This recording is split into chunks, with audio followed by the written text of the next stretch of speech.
Okay, good morning, everyone. I'd like to call this meeting to order. Welcome to City Hall and to Council Chambers. This morning, our invocation will be given by Pastor Rob Bailey with Southside Community Church. Let's pray. O Lord, our Lord, how majestic is your name in all the earth. We come humbly to you this morning. We thank you for the many blessings you've given us. We thank you for the rain this weekend. We ask that you would bring more, much more, and fill our reservoirs to a healthy level. We thank you for our law enforcement officers, for our firefighters, and other first responders. Keep them safe today. We thank you for our city staff that work so hard behind the scenes to keep our city running. And today we want to thank you for our mayor, for our city council members. We ask that you would give them wisdom and grace as they listen, as they deliberate, and as they decide many important issues. We pray all this through Christ's name. Amen. Amen. Thank you, Pastor. And today our Pledge of Allegiance to the flag of the United States and to the Texas state flag will be given by or led by Zoe Buenteo. She is a senior at Mary Carroll High School, a 12th grade, well, I just said that, a senior. And you're also a 4-year cheerleader and a senior co-captain, Triumph Over Kid Cancer president, and you're a student council public relations officer. Very good. Please join me in the Pledge of Allegiance. I pledge allegiance to the flag of the United States of America and to the republic for which it stands, one nation, under God, indivisible, with liberty and justice for all. And please join me in honoring the Texas flag. Honor the Texas flag. I pledge allegiance to thee, Texas, one state under God, one and indivisible. Zoe, thank you, and good luck in your studies. Thank you. Go Tigers. Go Tigers, that's right. Okay, Ms. Huerta, would you please call the roll? Mayor Paulette Guajardo. Present. Council members Roland Barrera. Here. Sylvia Campos. Eric Cantu. Here. Gil Hernandez. Here. Kaylin Paxson. Present. Everett Roy. Present. Mark Scott. Here. Carolyn Vaughn. City Manager Peter Zanoni. Present. City Attorney Miles Risley. Mayor and Council, a quorum of the Council and the required charter officers are present to conduct the meeting. Great, thank you, Ms. Huerta. And that takes us to Section E, and that is our City Manager's comments and update on city operations. Mr. Zanoni. Yes, ma'am. Great. Thank you, Mayor. Good morning, Mayor and members of the Council and our community. We have one item on the City Manager's report today, and it's to do a kind of a report out on a conference that was here last week. It was the statewide Parks and Recreation Association's annual conference held right here in Corpus Christi. The event was hosted at our Hilliard Center on February 10th through the 13th. Last year, the Parks Association from the state reached out to us and asked, can we have our conference right here in Corpus Christi? And we absolutely said yes. It's important to note that the last time the city hosted this conference was over 10 years ago. Yeah, so in 2014. So we were proud to have it here. You're going to see some of the reporting out and some of the, it looks like a big trophy there as well from the conference. The conference focuses on current trends in our parks system statewide, best practices, legislative issues that are impacting municipal parks and recreation departments, not only ours, but across the whole state. There were a lot of people here. I don't know if you saw any with their parks logos on, but there was 1,200 delegates right here in our city, 136 vendors, and 170 cities participated across the state, participated right here. So Robert Dodd, our Parks Director, is going to highlight a little bit more now in the conference. I think we have a video as well that he's going to show that'll highlight some of the activities that took place. So I'll turn it over to you, Robert. Yes, sir. Thank you, Peter. Good morning, Mayor, Council. I am Robert Dodd, the Director of Parks and Recreation. Excuse me. We are proud to have hosted the 2026 Texas Recreation Park Society, also known as TRAPS, Institute and Expo last week. This event provided an excellent opportunity to showcase our various amenities in Corpus Christi to other professionals from around the state. The conference featured speakers from throughout the United States, and considerable changes, as Peter just mentioned, have happened in Corpus over the 10 to 12 years that we've hosted this event, and people were very excited about Corpus Christi. As the local host committee, the City Parks and Recreation Department collaborated in planning, organizing conference events in conjunction with the TRAPS staff and with the support of the Visit Corpus Christi staff. The host committee members included, and I'd like for them to stand up because they did a lot of work. We started this last year. It's been a year process, so these people really deserve credit. Lisa Oliver, there she is. Roberta Rodriguez, Kimberly Hernandez, Darren Gurley, and Mallory Johnson from Visit Corpus Christi.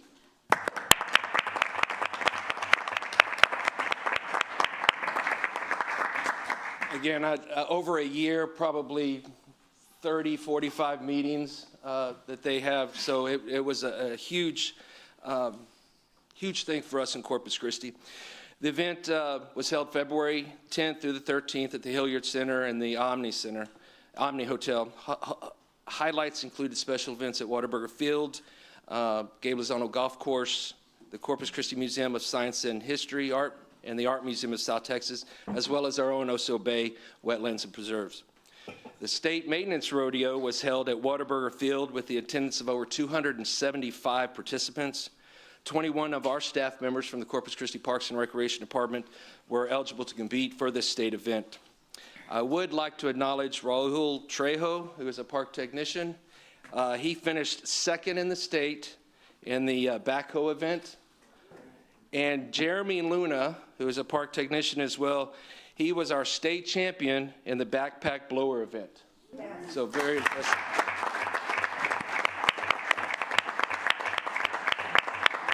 Thank you, man. Appreciate it. They are state champions every year, that group that works daily at our parks. But also we were awarded the overall state maintenance rodeo champions, which is a big accomplishment for our team. I would like to also recognize the fire department color guard, Sonny Salinas, one of our department employees.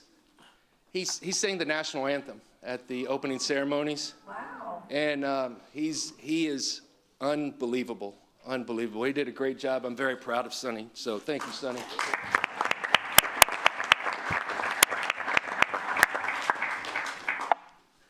My wife recommended him. She said, "You need to get Sonny to sing. Yeah, I know he works for you, and he sings at some nightclubs sometimes." And I didn't know she'd gone to nightclubs, but so Sonny, you owe my wife $50 or something.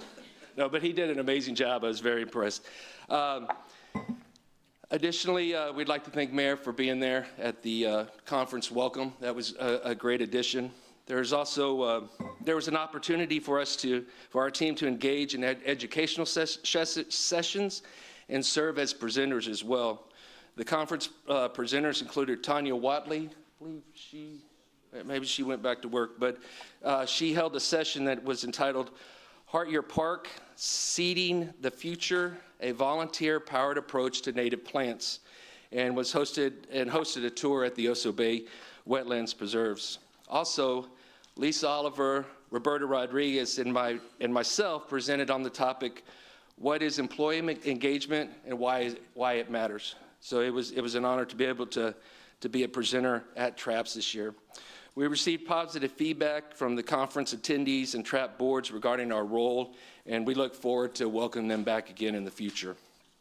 Hosting this conference generated a positive direct economic impact through collaboration with over 25 local vendors, as well as downtown businesses and area restaurants. A comprehensive final economic impact report will be available probably in a couple of weeks that we'd like to email to y'all. And of course, I want to thank, last but not least, is our multimedia team. They were out there at every event taking pictures, and these guys did an unbelievable, wonderful job, and I just want to thank them. Stephen, you did a great job, and we have a video that they put together, and we finished this on Thursday, so it was a quick turnaround for them. So again, I appreciate that, our teammates with the multimedia team. So if we can run that video. The City of Corpus Christi Parks and Recreation Department proudly collaborated with the Texas Recreation and Park Society to host the TRAPS Annual Institute. From February 10th through the 13th, this statewide professional development event brought together the brightest minds in the industry to explore current trends and legislative issues. The Institute welcomed over 1,200 delegates and 136 vendors, representing more than 170 cities from every corner of Texas. Beyond the classroom, the city showcased its premier facilities with special events held at the Lozano Golf Center and the Oso Bay Wetlands Preserve. The experience extended to the city's cultural heart, with highlights at the Corpus Christi Museum of Science and History, the Art Museum of South Texas, and Whataburger Field. As the local host committee, the city's Parks and Recreation Department worked alongside TRAPS staff and Visit Corpus Christi to ensure a seamless and impactful conference. Attendees gained vital updates on policy changes, discovered innovative approaches to community engagement, and networked with peers to solve the challenges facing modern parks. Through education and collaboration, the TRAPS Annual Institute continues to strengthen the parks and recreation landscape across the Lone Star State.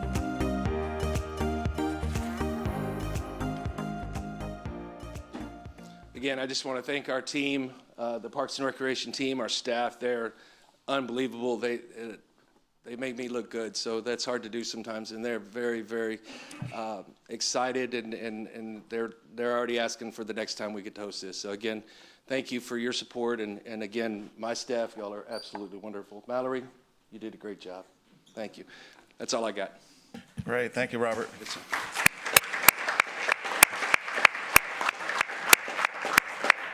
Robert, what's the big trophy there? What is? Oh, this is our, sorry, this is our, our regional trophy that we won. We'll get a plaque and another trophy for the state tournament as well, but this is the regional one, and Corpus is, there's McAllen, and a couple of other places, but for 2026, we get to put the city of Corpus Christi on there, so I'm pretty excited about that. And also, too, Lisa would have killed me if I forgot that this is a plaque we received from TRAPS. Again, they were very, very excited, and again, we talked about future times to have this, so. Okay, great. Yes, sir. Thank you. Mayor, that concludes the city manager presentations. Great, thank you, Robert. Oh, thank you. Councilwoman Vaughn. Well, y'all make us proud. Y'all did a great job. I was thinking maybe someone wrote or something when I saw it. So Yeah, it's a great trophy. Yeah, it's a cool looking, I don't know why the bull's on there. I don't know where it came from. Thought you might know, but good idea. We're Texas, so hey. And Mr. Sinoni, thank you for y'all doing all these videos. It really puts a live spin on it, so Right. thank y'all. Some beautiful footage in that video. Yes, Yeah, real good nice job. Councilman Scott. Peter, I'll just tell you, Carol and I were downtown one of the nights, and you were here. We ran into a number of the participants. They were super excited to be here. They were very complimentary of Corpus Christi and had a wonderful experience. And so I know firsthand you guys did a great job, because that's what people were telling me. Yeah, thank you. Yes, sir. Corpus is a very, very cool place, so thank you.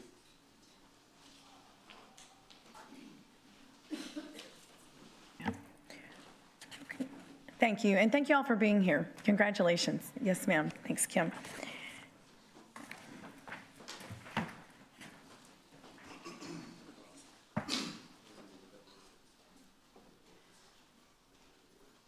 Okay. Peter, that concludes your, Yeah, that concludes the city manager's report. okay, great. Let's see here. We do have a few minutes. I'm going to go ahead and go through the consent agenda, and then we'll go back. So are there any requests to pull an item for discussion on our consent agenda, 2 through 13? Number 9? 11. Number 9, 11. Okay, number 11, I am going to pull number 12, 18, and 21. Anyone else? 10? Number 10? Number 6? Oh, okay, we're scratching 18 and 21. Those aren't in consent. Number 6? No? Not number 6. Okay, so we have number 9, 10, 11, and 12. 11 and 12. Is there any request from the public to pull any item to make public comment on it at this time? Numbers 2 through 13. Okay, there being none, we will close that, and I will entertain a motion to approve consent agenda with the exception of items 9, 10, 11, and 12. So moved. We have a motion and a second. All in favor say aye. Aye. Any opposed say no. The motion carries. I also just want to make a quick comment on item number 4. That is our project financing zone item. I just want to really thank our legislative delegation, particularly Chairman Todd Hunter and Senator Chuy Hinojosa for the strong pull and everything they did. It was a great, great effort that those two gentlemen helped us with, and really this wouldn't be possible without Chairman Hunter and the efforts of Senator Chuy Hinojosa. So thank you to all of the delegation, but especially those two gentlemen. We really appreciate that help. Let's see, so do we have time? Let's see, number 9 is a resolution in support of the proposed 9% low-income housing tax credits. And that is being pulled to, oh, I'm sorry, okay. Councilman Vaughn, you want to put your, Yes, ma'am. Jennifer Buxton, Planning. You know what my concern is about this one? I'm for low-income housing, affordable housing. My concern is it's downtown, there are no amenities, there's no grocery stores, nothing. And if there ever is a grocery store down there, it's going to be too expensive for anybody to go to. So that's my concern on this one. And do we have a study that we were going to study about where we needed to put low-end affordable housing? Isn't that coming up? There is the Housing Needs Assessment Review Committee did some interviews for the respondents. We had some really good candidates. We are bringing, I believe, first meeting in March, a budget amendment so we can accept the Corpus Christi Housing Authority's portion of the payment, so we can move forward with that contract. But that is not just affordable housing, that is all income types, all housing types citywide. But that's probably not going to be completed for about 12 months. Okay, I'm just saying, we do have the study coming up. It seems like we just continue to do stuff without looking at it and seeing what effect it's going to be.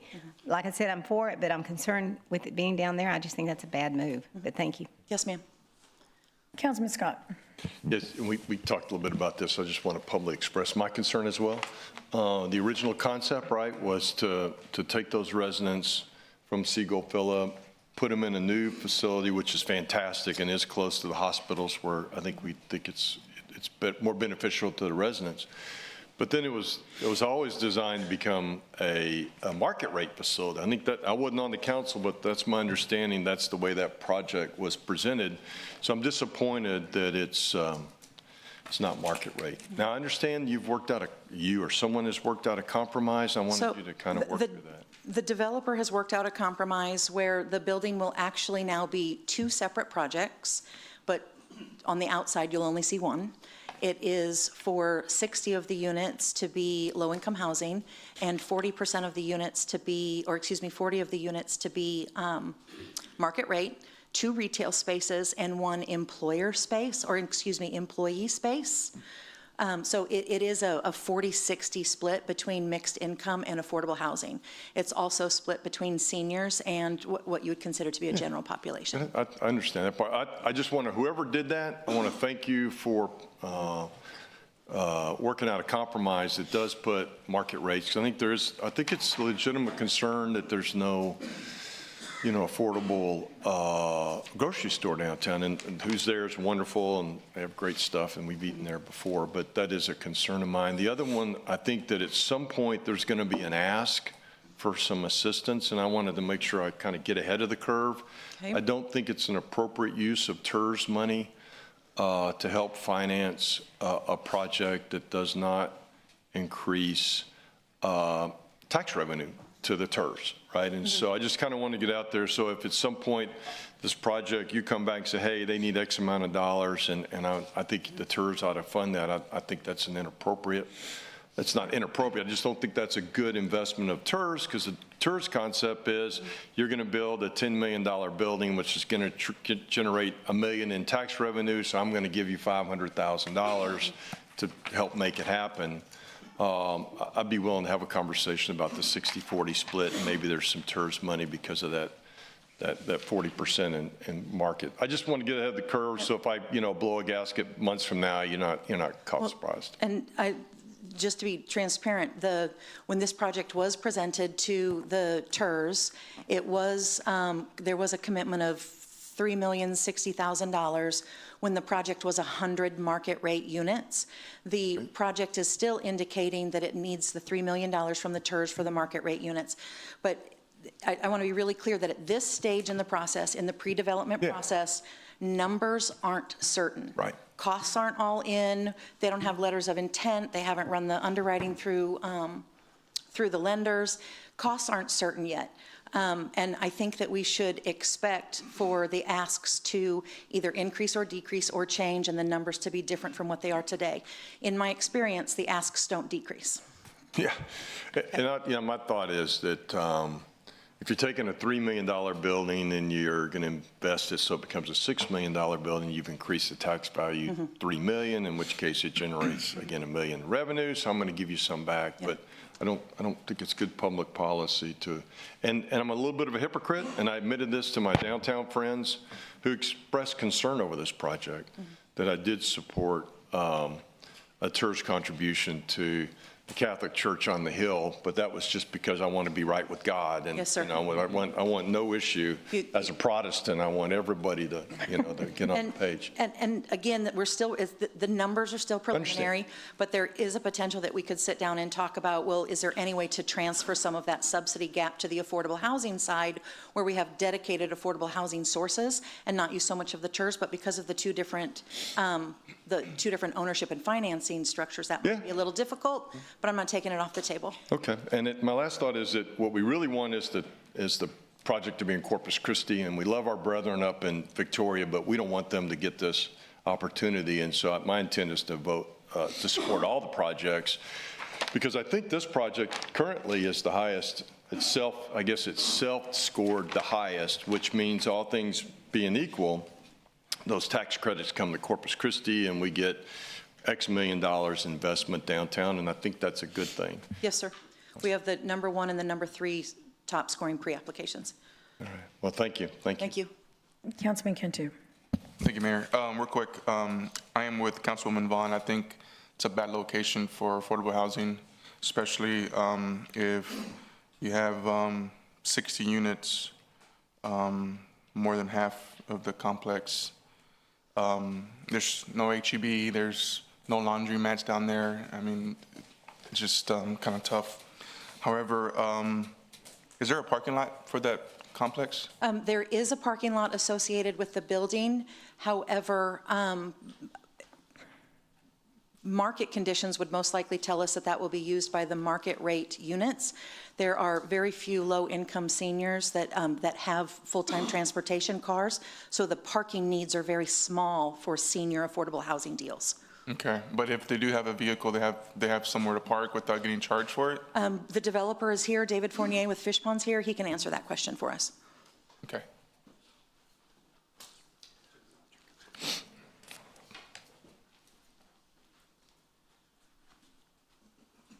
Hi, David Fournier here. How are you?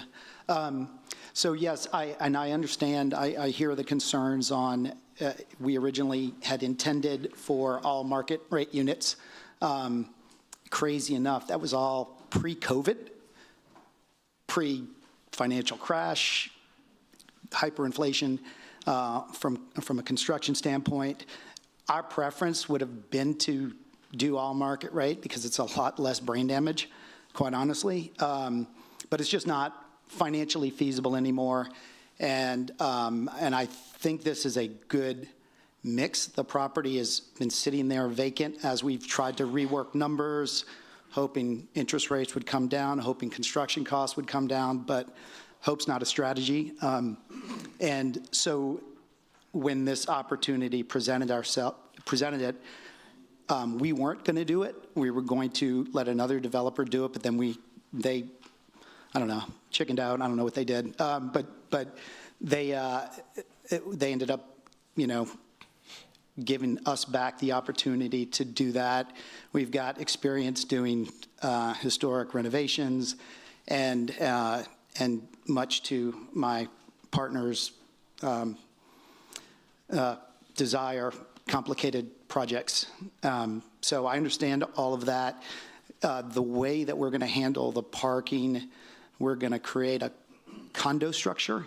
And so, as Jennifer said, it's 2 projects, but there's the first level units that will be market rate, part of, I'll call it condo B, and then the upper floor units will be part of the market rate condos.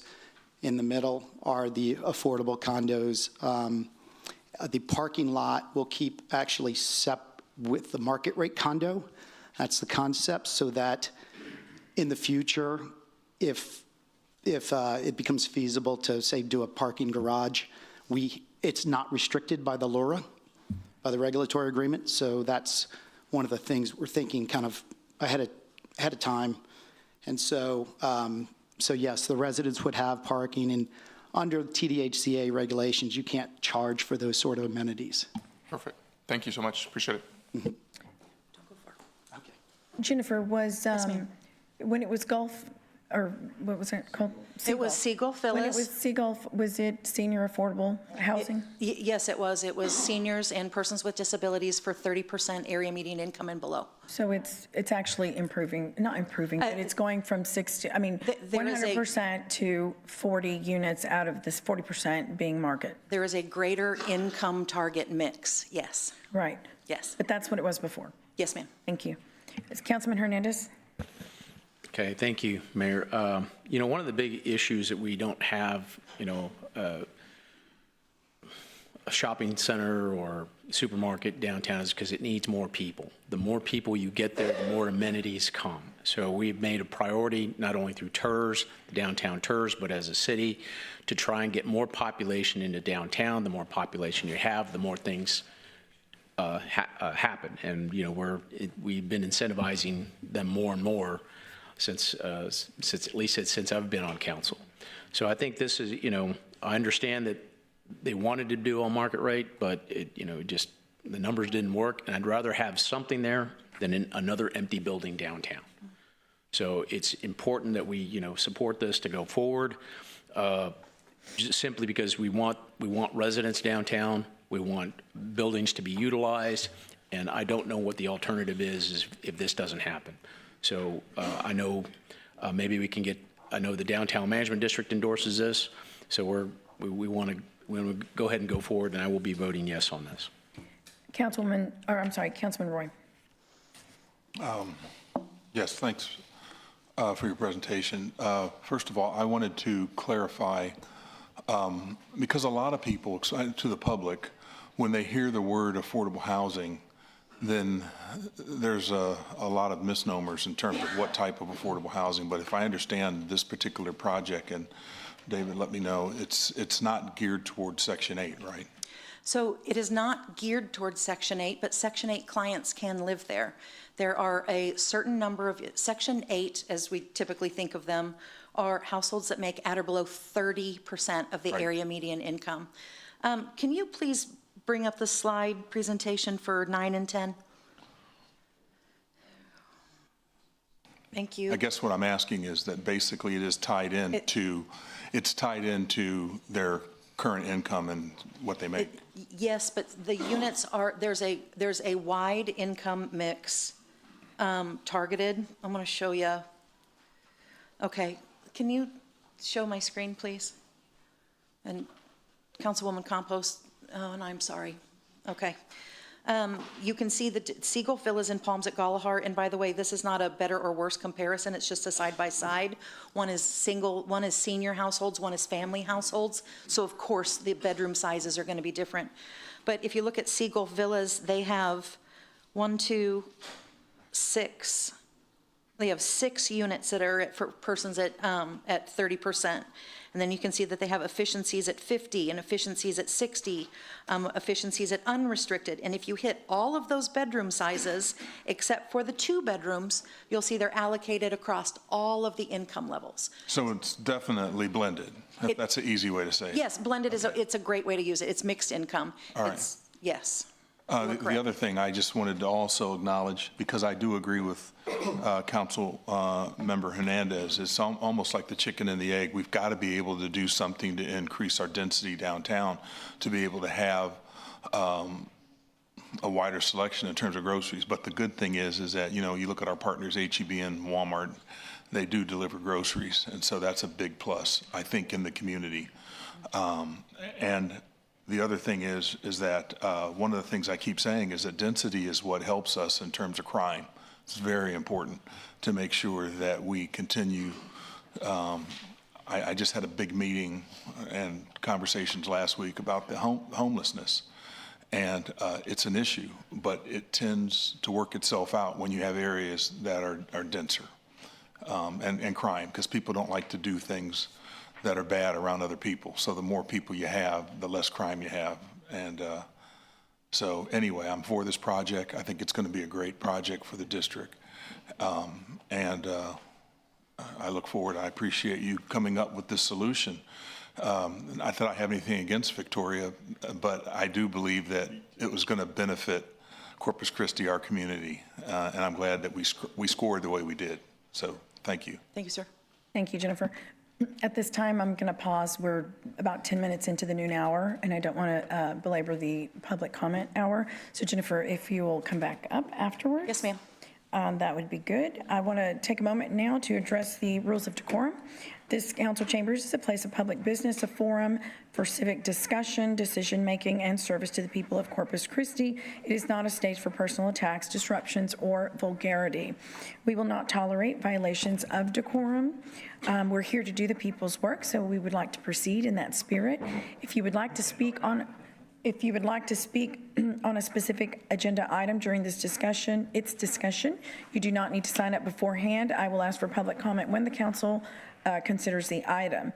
At that time, you may come up to the podium and speak. I'll ask City Attorney Miles Risley to please review the council meeting rules of decorum, and these rules will be displayed on the television screens above for our audience's reference. Mr. Risley.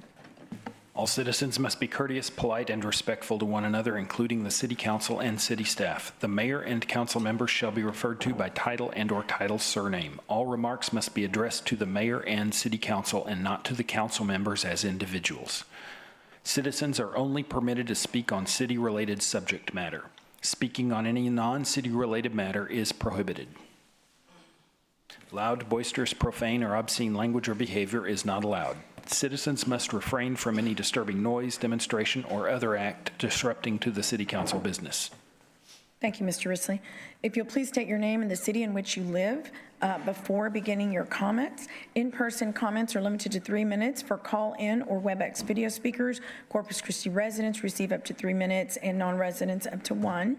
A visible timer positioned near the city secretary's desk will help manage the allotted time. If you have a petition or any relevant information, please present it to the city secretary before speaking. So with that, we will start with Sandra Meyer.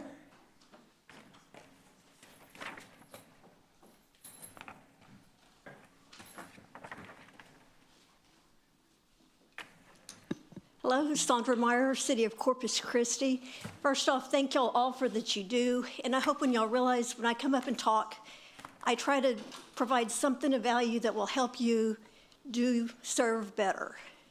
And so, but to start off with, on a positive side is thank you for televising and broadcasting the city council meetings, the audit meeting on YouTube. I discovered this morning that not every city does that. And ours are obviously watched very closely. So again, thank you for doing that. Okay, now on the not so good side is I was very disappointed a couple of weeks ago when the policeman was not allowed to present their report. I felt like they worked very, very hard to do that report about the Homewood Suites allegation. And it's it just seemed an unfair thing that they sat here all day and did that. Now, I did request via open records the police report. I discovered you cannot read it on iPad, but I finally got it open. The first time I read it, and to be honest, is I did not listen to or watch all those depositions that were being broadcast. As a former auditor, I kind of like to know what the criteria is. And so I did not ever understand what the policies and procedures were that they were supposed to be doing with the Type B and the awarding of the allocation. I do understand audit stuff, though. And so, like I said, I was interested when the report came out. When it came out, I actually read it 3 different times because, I was kind of skimming through, and I was very impressed with how the policemen presented the information. At one point, I saw that they asked information from the auditors, and it was like a copy of a Type B board memo or memorandum, and something about the depositions. The auditor gave them a copy of it. They gave them told them that they was going to bring over the depositions, and then they gave the police officers, if I read it correctly, a link to Legistar so they could find the information themselves. And at first I thought it was kind of funny. You give the police a link to Legistar to find it yourself. So I go back a few days later, look at it again. Yep, that's what it said. So I went back to the November audit meeting, and there was a big discussion about not being able to get the attorneys that are doing these investigations not being able to get the information from the auditors. And at first I thought it was just a confusion over if they felt comfortable giving information to the attorneys, especially our in-house.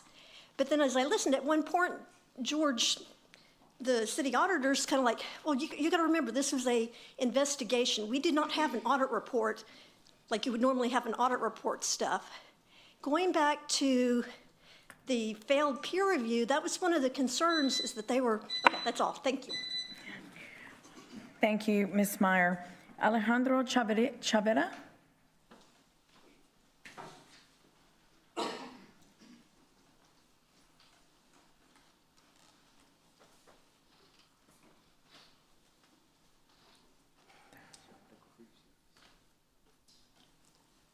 Good afternoon, Councilman, Mayor. I'm here today to talk to you about the main thing that's going on in Corpus Christi. Can you state your name and cities? I'm sorry to interrupt, sir. Can you state your name and city, please? Oh, I'm for sorry. the record? Alejandro Chavera, Corpus Christi, Texas. I'm so sorry. It's the first time. I'm here to talk about fog nets. Fog nets have been used in a lot of countries for over 40 years, in Africa and in Chile. These fog nets collect the fog that we have almost every day here and turn it to fresh water, and they gather over millions of gallons. They also can collect the rainwater that we have here all the time and also get millions of gallons. Fresh water, no moving parts, no desal, this is natural. Another thing is we should have looked into water harvesting the atmosphere before we decided to do desal. The reason I say this is also no moving parts, and what you're doing is you're taking the natural water that is being evaporated every day and night out at sea and turning that into fresh water. California does that.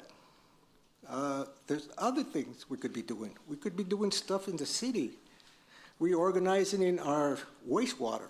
We could use some of that wastewater for the industry and don't have to share fresh water with them. With this system, we could actually make another lake close by and actually get that river walk that they've always talked about in Corpus Christi. Another thing, we wouldn't be having to release any water because we'd be making the lake, and it wouldn't be along a river. So we wouldn't be governed by that. The only water we would be releasing is the overflow of the water we collected. And there's a lot of other things. Our streets, we could redesign our streets like other cities have, and they allow some of that wastewater to actually go back into the ground. If we don't do that, all we're doing is drawing that ground along all those big pipes that keep on busting, and we have to spend money on. That's what's happening. Other cities have developed like a small subway that goes underneath the streets, and all the piping and everything's in there. when there's storms, you don't have to worry about fallen trees. Well, you might have to worry about fallen trees, but you won't have to worry about telephone poles falling and all the destruction that comes with it. Everything's going to be protected. I mean, we have to look to the future because these seas are going to get higher. There's going to be a point where we're going to have to decide whether we're going to allow houses to even be built along the water. So, I mean, we have to redesign our streets. We have to redesign our city, make it greener, take some of these lots that are empty, make them neighborhood vegetable gardens. Thank you very much. Thank you, Mr. Chavita. Thank you. Matthew DeShields.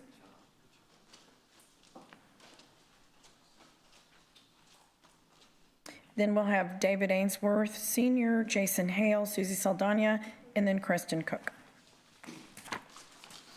Hello, Mayor and Council. Thanks for letting me speak. My name is Matthew DeShields from here in Corpus Christi. I'm here today to talk about item number 21 on behalf of the Coastal Bend Texas Restaurant Association chapter. And we are actually in support of the new fees. Now, when they first came out, we weren't in support, but I want to thank Dr. Kurian and their staff for reaching out to us and meeting with us. And we actually came to an agreement, and we had a hand in creating the fees that y'all will be presented later today. And I could speak more later after that presentation, but that's it for today. I just wanted to let y'all know that we are in support of that, and we can speak later about it. But thank you. Thank you, Mr. DeShields. David Ainsworth.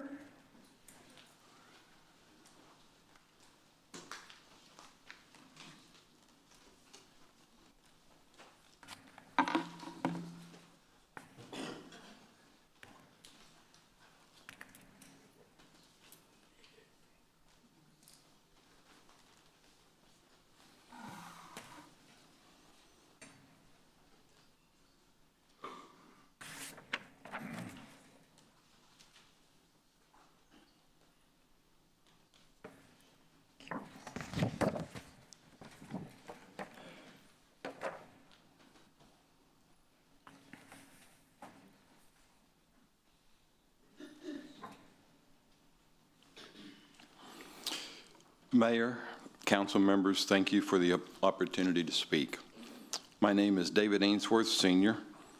I am Castle River Drive District 1 residents, born and raised here. I'm a homeboy, AKA River Rat, Cal Island class of 1978.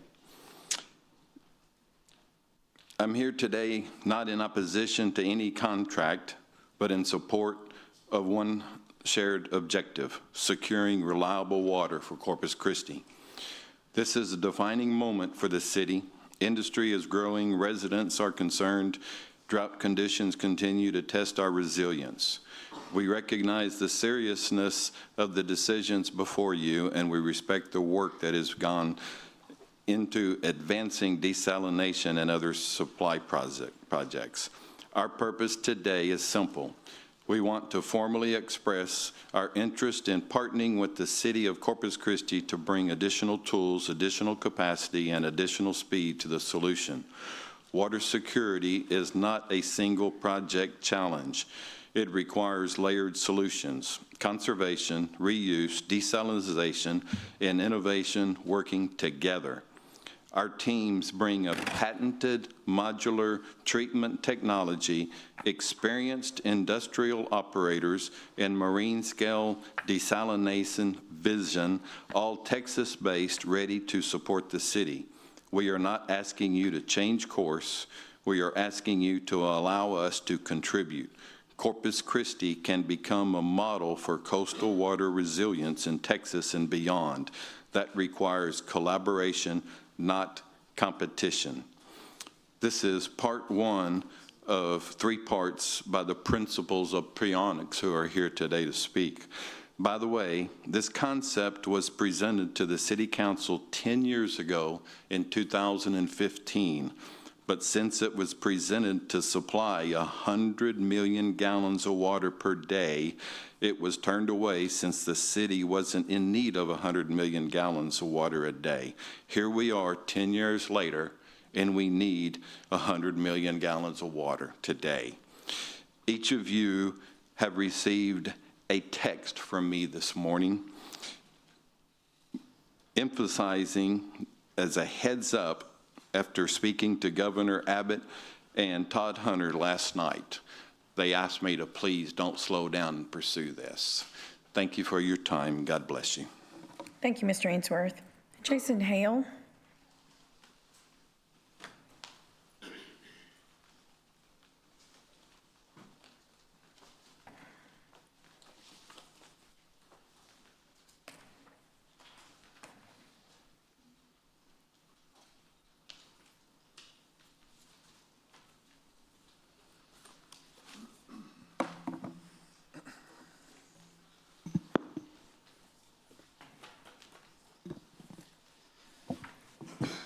Jason Hale, Corpus Christi. Thank you, Mayor. Good afternoon, council members. Just wanted to share some resources on groundwater and groundwater management. It's becoming a bigger part of our water portfolio, and it's pretty new to a lot of people, so I figured these would be helpful resources. So last week, there was a public hearing on groundwater management and aquifer sustainability at the Texas House Committee on Natural Resources. It was a 6-hour-long meeting.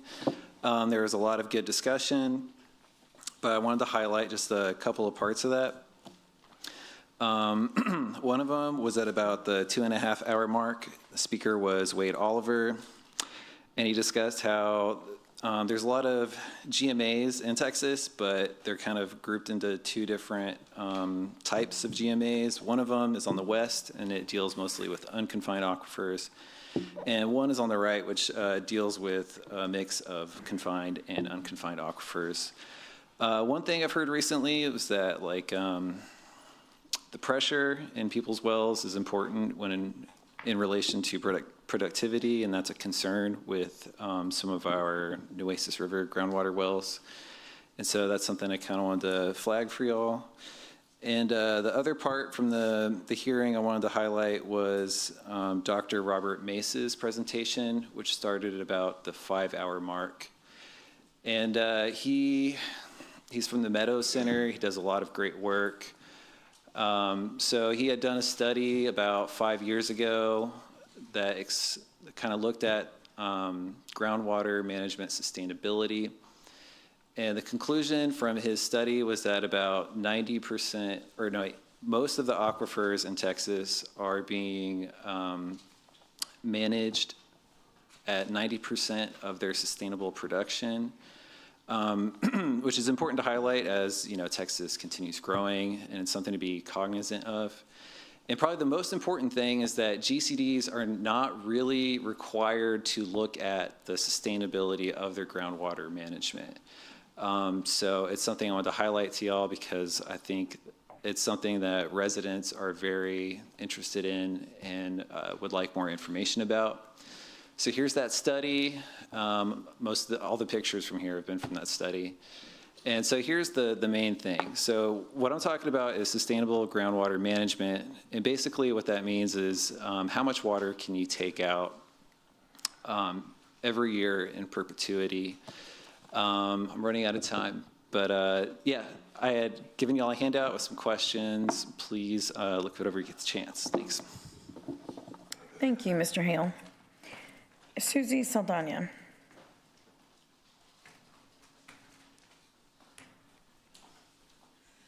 Susie Luna Saldana, Corpus Christi, Texas. I come before you today to tell you, as you listen to public comment today, you're going to hear a lot of issues about the Hollywood suites and how those things are coming along. And I'm telling you, just like this lady that spoke previous to me, it's time to put it behind you. You need to listen to your law enforcement. I want you to remember one thing in particular. This lawsuit was started by a person that secretly recorded our city manager in order to trap him so he could file this lawsuit. And that lawsuit has been filed, and it's costing our taxpayers thousands and hundreds and thousands of dollars. So he'll probably play you excerpts of, I don't know, maybe testimony that was given by his attorney. And you know, attorneys can manipulate any kind of question you want. They can ask it any 10,000 ways and get the answer they want from you. But I ask you to think on your own. Think about what's important to you and to the citizens of this community. Time to listen to the people that are knowledgeable. You can't tell me it's a conspiracy because I read that report from our police department, from the Texas Rangers, from the FBI. All of them got together and they decided to conspire against you, the people. I'm telling you, it's time for you to put your thinking hats on and put these people in their right place. Let's let them pick up their lawsuit and go away so we can keep the money that we're spending on attorneys for the citizens of Corpus Christi and not for their own public playground. Remember how it started. You decide the ending. Thank you, Ms. Saldana. Creston Cook.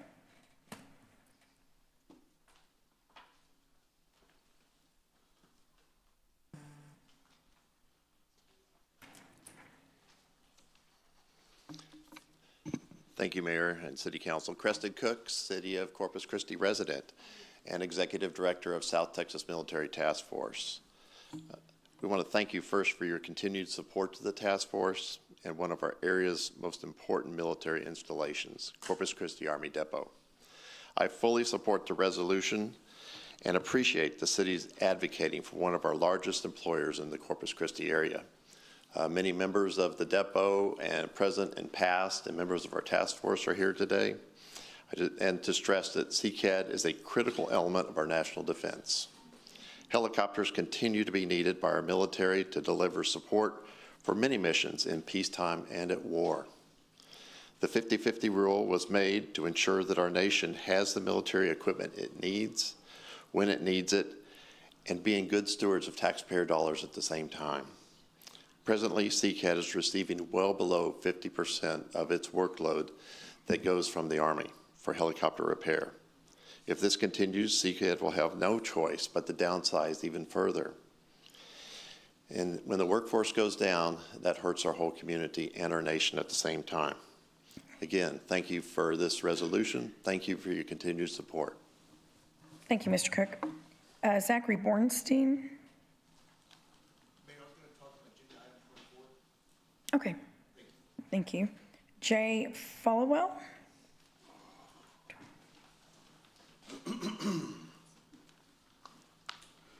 Good afternoon, Council. So I'm back again because I still have issues with your 1 minute time frame. I'm still a citizen, still acquired citizen rights. Sir, you actually have 3 minutes. Oh, thank you. I thought you were doing 1 minute. It was on your thing for 1 minute. Thank you for correcting that. I appreciate. Sir, and can you also state your name and city for the record, please? No, ma'am, I will not. So that's a First Amendment right violation. If you force me to give him my name, I can do it anonymous. There's nothing you can do about it. If you don't like it, you can kiss my ass. Okay. Sir? Mayor, I would like to object to the profanity. Yeah, sir. You can eject all you want. It's a First Amendment protected right. I'm not threatening anybody. If you got a problem with it, I will sue you. Pause for a second. You are now interrupting my time to speak. Yes. You are disrupting a public meeting on agenda item, citizens' comments. It's my turn to speak, not yours. This is a limited public forum. And I still have freedom of speech. It's not a closed forum. The city has the right to No, you do not have the right to you have the right to uphold a constitutionally protected right. You do not have the right to shit on it. Please stop. Sir. Second objection, profanity. You can object all you want. Yes. Don't put your hands on me. Sir. Just asking you to leave. Sir, he's explained to you. If I'm under duress of arrest, I will leave. If not, I'm going to continue my conversation. Sir, let me speak. You asked. Yes, ma'am, go ahead. Okay. Sir, he just explained to you the rules of decorum that you broke.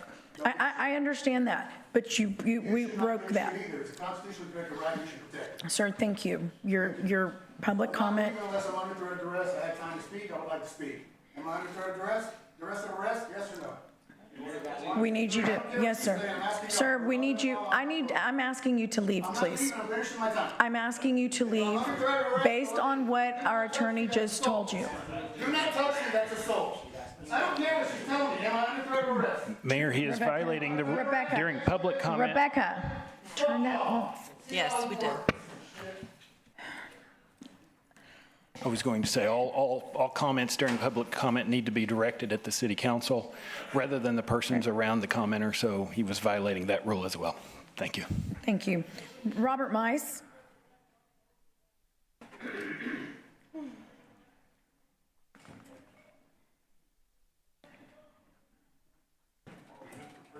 Yes, yes, yes.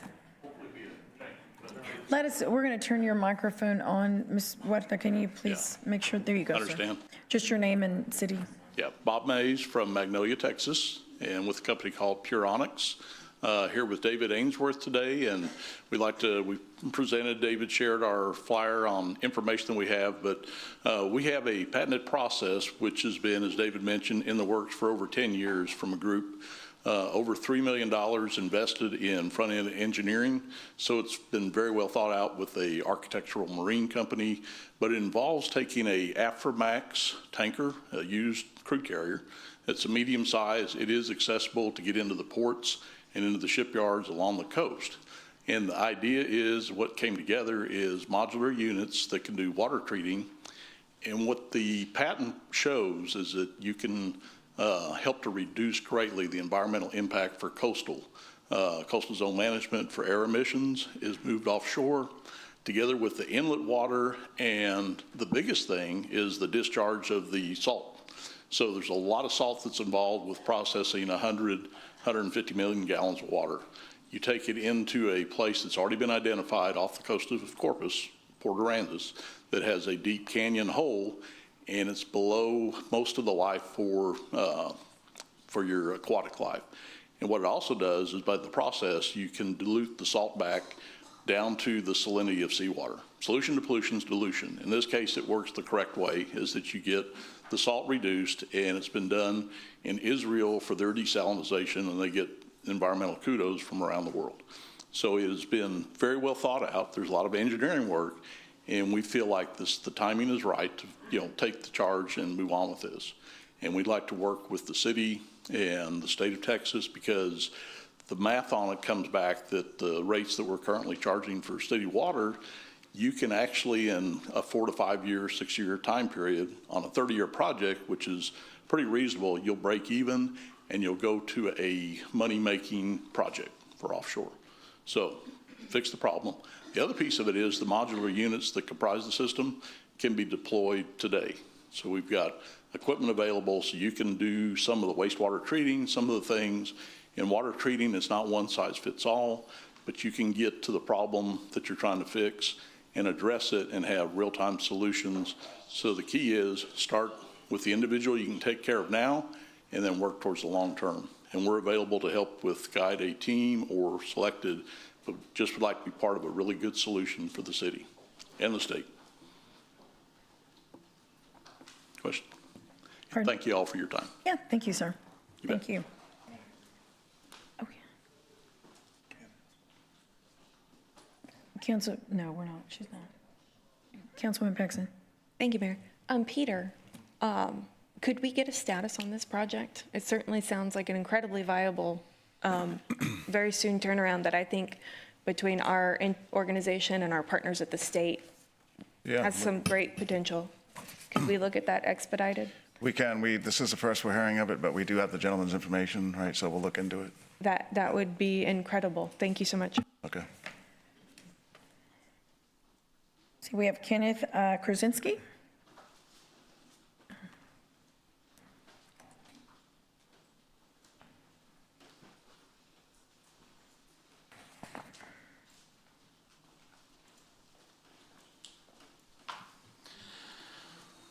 Thank you, Mayor and council members. We really appreciate y'all giving us your time and effort.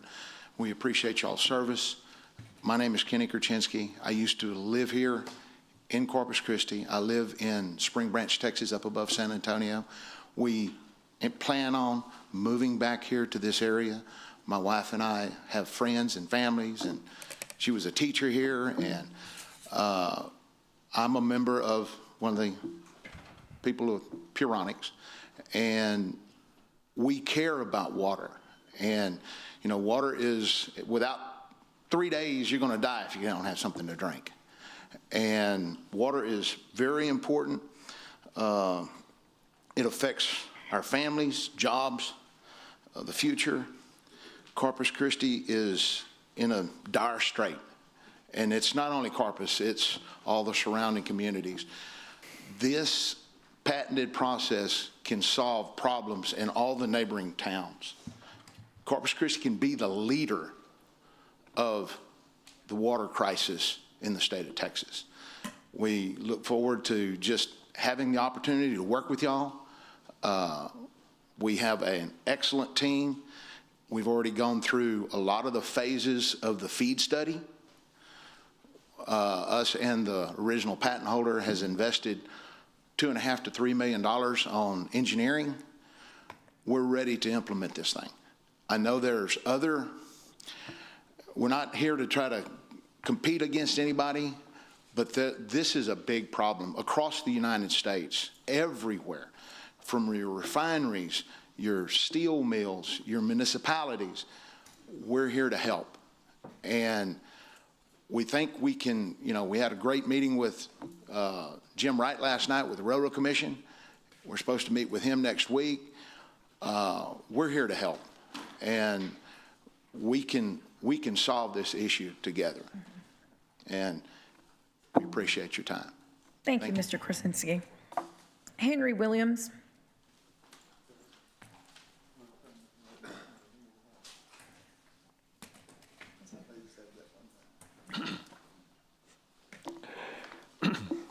Mayor, City Council men and women, Mr. Zaloni,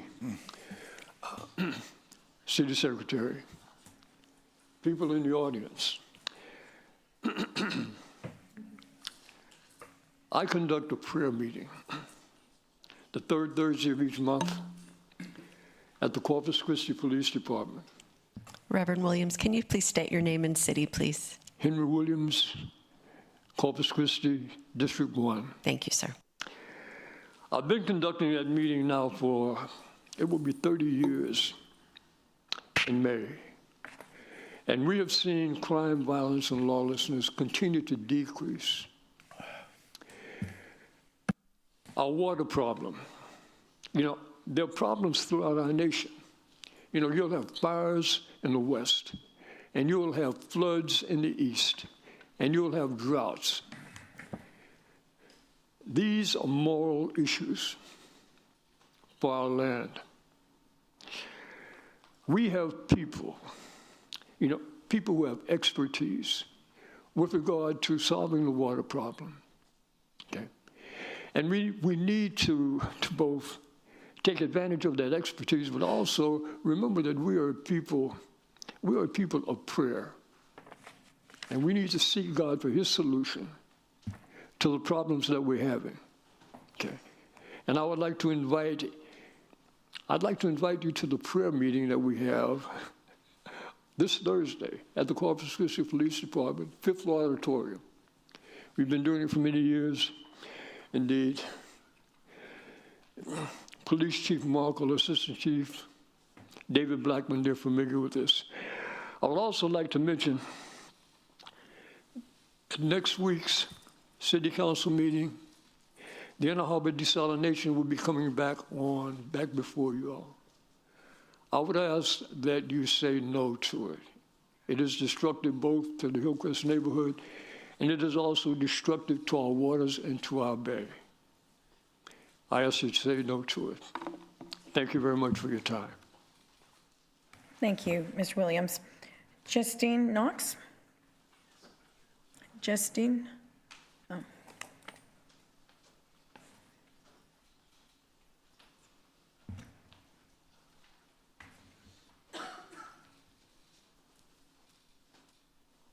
Hello, my name is Justine Knox.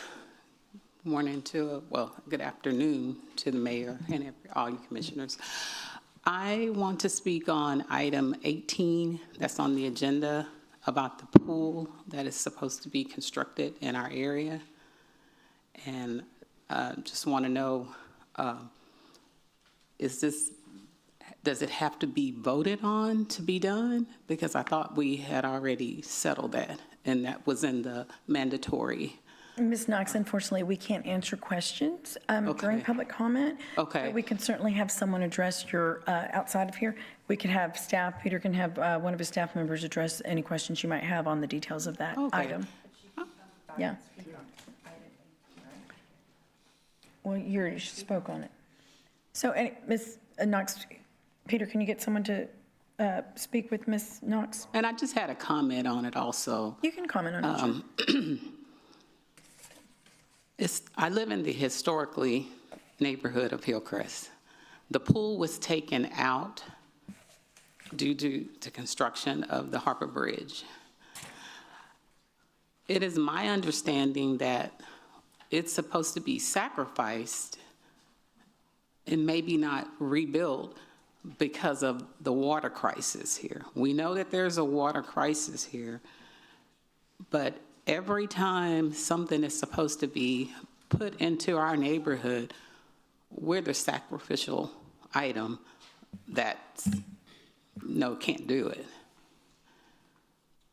To me, it's like, is that neighborhood the only place that you sacrifice to get whatever the city needs? I mean, I'm sure there's many of you here that have your own private pools, live in communities with pools. And I just ask that y'all do not sacrifice our pool. That's it. Thank you, Ms. Knox. You have somebody? To the question of, does the council have to vote on it? Is that what you want me to respond to? I think she just wants details about the history of this and what are the details moving forward of that project. Okay. Sergio? You want me to say this here, or Sergio's here if you want to talk to the assistant parks director? Yeah. Thank you, Ms. Knox. Okay. Thank you for being here. Tina Butler. Oh, well, I actually wanted to talk on agenda item 18, so do I wait? you can wait. Yes, ma'am. Okay, Councilman Hernandez. Yes, I just want to make a statement of fact. We are voting on the contract, not whether we do it or not. So it is going forward. We're voting on the contract. So it is not something that we're dismissing. I understand we're in a water situation. However, residents only use a third of the water that we're using. So it's not, it won't be detrimental to what we're doing. So I just wanted to make that clear on the statement of fact. Thank you. Rachel Caballero.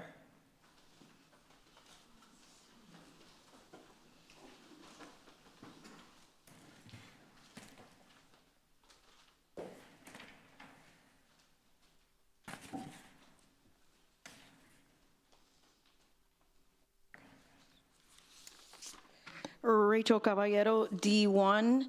A lesson learned here, if we just give people their 3 minutes without the big scenes and letting them just air their grievances. But this apparently is a very dramatic and bureaucratic system we have here. One of the biggest things that that the community needs to understand is that today, $753 million worth of water projects are being presented to this council. Of that $753 million, zero is going to be given to the community, and none of the projects are going to allow for the community to come out of curtailment. So it always makes you wonder the point of all the different projects, if none of them are going to supply water to our community, and we have to pay for them all. $753 million. And this does not include some of y'all's prized Inner Harbor project that's still proposed at $1.2 billion. Now, the city of Corpus Christi, thanks to some not fiscally responsible bureaucratic employees, have taken out $142 million worth of certificates of obligation in the last 7 years. Our current debt is $1.6 billion, and just last year alone was additional debt of $343 million. The big elephant in this room is spending. We don't have the money. We do not, this community cannot afford these projects. We have been excellent. This community has been excellent industry partners for the last 3 decades. We have been good partners to industry. Take a drive on the I-37 corridor. That's how much we've been supportive of industry. Take a drive on Joe Fulton corridor. That's how much this community has been supportive of industry. We have supported industry. Now it is their time to come to the table with money and being able to negotiate contracts that are positive for not only them and the future of this community, but with community members too. We are done with the handouts to every single person that comes here. If you have multi-million-dollar investors that can't afford an additional $1 million or $2 million for their projects, they're in the wrong line of business because they cannot afford, they cannot figure out their own finances, and they have to come to the government for a handout. So if we don't figure out very, very quickly that we cannot afford desal, this community is about to be bankrupted. Thank you. Thank you, Ms. Caballero. Ajit David?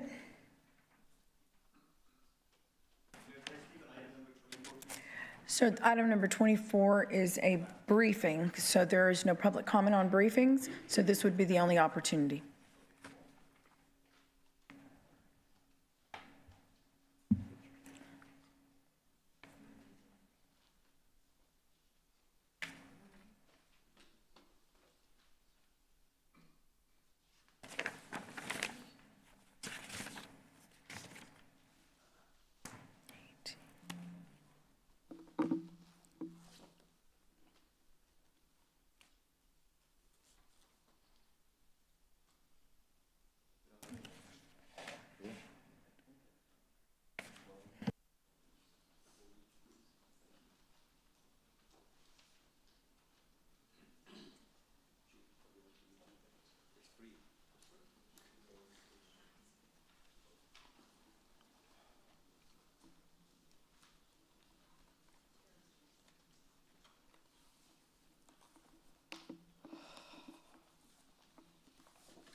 Mayor, I just wanted to ensure that you'll have 4 exhibits each one of you all. Does everyone have 4 sheets? Good.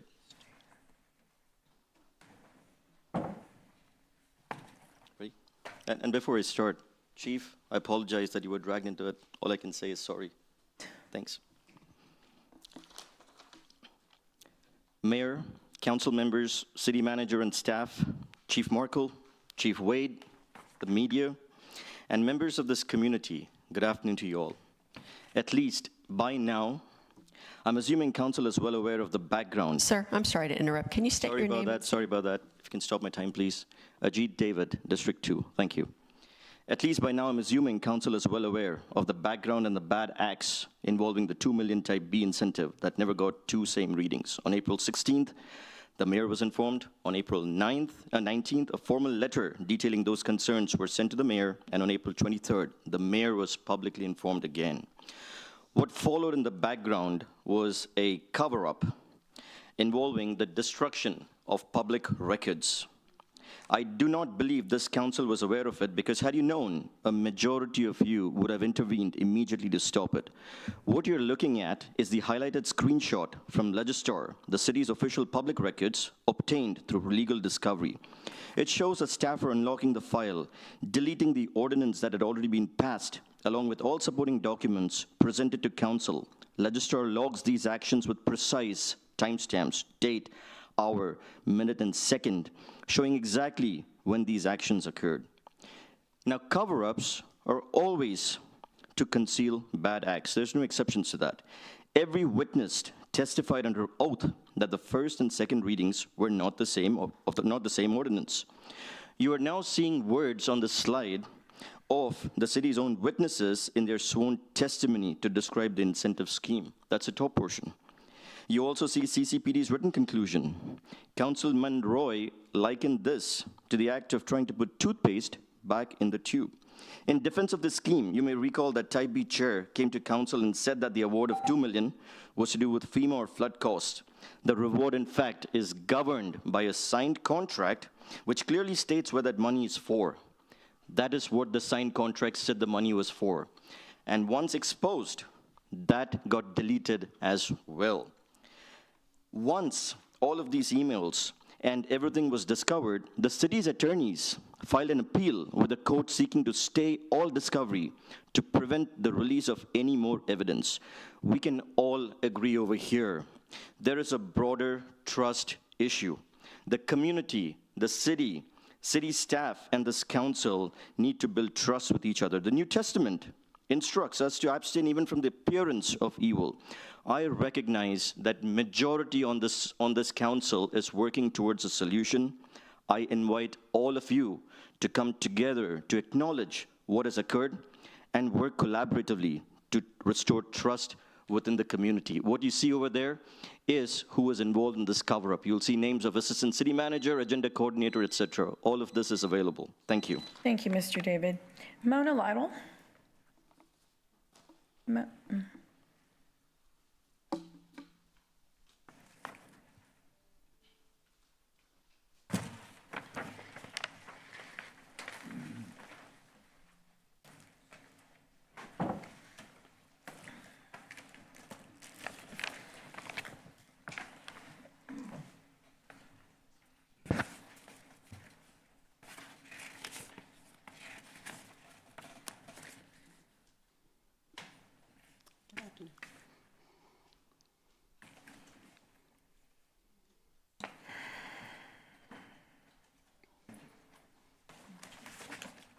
They're safe.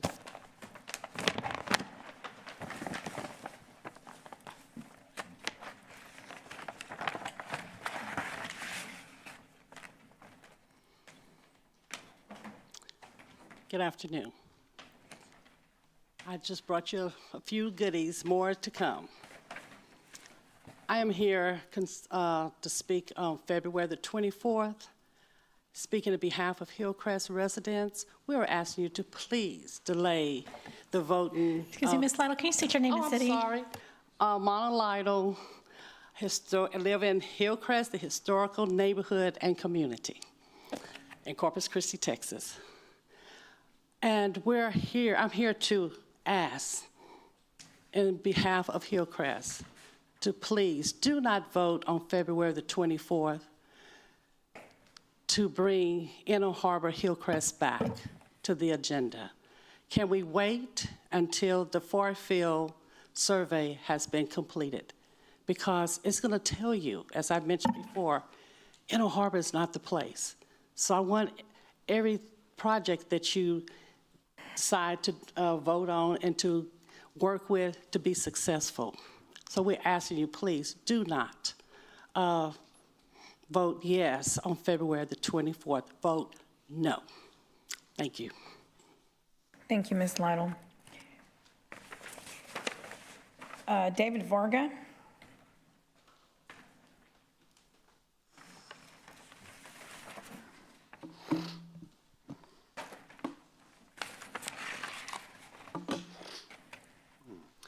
David Varga, Corpus Christi, Texas. This project is going to be a unifying project. It involves many districts. It involves many cities. But if we are to continue to want to grow, and you want to, then I think these things need to be done. First of all, education. All school districts in Corpus Christi and the surrounding areas that supply water to the watershed, that are in the watershed that supply water to them, should be implemented, and there should be at least 30 minutes a week from 3rd grade to 8th grade on how to have a drought resistance area and how to conserve water. Simply, like in winter drought right now. Motto back in 1980, if it's yellow, let it mellow. If it's brown, flush it down. Flush the commode after 3 Ps instead of 1. That saves a lot of water. Very simple things like this. It's very simple. It doesn't take a whole lot, and it's not dirty. You just close the lid. Okay? Second of all residents depend on our water in different municipalities, in these cities, in Corpus Christi.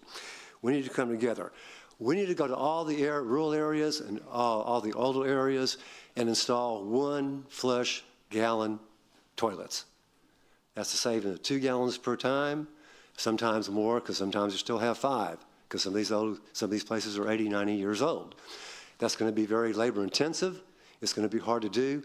In the long run, it's going to take, what I'm proposing is going to take 3 to 5 years minimum, but it's going to be labor intensive, and it's going to be hard to do. Thirdly, new home rules. Now, this may be government overreach, but it needs to be done.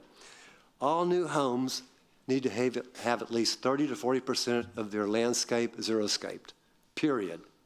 No questions asked. Secondly, at least 2 native trees need to be planted in each one, like cedar elm.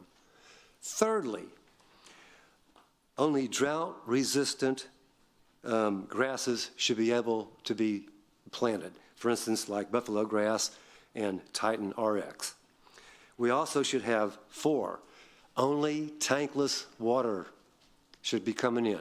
Get rid of the 30 and 40 gallon water things that we have, water heaters that we have, and make it instantaneous. It costs me 38 seconds to get cold water to hot water in my back bathroom. That's a lot of water going to waste. And fourthly, drought-to restrictions should occur at 40%, not 30%. That way we ensure we save water. You have my number. If you'd like to discuss this later on, like I said, it's going to take a lot of hard work to get all these things and organized and bring all these people together. In the long run, it's going to be beneficial to our area. So we do have water, since we don't have any now. Thank you for your time. Thank you, Mr. Varga. Zachary Bornstein. And then Rebecca, do we have 1, 2, 3, 4, 5 online? Yes, ma'am, they're online. They're online, okay. Thank you. Thank you, Mayor. City Manager, Council, Mayor, City Secretary. Just for the record, if it means anything, Councilman Barrera wins the Best Tie of the Award for this week. Zachary Bornstein, District 1. I have a video I'd like to play.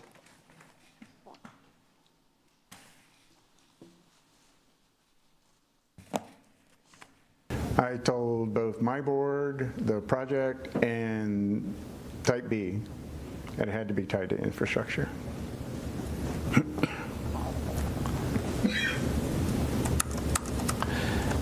And what is the reason that it had to be tied to infrastructure? Because in the Type B guidelines, there is a clause that allows for the reimbursement of infrastructure, and in fact, that's all we've ever done when we looked at projects like this, that it's tied to infrastructure.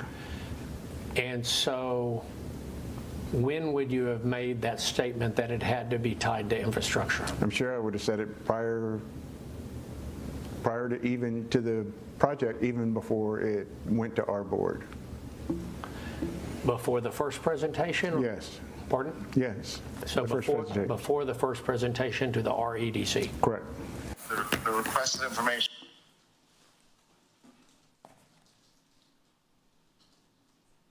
Nope. It was 2 minutes and 33 seconds.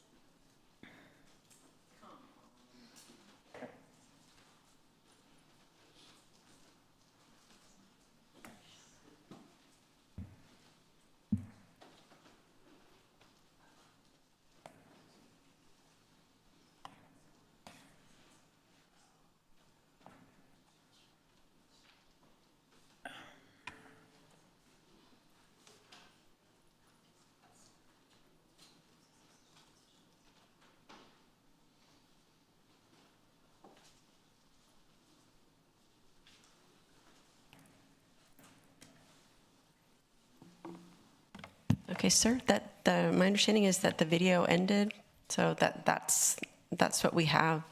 Thank you. Yes, sir. Thank you, Mr. Bornstein. And now we'll go to our WebEx videos. Video constituents. Yes, so we have Sean Merritt online. Mr. Merritt?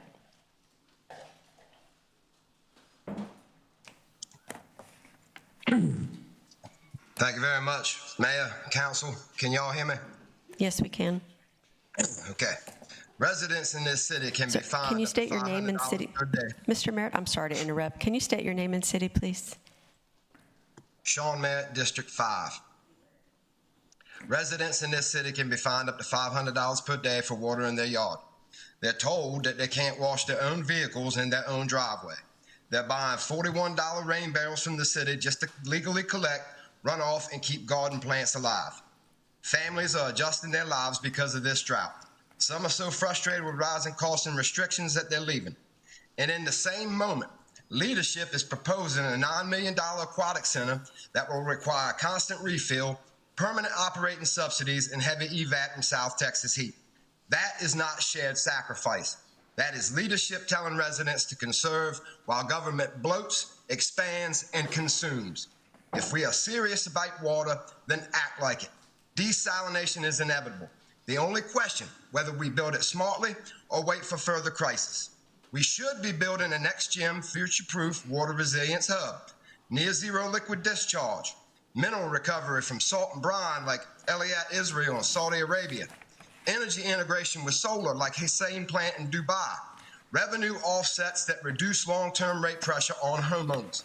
That's how you protect families first. Water security is not about industry. It is about the homeowner who is one fine away from moving away. Instead, we're debating an aquatic center during a drought. At this rate, we might as well fill the aquatic center with the sweat of those moving away and the tears of frustrated residents staying put. And I really must question the sanity of anyone who votes for this while we are in a drought. If you vote yes, your next vote should be to build a mental asylum so you can be the first patient to check in. Thank you for my time. Thank you, Mr. Merritt. Next is Justin O'Neill.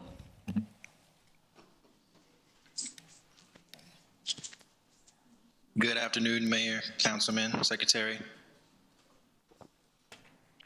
Justin O'Neill, District 5. You can go ahead and play the video. And that's why I'm sure a moment ago you said you wouldn't vote on it. Correct. Knowing what you... If I could vote, yes. Pardon? If I could vote, yes, I wouldn't vote on it. If you could have voted, you would have said either no to it or you would have just not voted on it. Right. I probably would have voted no rather than abstaining. And that's because you recognize that an affirmative vote in this case to allow the $2 million award creates risk or jeopardy to the councilmen and women who approved it. Correct. Including the mayor. Correct. I don't think anybody should get money if you're cheating the system. Thank you. After I interviewed Philip, I did that same evening, I believe, have a conversation with the mayor on the phone, and Councilman Pusley was there, either in the room or in a three-way call, I'm not 100% sure. But that was after the meeting with Philip, and so I explained to the mayor that Philip, who would be the only one that could explain what happened to this document, could not explain it. And so there was an obvious change in the document from the website to the PowerPoint. And the only person, well, there were probably two people that could have explained it. One was Mike Culbertson and his team, and then the second one would be Philip Ramirez and his team. And I believe we had a conversation with Mike Culbertson to rule him out and actually ask for a copy of his PowerPoint presentation. And who created it? Did he create it, or did Philip Ramirez create it? And Culbertson said that the PowerPoint was created by Philip Ramirez, sent to Mike Culbertson, who did nothing to change it, and just placed it into a template that had EDC heading on it. That's why we ruled out Culbertson as somebody that may be aware of or may have changed the document, and then started working with Philip Ramirez as the sole person that would know, should know, what happened to the document. And what you just told me is what you told the mayor? Correct. In the phone call soon after the meeting with Philip? Correct. And it's the same information you also told to Councilman Pusley? Correct, on that phone call that he was on. Okay. Did you also let them know, Pusley and the mayor at the same time frame, same phone call, that you were not satisfied with the explanation? I did. Okay. So at that point in time, then you are still communicating to both of them that this is something you cannot recommend? That, yes, and that they should be concerned about it. Yeah.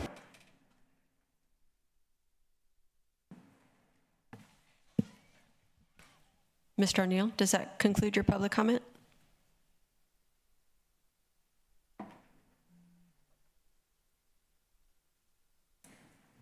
Okay. That concludes the public comment. We'll move to Taylor Johnson. Good afternoon, Taylor Johnson, District 5. Can you please play the video I provided? Correct, yeah. And therefore, the first reading and the second reading were not the same? Correct. Okay. And so, given that, those definitions of same, is it clear that the first reading and second reading do not qualify as the same that was to be considered and voted upon? Right, I would agree with that. And therefore did not comply with the two-reading rule in the city charter? Yes. Okay. And then the same ordinance number came up for a second reading on April 23rd, right? Yes. And you know that really for the CCRDC presentations and the Type B board presentation and the first presentation in front of City Council, all of those presentations had as the banner reason for the $2 million was the recent unanticipated changes in FEMA, right? Correct. Checks in the form. And you also know then that on the April 2024 reading, all of that really had been removed as the banner reason for the ordinance, even though it had the same ordinance number, right? Objection form. Yes, it changed. So in that sense, I mean, and I understand it's still got the number 2 million and who's getting it. That's the same, right? Correct. But in terms of whether somebody would change their vote on the city council or not, you really don't know because it's an independent, it's a different reason now. Correct. Okay. And so, do you see how when you change the reason for the ordinance, you have maybe you'll get more votes, maybe you'll get fewer votes, you don't know. Correct. And that's because reasons matter. Correct. Okay. And so you understand that the reasons they're supposed to be doing at the city 2 readings on the same ordinance is because the same thing is supposed to be voted on twice, right? I would agree with that, yes. You agree? Yes, I agree. And here, because of how they've changed the reason behind it, we're not getting really 2 votes on the same thing. Correct. Okay. Structure feature that was part of the first reading in front of the city council was removed. The false slide, the false narrative was changed by the time you get to the second meeting. The language of the second reading was altered.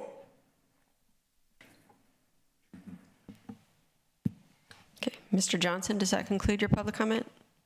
That is all. Thank you. Okay, thank you. Next is Tracy, forgive me for not mispronouncing your name, Jonek. Good afternoon. Tracy Jank, Corpus Christi. And I'd ask that the video I submitted be played at this time.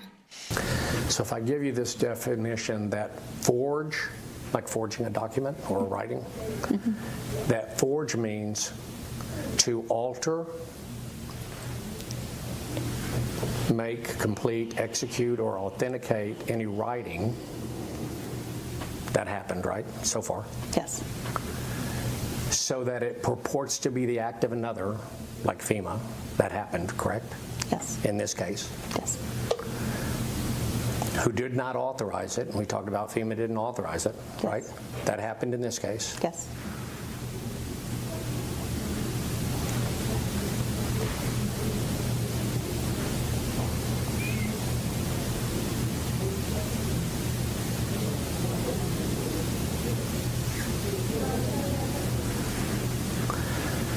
If that's a definition of forge, then the facts of this case meet that definition. Yes. Yes. I'm going to give you another definition of forge. That forge means to be a copy, to say, hey, this is a copy of an original, when in fact no such original, like we see in the slide, exists. Do you understand? Say that again? Yeah, if I purport to, hey, this is what it looks like, and no such original exists that looks like that, Yes. then that's a forgery according to what I just read, I think, but I want to say it to you again. You understand where I'm going? Yes. I'm giving you a second definition of forge. Forge means to be a copy of an original when no such original existed. Do you understand the definition? Yes. And we have that in this case. Yes. Okay. Those are two different definitions, and both of which you have agreed those facts are in this case to meet that definition of forge. Yes. Okay. Those are two different definitions, and both of which you have agreed those facts are in this case to meet that definition of forge. Yes. Okay. Did you hear and understand her testimony? Yes, I did. I don't know if I completely understand it, but I heard, yeah. The two different definitions? Is Yes, that sir. Yeah. And then I also showed you my screen, which had the actual statute language as I was reading along, so you got to see it too. Yes. And she obviously testified that what occurred in her view here met the definition, the penal code definition of forgery, right? Correct. Do you agree with her? I agree with her. Yeah.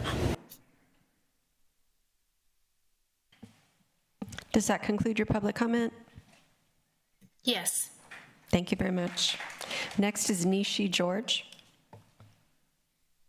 Mayor, City Council, City Manager and staff, and members of the community, good afternoon. Nishi George, District 2. Can you please play my video? Again, no one has said that any document was fraud. No one. In last week's council meeting, I had raised some very serious concerns regarding a federal document that seemed tampered, altered, or edited from its original source. The only response I received, I'm quoting, that document went from one Xerox machine to another, causing some very specific information to disappear. This is the original document that you have on the screen. Let me show you how it's done. This is the original document that is on FEMA website today. This was the only presentation that EDC had in front of council on February 20th. You see the red circle over there, that's where the missing information was. This is how it's done. You just Photoshop it, it's that simple. There is no use of a Xerox machine over here. This is just called electronically altering a federal document. And so until then, I'm not giving any recommendation. I'm putting it on the agenda. I was asked to, so you can consider it. You have to come up with your own recommendation. Got it. But you did you did let the city council know that there were some some improper information, some tampering, and all that. Also, you let them know. I let them know. We're going to let them know again tomorrow in executive session. I already have an executive session posted. And then you go on, you said that, however, because the council wanted this on the agenda for them to consider, it's on. And so my question to you is, when you are saying in that conversation with Ajit that the council wanted it on the agenda, who are you referring to? Yeah, I'm not for certain, but I know the mayor and I think possibly were okay with the issue at hand of not having an explanation and wanted to proceed with having it on. Both of them, you had informed them that there had been this altering or tampering or forging of a federal document, but they were still willing to support it, right? Correct. I think what you're telling me is during that time frame, you were not in the loop as to what the findings were for the investigation. Correct. And so, therefore, you had no knowledge that it was something illegal in the process that you were voting on. Right. There was, right. Okay.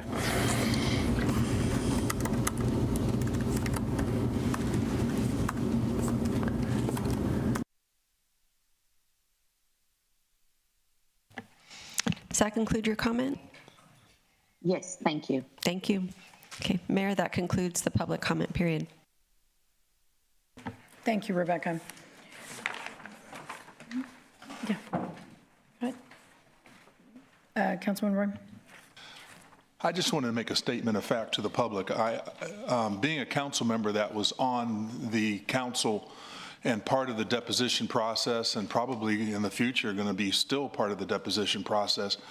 I have removed myself from public comment or anything related to this because, number one, I want to make sure that I can recall to the best of my knowledge what happened. I'm cooperating actually with both sides. So I just wanted to know that I think respect is important, and I'm not trying to do that to disrespect anyone, but I'm simply trying to maintain the best of my ability in understanding what happened based on my viewpoint. So again, I think public comment's important, but my getting up is not disrespecting any members, and if you felt that way, I apologize. Thank you. Okay, thank you, Councilman. So that concludes our public comment period, and we are going to go back to, is Ms. Buxton? Yes. We'll go back to Ms. Buxton. We had 3 council members. A statement of fact? Yeah, hold on a second. I'd like clarification on why the gentleman was thrown out. I normally think that when they throw him out, that's fine, but I didn't see what he did that was so bad. I just don't get that. Sometimes you have to vent and say how you feel, and then it doesn't escalate. He was not upset until he was approached. He got a little loud, but he wasn't upset until he was approached. And you ask him for his name. He didn't want to give his name. You already had his name. We ask for the name when they sign in. I do not understand that, and we don't even know if that's who they are when they come up here. We don't know if Susie's Susie. But I'm just saying, I'd just like clarification on the reason you threw him out.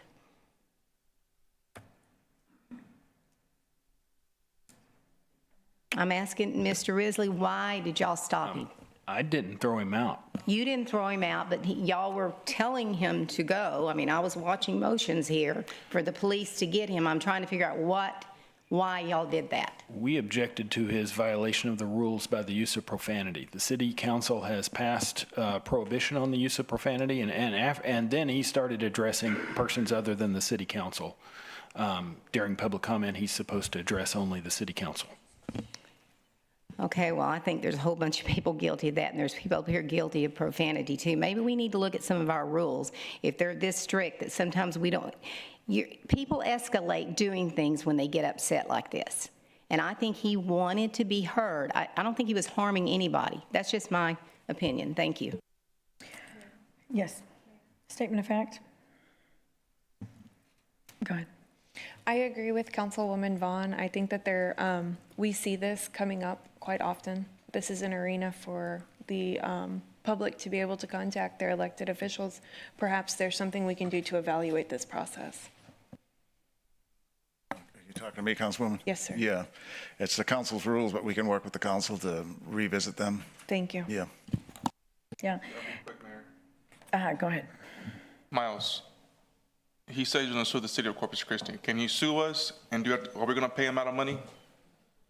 No, we are a limited public forum. Okay, so he can't sue us. Anybody can sue you for anything. Okay, are we going to give him money? Because I know we give out money just like candy. So are we going to give him money? Because if we are, we need to let him speak next time. Actually, we don't give out money like candy. Yes, we do.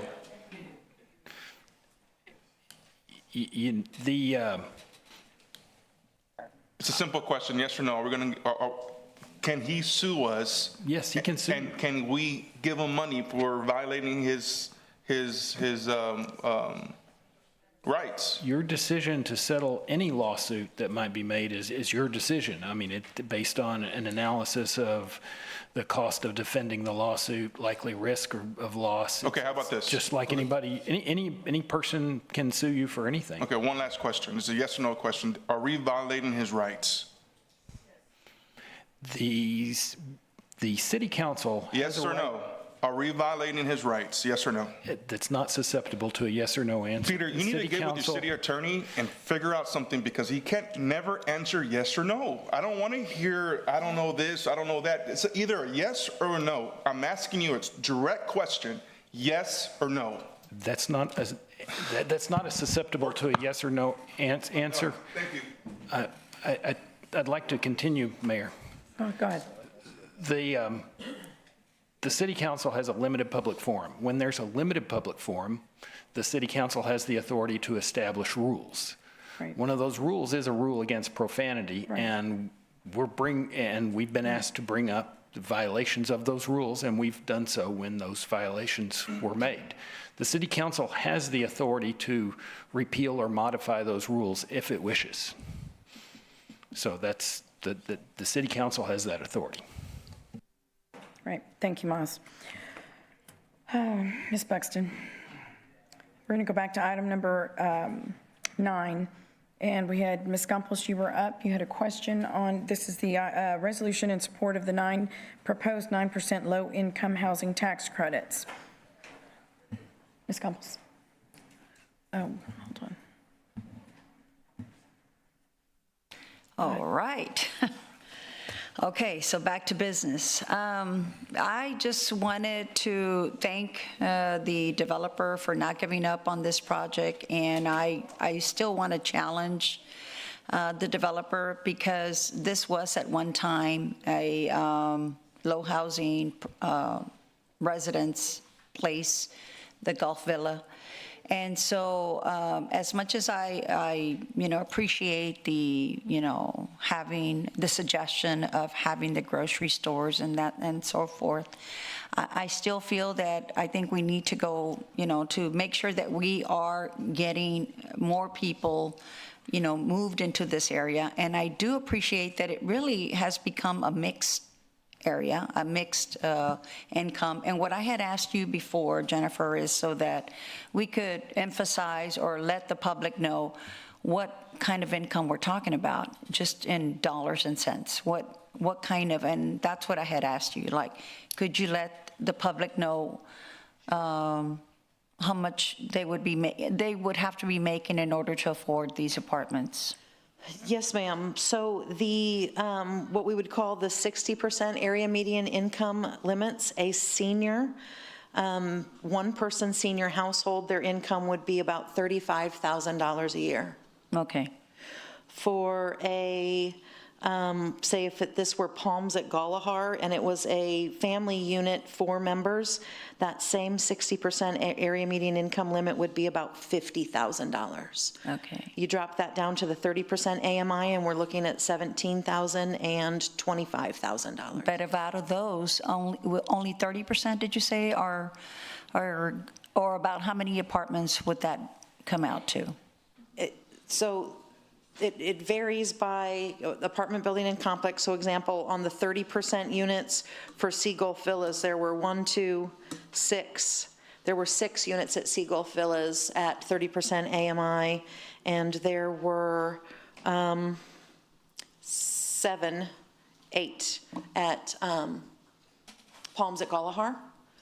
And then the number of units increases as the units go up because that's how the rental income works to pay the bills. Okay, and again, how is it that we can try to increase the 30% AMI, for people, because that's the population that we really are needing more help. So what is it that the city could do to help these types of projects, or maybe even this project? So my recommendation would be is when the developer comes to the city for assistance with city or city-related funding sources dedicated to affordable housing, we look at their numbers and we can say, you have X number of units at 60% area median income and Y numbers at 30% area median income. How can we take some that are for 60 and make them for people at 30? Right. What would that cost in additional subsidy? Because for every unit you do that for, you have to buy down the cost of their debt by the same amount that you're not collecting in rent. Okay. But they're the ones that would have to tell us what that number is, and we can have that conversation when they make a subsidy request. Okay, so that's what I'm looking for, because again, we are not addressing that population, and we know that they're, we need housing for them. So again, I want to challenge us and challenge the developer to present those possibilities in the future. So again, thank you for letting the rest of the community know what kind of amounts we're looking at and what is it that they would have to come up with to afford these apartments. So thank you. Yes, ma'am. Councilman Scott. I didn't do enough to thank you for your interest here. Thank you for by the way, welcome to our house. Number one, even people that didn't agree with the concept say you're fantastic, right? Which is a compliment when people, even that they don't agree with you, they said this group, development group, are real, they're respected, and they do what they say. I don't know you, I've never met you, but I've seen what you've done when you rebuilt, and it looks great. I think there's nothing but good stuff there. Number two, I think the council member's right. Vacant's bad, right? We don't want vacant buildings if we can afford it. And number three, please go beat Victoria. Go get that project. Thank you. Councilwoman Paxson. Thank you, Mayor. I just had my key concern with the project here is in hearing the questions answered earlier from the developer. Unless I mistook something, it sounds like the parking is still a gap. I think that and I could be mistaken, perhaps you can clarify, that the parking that is in this concept is for market rate units, and there's going to be a gap. I would say we don't have enough information until they come up with a parking plan and determine how many parking spots they actually need based on who their market is going to be. And then we'll work with development services. In the last couple of years, we the city, have provided parking variances if necessary. Downtown parking's a little different when it's a senior affordable housing. I don't think we have enough information to say at this time. Okay. We're not far enough along in the development process. That's very important to me, is that certainly some of our community members who need that have access to it. Downtown is a spot that's very difficult to find parking on any given day. And so to me, it would be very high priority to ensure that parking has been amply addressed. And I think everybody recognizes that it has to be addressed. I would recommend that we address it as we get more information when it comes back probably to be amended for the scope of work for the TERS to amend the units. And if it comes back for any sort of affordable housing dollars, that we try and get into it at that point. And then I think we'll have more information to address it. We just don't have an answer today on this number of spots for these people. So we can make sure to get that report in there when we come back. When we come back. Okay, thank you very much. Yes, ma'am. Councilman Barrera. Thank you, Mayor. Mr. Fournier, thank you so much again for bringing these opportunities for us. I really commend you on the project that you did. That's right there off of. Gosh, it's not Shoreline. It's the one over. It's one of the oldest buildings that we've had, and you've really renovated that. I know we had challenges. Yes, exactly. The other one, I can acknowledge the concerns about a grocery store, but I would argue that the project that is on Karankawa and Tonkawa, I think that's a TG 110. Palms at Blucher? Yeah, Palms at Blucher, there's limited accessibility to a grocery store there. And I think the other project that they had done that's further down. On Buford? Yeah, on Buford is also, somewhat limited with regard to a grocery store. And those been able to thrive, and they've really taken a blighted area and improved upon it. And as was echoed earlier before, it takes away the challenge that we're having with a vacant building that we've had for quite some time. And mind you, the ones that moved over there, that one project that they moved, it was this certain group of people, and so they've been able to deal with it. So I just want to say, yeah, I understand the consternation is, particularly because it's downtown, but, once again, that other project downtown, it's still walking distance. So I think getting rid of the idea of the blight and the vacant buildings is much an appreciation. And thank you for trying to get creative so that way we can get something that downtown establishments can feel comfortable with. And I support this. Thank you. All right, I think that's all the questions. I will entertain a motion. I'd like to make a motion. Okay, we have a motion and a second. Please submit your vote.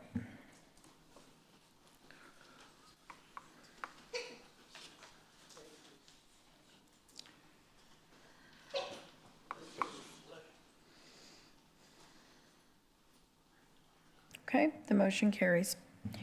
And the next item was pulled was 10. Yeah, I'm going to just remove myself. Okay, this is just for Councilman Barrera abstaining, so I'll entertain a motion to approve item number 10. Okay, we have a motion. A second. We have a second. Please submit your vote.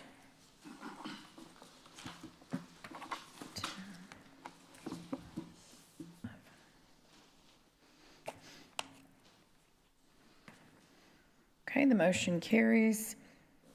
Our next item pulled was item 12. And that is a resolution supporting the Corpus Christi Army Depot and urging congressional and Department of War support for its continued operations and growth. Mr. Skrabarczyk. Thank you, Mayor and Council. Ryan Skrabarczyk, Director of Intergovernmental Relations. And here today on an important issue and follow-up from some of the activities of the South Texas Military Task Force. And before I go too much further, I do want to recognize several of the task force members are here with us today. So I think in the audience we have, obviously, who spoke at public comment, Creston Cook, our Executive Director, as well as Alan Wilson, our Chair, and several of the board members of the Executive Committee of the South Texas Military Task Force. So over the past several years, there have been efforts to advocate in Congress about the workload at the Corpus Christi Army Depot.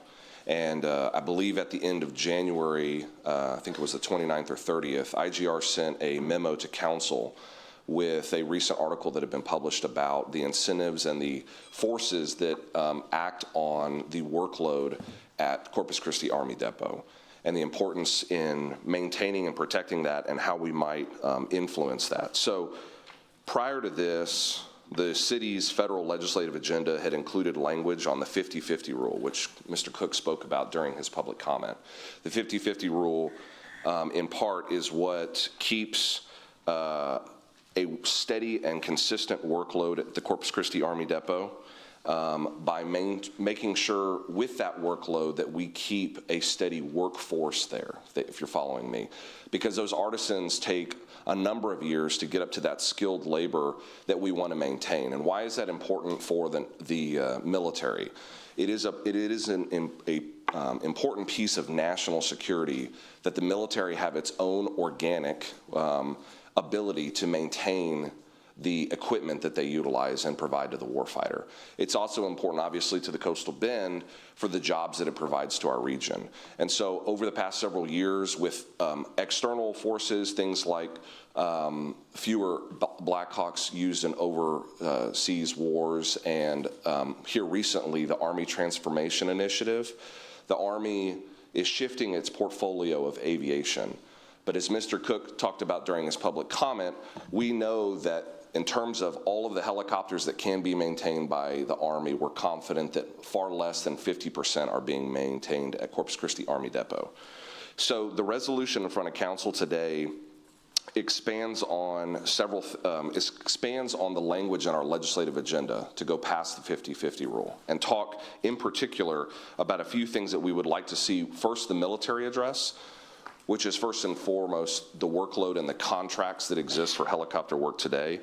And then secondarily, several amendments that were actually introduced by Congressman Cloud last year that worked their way and were approved through the full U.S. House of Representatives as a part of the National Defense Authorization Act. And unfortunately, were not included in the final version of the bill that was signed. And so when the task force and the executive committee traveled to Washington, D.C. several weeks ago, we met with our congressional delegation, and we have their commitment to try again.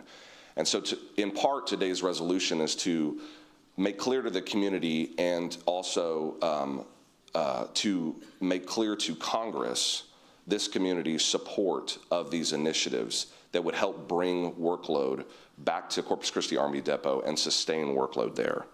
And so I have a presentation for backup, but I think I'd like just to focus on the resolution in front of you. And those principally are, as I said, requiring the military to bring back a full 50% of all the helicopter work back to the Army Depot. That is what is most important in the next 10 months. Because when the task force staff and the executive committee members have talked with Army leadership, we have concerns about the projected workload past fiscal year 26 and into fiscal year 27. And so we want to course correct that and comply with what we believe is the correct interpretation of that law, that 50% law. And then beyond that, we are going to explicitly support several of the amendments that Congressman Cloud and Congressman Gonzalez have agreed to file. And we are urging, obviously Senator Cruz and Cornyn to support these as well. And those principally is the right to repair, which is when the Army buys a piece of equipment, it buy with it the technical data needed for our artisans at the Corpus Christi Army Depot to be able to maintain that equipment. If they don't have it, we're prohibited from having that workload. We would like in the NDAA that CCAD be designated as the rotary wing repair for all military services. Because if you're not familiar with how it is, it's broken up by branch, where the Air Force and the Navy have their own depots. But CCAD, of course, we're a little biased, but we believe it is excellent, and we know it is excellent. And there have been investments that have been made over the last several years to modernize the facilities there, and I'm going to speak about that in a second. And what we want is for more of the workload, including those of other branches, to be authorized to come to Corpus Christi Army Depot and to sustain the workforce there. This was recently done in an amendment that Congressman Cloud introduced and was successful in allowing Coast Guard helicopters to be maintained at Corpus Christi Army Depot. That recently went into effect. And so we want to make sure if there is an opportunity to, we can expand that to other branches of the military. The third is the ability to write off debt associated with programs canceled by the Army. There was a model upgrade of the Black Hawk helicopter for which CCAD purchased the machinery and components for 700 units, and after 100, the Army has changed gear, or changed trajectory, and will not be procuring those 600 available units. Because of that, the Army Depot is required to carry that bad debt load, so to speak, and so it is reflected in their labor rate, and therefore makes them seem non-competitive. And so we want to correct what we feel is basically an artificial mechanism to overinflate the cost associated there. The fourth is the Defense Logistics Agency, which is the agency that provides the repair components that go into the airframes. There is a surcharge associated with those. One that we have continued to advocate to the Pentagon. It unfairly penalizes Class 9 parts or helicopter repair parts. And we'd like to equalize that across all of the supplies that the Defense Logistics Agency provides to our military, and in order to equalize the playing field for the Corpus Christi Army Depot. And then finally, if you have had the opportunity to participate in a winging ceremony, I would encourage you to take some time to spend some time on the base, but I know that I think all of our council has been out there, whether it's for an air show or winging ceremony or some other appointment. And you can see where, at least right now, the Army is doing extensive construction on what looks like a very large facility. It's referred to in legislative language as the powertrain facility. Sometimes you'll refer to it as another name because CCAD likes acronyms, and so they have a tendency to change those. But the point is, in the last military construction bill, $60 million was secured to finish phase 4 of that building. There are 4 more phases to go. And so the schedule on that construction has continued to slide, and we'd like to get Congress to deliver the full amount of those next schedule phases and bring them back in line with our calendar. We know that once this facility is complete, Corpus Christi Army Depot will have one of the most modernized facilities in order to take pieces of equipment and complete it in line, whereas now they're having to move between buildings, some of which are decades old. And so it brings efficiencies, it brings modernization, it brings the opportunity to incorporate new workload that may not be existing airframes at the Army Depot. And so succinctly, that's what the resolution does. I'm happy to go through the presentation if there's further questions. And thank you, Mayor and Council, for the opportunity to present today. Ryan, thank you. I want to thank you specifically. I want to thank our federal delegation has been extremely important in carrying the weight and doing this. This is so critical, as you mentioned, and so I appreciate you bringing forth this resolution. But I know it's been a lot of work for a lot of people, so thank you, including, the task force, the South Texas Military Task Force. They lead a very strong effort in continuing to keep this at the forefront, and so it takes a village, as they say. We have a couple of questions, but I am going to make a motion to approve. Second. Councilwoman Paxson. Thank you, Mayor. Thank you, Ryan. I know that this is a very complex item, And the importance is its impact volume on our community. CCAD has been for a long time a pillar, a very impactful organization within our community. What I'm recognizing, of course, is that we do not have the ultimate say on some of these things. We have to rely on our partners at the state and federal level for their support. And I commend your efforts at communicating that. Absolutely, 100%. What I would like us to do is, through this, which has begun here, we have the partnership of the task force, the chamber, the city. We're putting forward now a resolution in support of this effort. One of the strongest tools we have is our messaging, is being able to communicate at these levels to request for support. I'm thankful that we have our delegation support, but we have to convince all of the colleagues that this is a priority. So messaging is key. So with those three partners and the other partners, I think this also becomes an item that our Economic Development Corps takes on as a priority because it is such a huge impact to this. I know that we have recently had a change in leadership in that org, but the messaging that we can collectively put forward, I think that there's room here for an entire campaign behind these organizations asking for that support. That way, the credibility, the authority, the weight of these four organizations can speak this in unity, and the community can get behind that. So through intergovernmental relations, and through these four orgs, if we can focus on something like that, I think it will be incredibly impactful, because that's what we need, is to get that buy-in. I agree, Councilman. I couldn't agree more. And I do want to clarify or maybe represent for the community's awareness the buy-in that does exist from our entities across town. The South Texas Military Task Force is the city, the county, the Port of Corpus Christi, the Chamber of Commerce, the Economic Development Corporation, individuals like our Gary Bradford, who's on the Texas Military Preparedness Commission, appointed by Governor Abbott. And so we have an extensive list of partners that are all focusing on this, right? I think for us, there's always a balance about when is the appropriate time to fully wade in, and I think it has become clear that with our current projections, now is that time. And so that's why the resolution is here today. That's why we're going to continue to talk about that in the media. That's why we're working with our congressional partners to kind of rally the troops in an effort to get all of these amendments across the line, not just in the House, but in the Senate.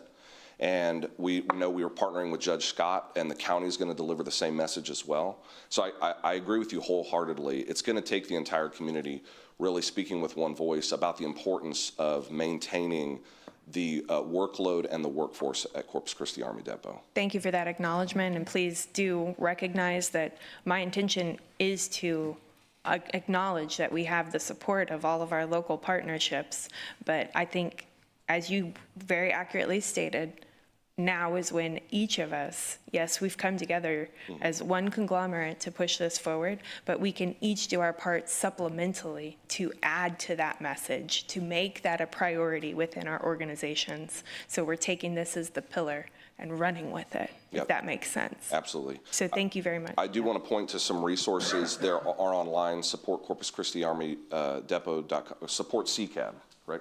supportccad.com. And you've seen some of it come out on social media, but education for how a depot works and how it is different from a typical military installation and what we're trying to do to advocate for that. So it's all hands on deck, right, in terms of getting out the message. Absolutely. Thank you very much, Ryan. And I want to thank the chamber. I'm sorry I left y'all out, and they're actually working on that campaign, and I'm really glad that y'all are, because, again, messaging is important, but thank you for all the work that you have done. Councilman Roy. Yeah, I think the first time I took a tour of the depot was probably Leadership Corpus Christi, took us through there. And it's amazing, being prior military and seeing a lot of the equipment and the things that they were doing. It was amazing. I think the thing that probably, from a business standpoint, it just made sense. the job that they were doing, the money that they were saving, the mission that they were doing. But the other thing is that the pride of the individuals that work there, it was amazing to see the tenure of most of them, their pride in the things that they were doing, and to see the possibility of that leaving. First of all, Corpus Christi, we have multiple personalities, but one of the personalities that's witnessed in council today, but one of the personalities that I think is probably the strongest is that we're a military town. And I think back in 1982 when I first came here, and I realized that people that have served their country in combat, a lot of times you try to put that behind you and not think about it. But it was a 4th of July parade that really made me understand and grasp that again. Saying all of that, we can't lose this part of our personality. It's extremely important that we remain a military town, and it's so important to the vitalization and the look of our city and the uniqueness of our city. With that, I'm glad that you're putting things in place to be able to have everyone make comment about the importance of keeping this facility. I spoke at one of the wing ceremonies about 2 months ago. And I hadn't been out there in about 3 or 4 months, and I was literally shocked at how desolate parts of the base look. And it was sad. So I hope the chamber, and we need to get that message out. We need to be able to make it so that everybody can comment. Social media is a very powerful tool. And we have to be able to get that message out to everybody and know that everyone within the city or outside of the city, but within the 500,000 plus people, have the opportunity to talk about how important that is to us. I think that's going to help us. I've been around, and when they started out, for example, when I left, my last station was Fort Sam Houston, and they quit calling it Brooke Army Medical Center. My wife was the first company commander of that hospital under the new name. And I thought, what a piece of history that's gone. Now they've went full circle. So things can change. Things can go back to the way that they are, but we need everybody's support. Absolutely. Thank you. Councilman, I do want to expand on that just a second. Just because we're talking about the Army Depot today doesn't mean the task force isn't also working on the Navy as an installation. Naval Air Station Corpus Christi is critically important. We recognize the urgency with the workload at Army Depot, but we have a full list of priorities that we're working on behalf of the facilities and the infrastructure at Naval Air Station Corpus Christi. The state has been a major contributor in that through the DAG program. This council is very familiar with that, as we've been successful over the past several years of bringing approximately $14 million worth of infrastructure investment out there. So I agree with you. Things can change, and we need the investment from the federal government to build up all aspects of the training base out there. Councilman Scott. I was going to bring up the Navy. Thank you. Right. So, but there is a relationship between the depot and the Navy, and it makes the Navy's existence on the base more possible. Yeah. So there's an interesting relationship with, I guess, a conversation the other day. All I got to say is thank you for what you do. I would ask we as a community not be a penny wise, pound foolish. The question I would have for you and the task force is, what else do you need, right? What else do you need? And if it's dollars, then let's have a conversation, because we don't want to spend $10 and not get our message out correctly or be able to share it with the bazillions of people who know all these acronyms. So as we move into the budget cycle, Peter, I think, we want our partners to be involved, but if we need to up our game to make sure you all have the assets you need to be successful, I, for one, would be open to that conversation. And my sense is there is another trip possibly going to D.C. in the next couple of months, and I would encourage any and everyone who has an interest in the depot and the Navy to try to get that on their calendar and get up there and work the halls. I think that's real. When I had a chance to go in September, it's real. Those people. And we have a great story to tell, right? But if they don't hear it, then they don't know it. And if they hear it from Corpus Christians, then that's even better. So let me know else. Let us, if you don't mind, let us know what else we can do. I think the military task force always has taken trips on its own and obviously participated in the Coastal Bend to DC trip, and that's what the trip you're referring to that's coming up this year.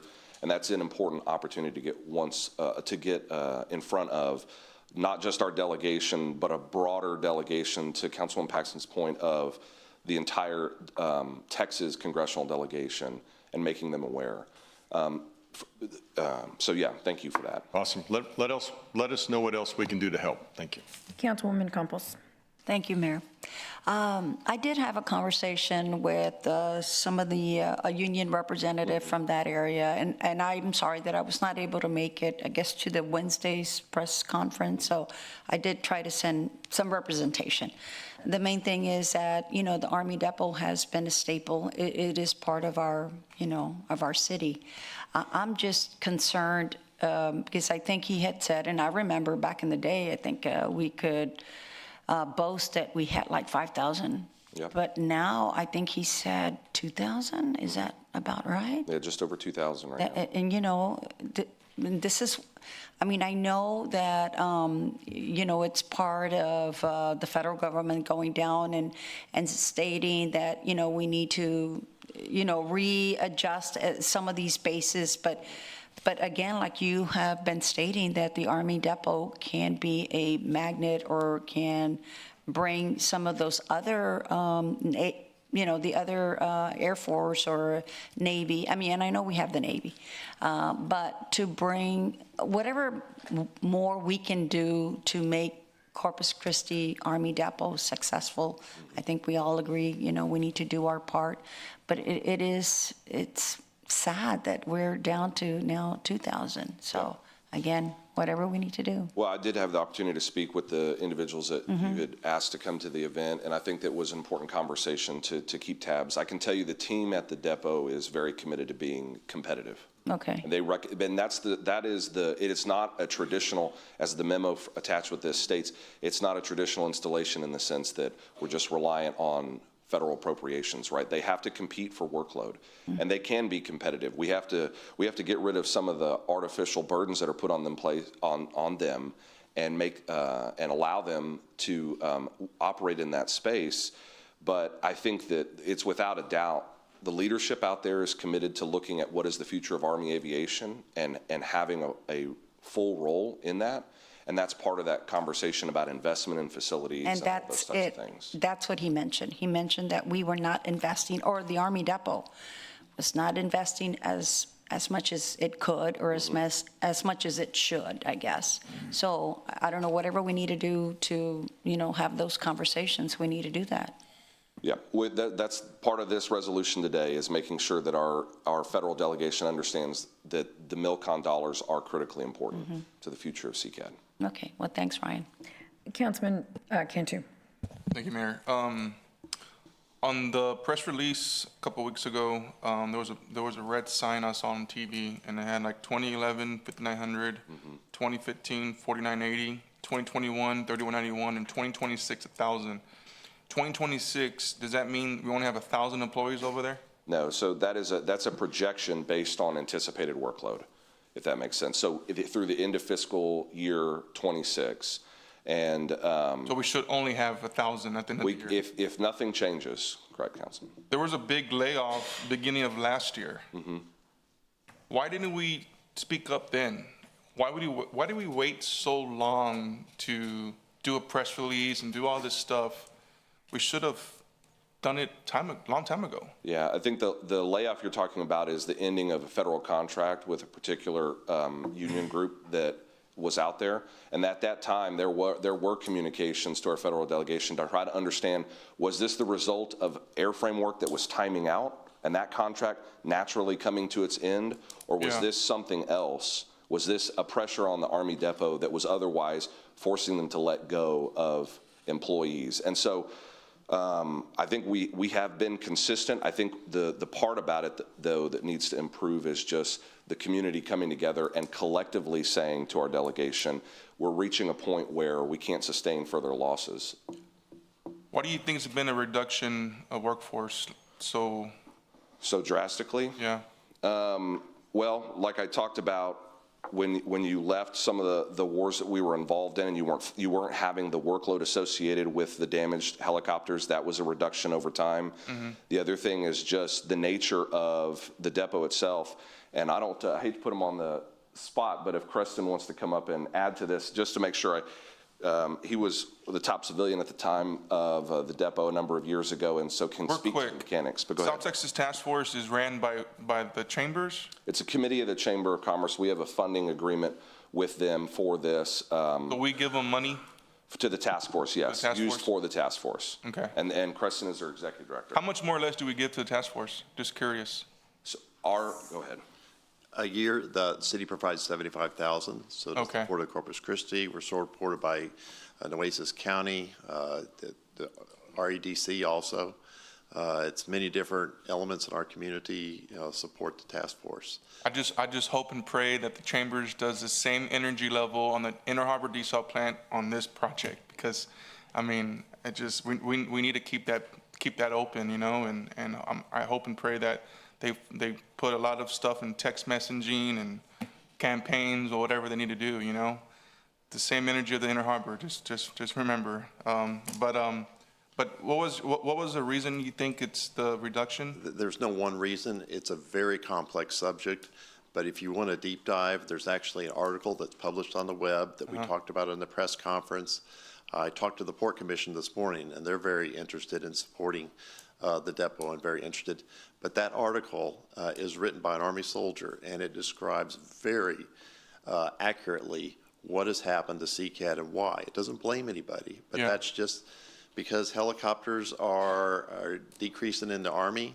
The manufacturers of the helicopters aren't making as many of them, and therefore, what are they looking for? They want their workforce to Understand, stay. yeah. So they're fighting for that maintenance workload, and they're getting the majority of it. Understand. Thank you. Thank you for explaining that. Thank you. Thank you, Creston. So we have a motion and a second. Please submit your vote.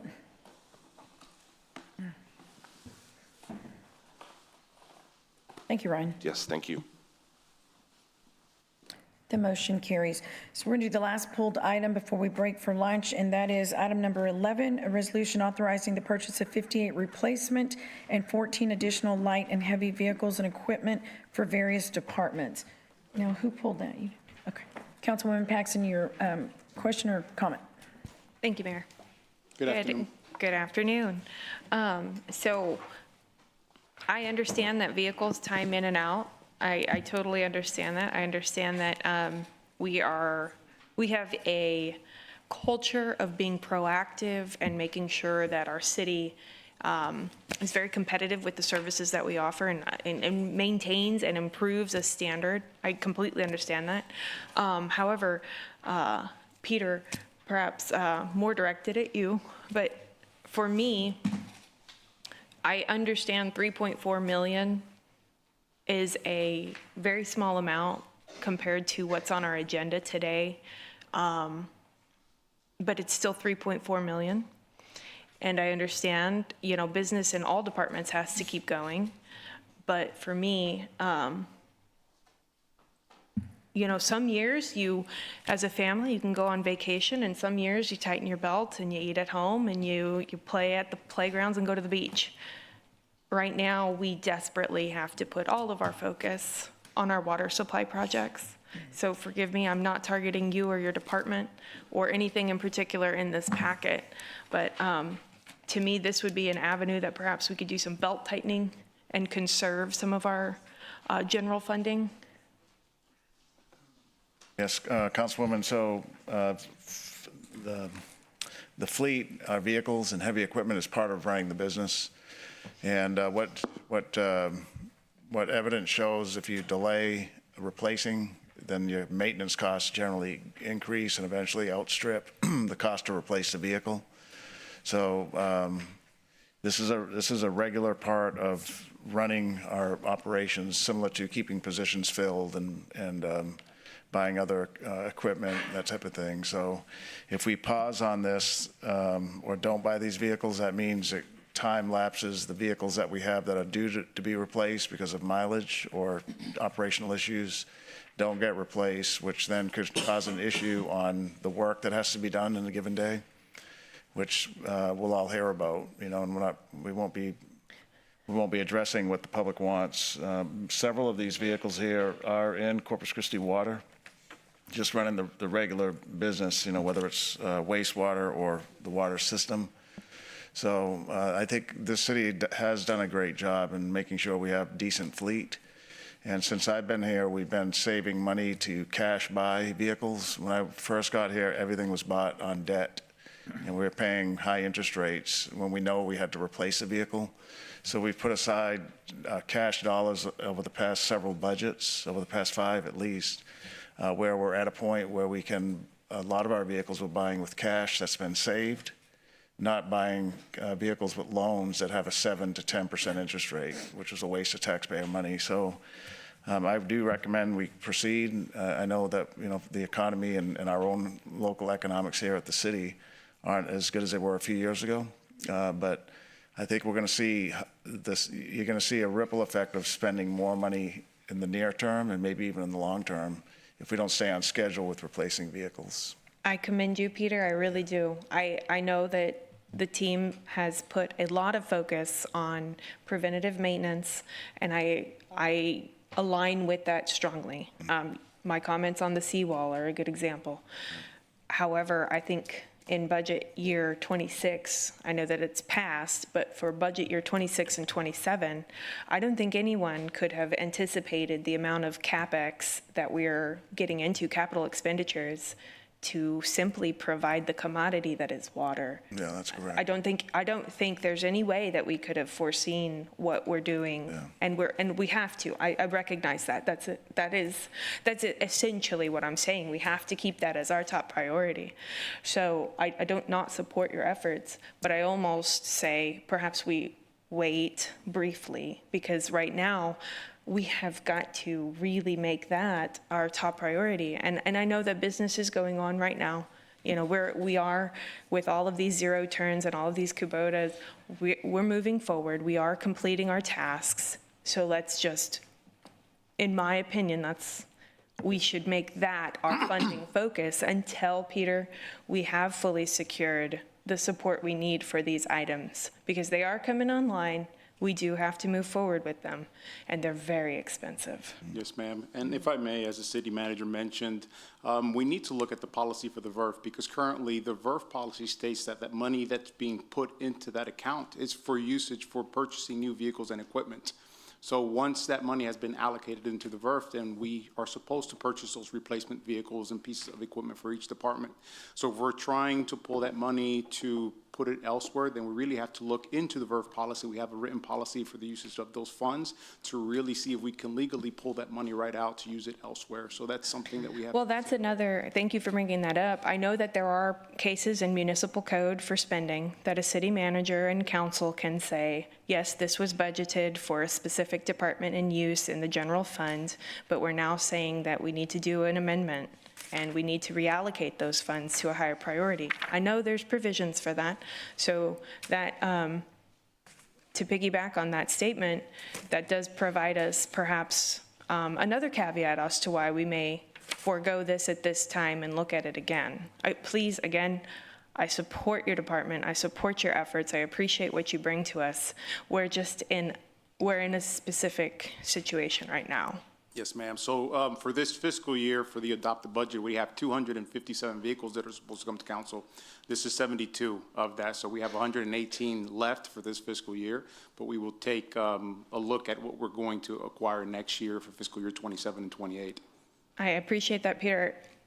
Both. Yes. I can't stress enough how much this has to just really be a belt-tightening year. And I know it's difficult. I know this past budget, we had a $7 million shortfall that every department was really tasked with streamlining, and we were able to overcome that. So this is essentially an addition to that request, but with the situations as they have unfolded in the last 10 months, 12 months, where we are. Right. Well, those are all points well taken, Councilwoman. We do recommend pursuing the purchase of these vehicles. When you look at the 3.4 million, 1.2 million is for police to buy replacement vehicles. These are all replacement, 25 of them. that are used in police operations for undercover operations. So this And is, you then- said 70, I'm so sorry, No. 75 out of a little over 200? 72, and for this year, we have 257 that are part of the fiscal year 26 adopted budget, yes. So we have yet about 4 times this to still come through. We have 118 left for this fiscal year that we Okay. have to come through. So 3 times this total about.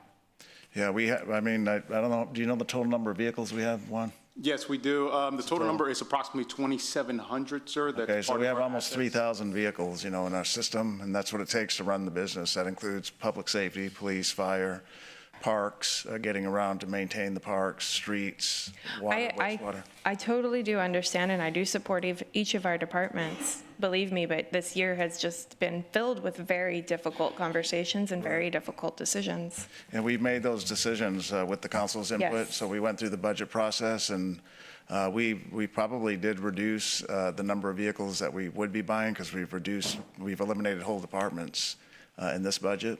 And so we have less employees. And the decision to not buy a vehicle, I would recommend be done in the context of the entire budget development process. That takes months. I wouldn't recommend doing something like that in isolation here, because this may not be, to save money, we may have had a better option, and we probably we recommended that during the budget development process. So to try to save money now outside of that process is good, but it's out of context. It doesn't have anything to compare it to. Like, should we eliminate a particular function that we don't need to do anymore, that type of thing. I acknowledge those efforts, I do. We talked at length about it, and we did, I know that there was some roles that we had attempted to authorize to expand our complements in different departments. Are these numbers reflective of those roles that we did not ultimately add? Yes, they are. So this reflects the departments and the positions that are out there today. And so if we eliminated, which we did, positions that may have had a vehicle, then we're not replacing the vehicle. We probably either reallocated it or sold it. Okay, thank you, guys. Yeah, let me just add that over a million, I'm sorry, is for police, and then the second biggest buy is for water, wastewater. And it's, if you read in the descriptions, it's here, but a lot of it's for maintenance, so maintenance of the system. So we don't, if the vehicle doesn't run when the crew comes in, then we're not maintaining the system. Then you have other problems other than running out of, having less water. We'll have issues with, wastewater and water pressure and all that. So. Yes, sir. And if I may, the budget initiative for those vehicles, ma'am, were also attached with FTEs. So FTEs, you have employees that are waiting for this vehicle to come in to actually proceed with their services. Right. Thank you. Councilman Barrera.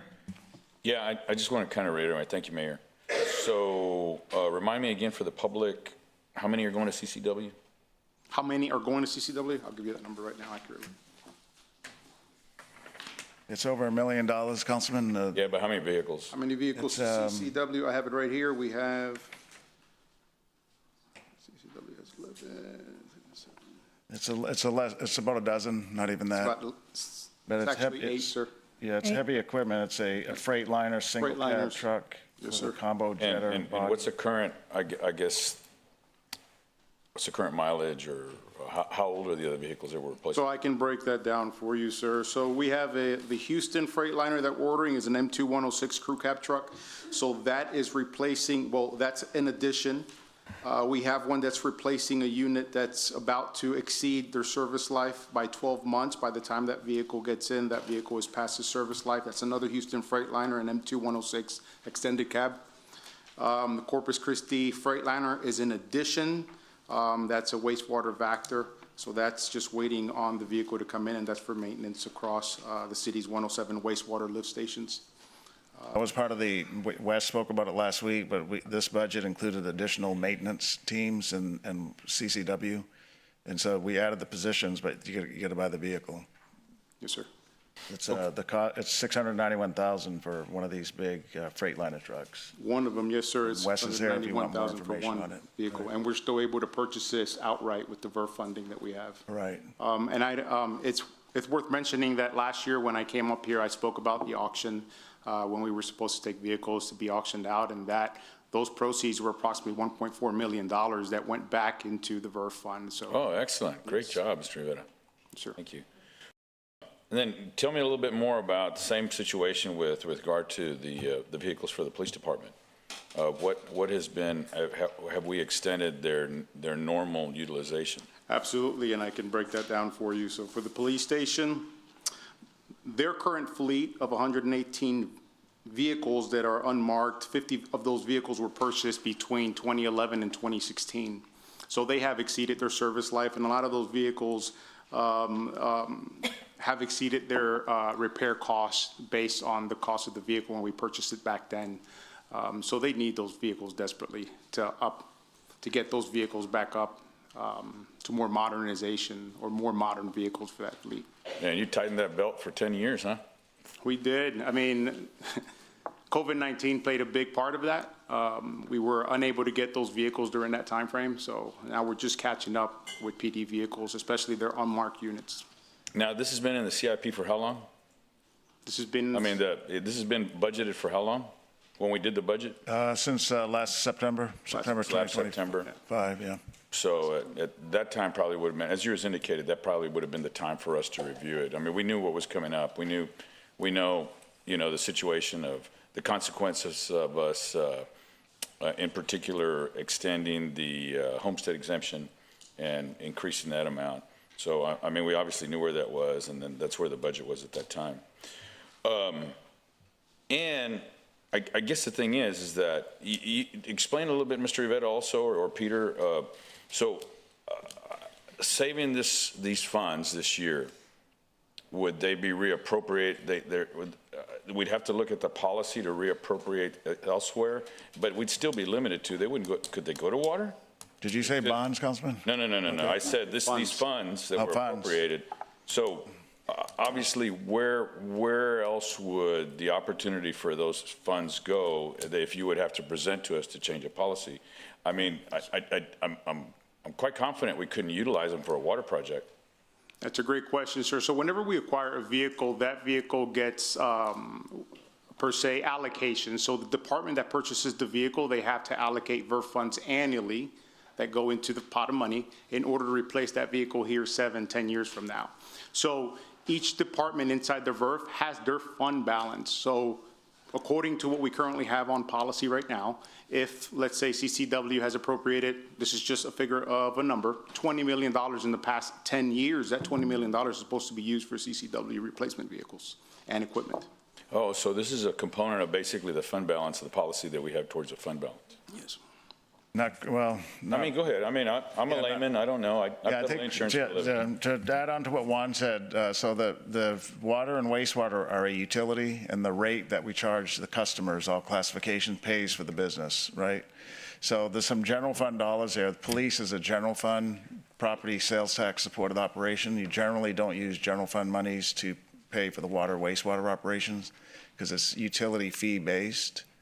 So that goes to your first question, which is, would you mix funds, take the general fund and give it to the water department to do water projects? The answer is probably no, he wouldn't do that. So I guess asset management is just managing that because some of them are water funds that come from the utility. However, right. those funds, once again, that they may prohibit us from being able to do our job to be able to provide the service of the water. Of the utility. Right, yeah, I mean, some of these vehicles, like we just said, were brand new to support a new team that was added to increase maintenance, something we talked about last week, where we have to maintain our systems better. Of which right now we're augmenting all our assets, or quite to expedite them quickly because of the challenge that we have. And I guess we should, in my opinion, we should have the equipment to be able to do so. All right, well, thank you very much. I appreciate that. Councilman Hernandez. Sir. Okay, thank you. I had some concerns around the Toyota hybrids. Now, we went away from natural gas vehicles because we had an issue with resale value of those particular vehicles. Hybrids, because of the nature of their battery, are not as valuable for resale. So have you done the analysis to determine the gas savings plus a higher cost of the vehicle versus a resale value? Have you done that analysis to determine this is the best vehicle? I haven't done that analysis, but I'll let my assistant director, who's been with the department for a while, he's done that analysis. Okay. Russell Dean with Assistant Director for Fleet. Good to talk to y'all again. Kind of nerve-wracking being up here, but I'll answer your question the best I can. The analysis that he's talking about, we did a study for electric vehicles in that nature, not necessarily directly hybrid vehicles. However, your question is based on whether or not we've going to get as much money back off the hybrid vehicles at resale and that total cost of ownership in the end game of that vehicle. And the answer to that question is kind of an unknown at this point. We don't have any of this type of vehicles in our fleet. We have some hybrids, but we have none that has really gone to auction yet, so we don't know what that's going to return to us. As far as terms of gas mileage and stuff, those vehicles will return a better rate for gas mileage. But as far as the overall, hey, are we going to get more money for this vehicle at the end? We don't know that answer yet because we don't know what we're going to get at auction for them. Okay, so that's the question at hand, is you got to kind of have an understanding of what you're going to be spending versus what you're going to get back, right? What I've seen over a lifespan of a vehicle that we own these vehicles is about $1,500 in fuel savings, depending on the price of fuel, right? The lower the fuel costs, the less savings you have. And then on the flip side, is this a desirable vehicle on the resale market? Right. Once these things have battery lives, and the battery life, replace a battery is very expensive. Right, and the question on these, a good thing on these is that these are not pure hybrids. I mean, pure electric. They're hybrids, so they're a four-cylinder over four-cylinder over the electric. So electric kicks in. It starts off electric and then it kicks into the four-cylinder. So. Right, I understand that. Yeah, like I said, I looked at the hybrid resale value versus gas vehicles, and there are some challenges here. So you need to do these analysis ahead of time before you ask us to spend a bunch of money on it, because the hybrids cost more than the gas vehicle. In this case, not for what we can get on the market, no, sir. I don't know. I don't have a comparison of what you could get for the gas vehicle. Right. Okay. So, right now we give us the information we need to make good decisions, because we're buying 34 of them. No, 36. 36, yes, sir. 36 vehicles. That's a significant amount of money. Councilwoman Paxton talked about, this is a lot of money, and we have challenges. So, it's not. We want to make sure we get the best deal for the money we're spending. So the more information you provide us, the better off we'll be. Absolutely, yes, sir. And I looked online yesterday for Toyota Camrys, and anything I could find right now in local online was a little bit more expensive, $1,200 to $3,000 more expensive than what we're paying for these vehicles currently. Yes, but we go through buy board, right, or whatever these purchasing, Celsius, Dodge, or whatever companies these are, and we get that group discount or value discount for buying large numbers. So, apples to apples. Okay, thank you. Councilmember, if I just may add to that comment about the resale value, I just want to be careful with purchasing a vehicle and discontinuing the vehicle's use because we can get more money at auction. We really want to maximize the usage of these vehicles. So whenever they come in, we really want to pay attention to the repair cost, the maintenance cost, the usage, and the current condition of that vehicle. We really don't think about the resale value, to be completely honest, because that's something that we just want to maximize the use of each vehicle that comes in. We want to steer away from having our mechanics try to offload a vehicle because we can get more money in the long run. I use that as a component of the overall analysis. You have, obviously the cost of the vehicle, the fuel savings, the maintenance cost, and resale value. It's just one component of the overall value of the vehicle, not the only decision-making factor. So I didn't want, if you took that as me saying that's the main factor, it's not. It's, you got to do the financial analysis to determine what's the best vehicle to get at the price. That's all I was trying to get across there. Thank you, sir. Thank you. All right, thank you. I'll go ahead and entertain a motion to approve item number 11. I move for approval. Second. Okay, we have a motion and a second. Please submit your vote.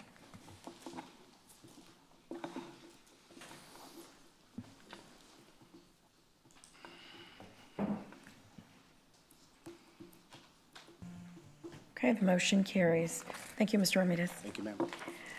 Okay, the council is going to go into executive session on items 25 through 27 per Texas Government Code Sections 551.071, 551.072, and 551.074, and it's 2:21. We will return.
Okay. Okay, good afternoon, everyone. It's 4:56, and we are back from executive session. We do have a motion to make. Immediately after, we are going to go back into executive session to finish some business, and then we will come back out to, complete the agenda business. You want to turn? There you go. Mayor, I'd like to make a motion on item 27, which includes a resolution authorizing the public release of an executive summary of the investigation into Homewood Suites Type B incentive, procedural, and fraud review. That includes the statements, the City Council hereby authorizes the release of the executive summary for the Homewood Suites Type B incentive, procedural, and fraud review as attached to the general public. And the City Council hereby authorizes the release of Appendix J, governance reforms, as attached to the general public. And the City Council does not waive its attorney-client confidentiality for the draft summary report and supporting documents. And finally, this resolution shall become effective immediately upon its passage and approval now. I second. Okay, we have a motion and a second. Please submit your vote.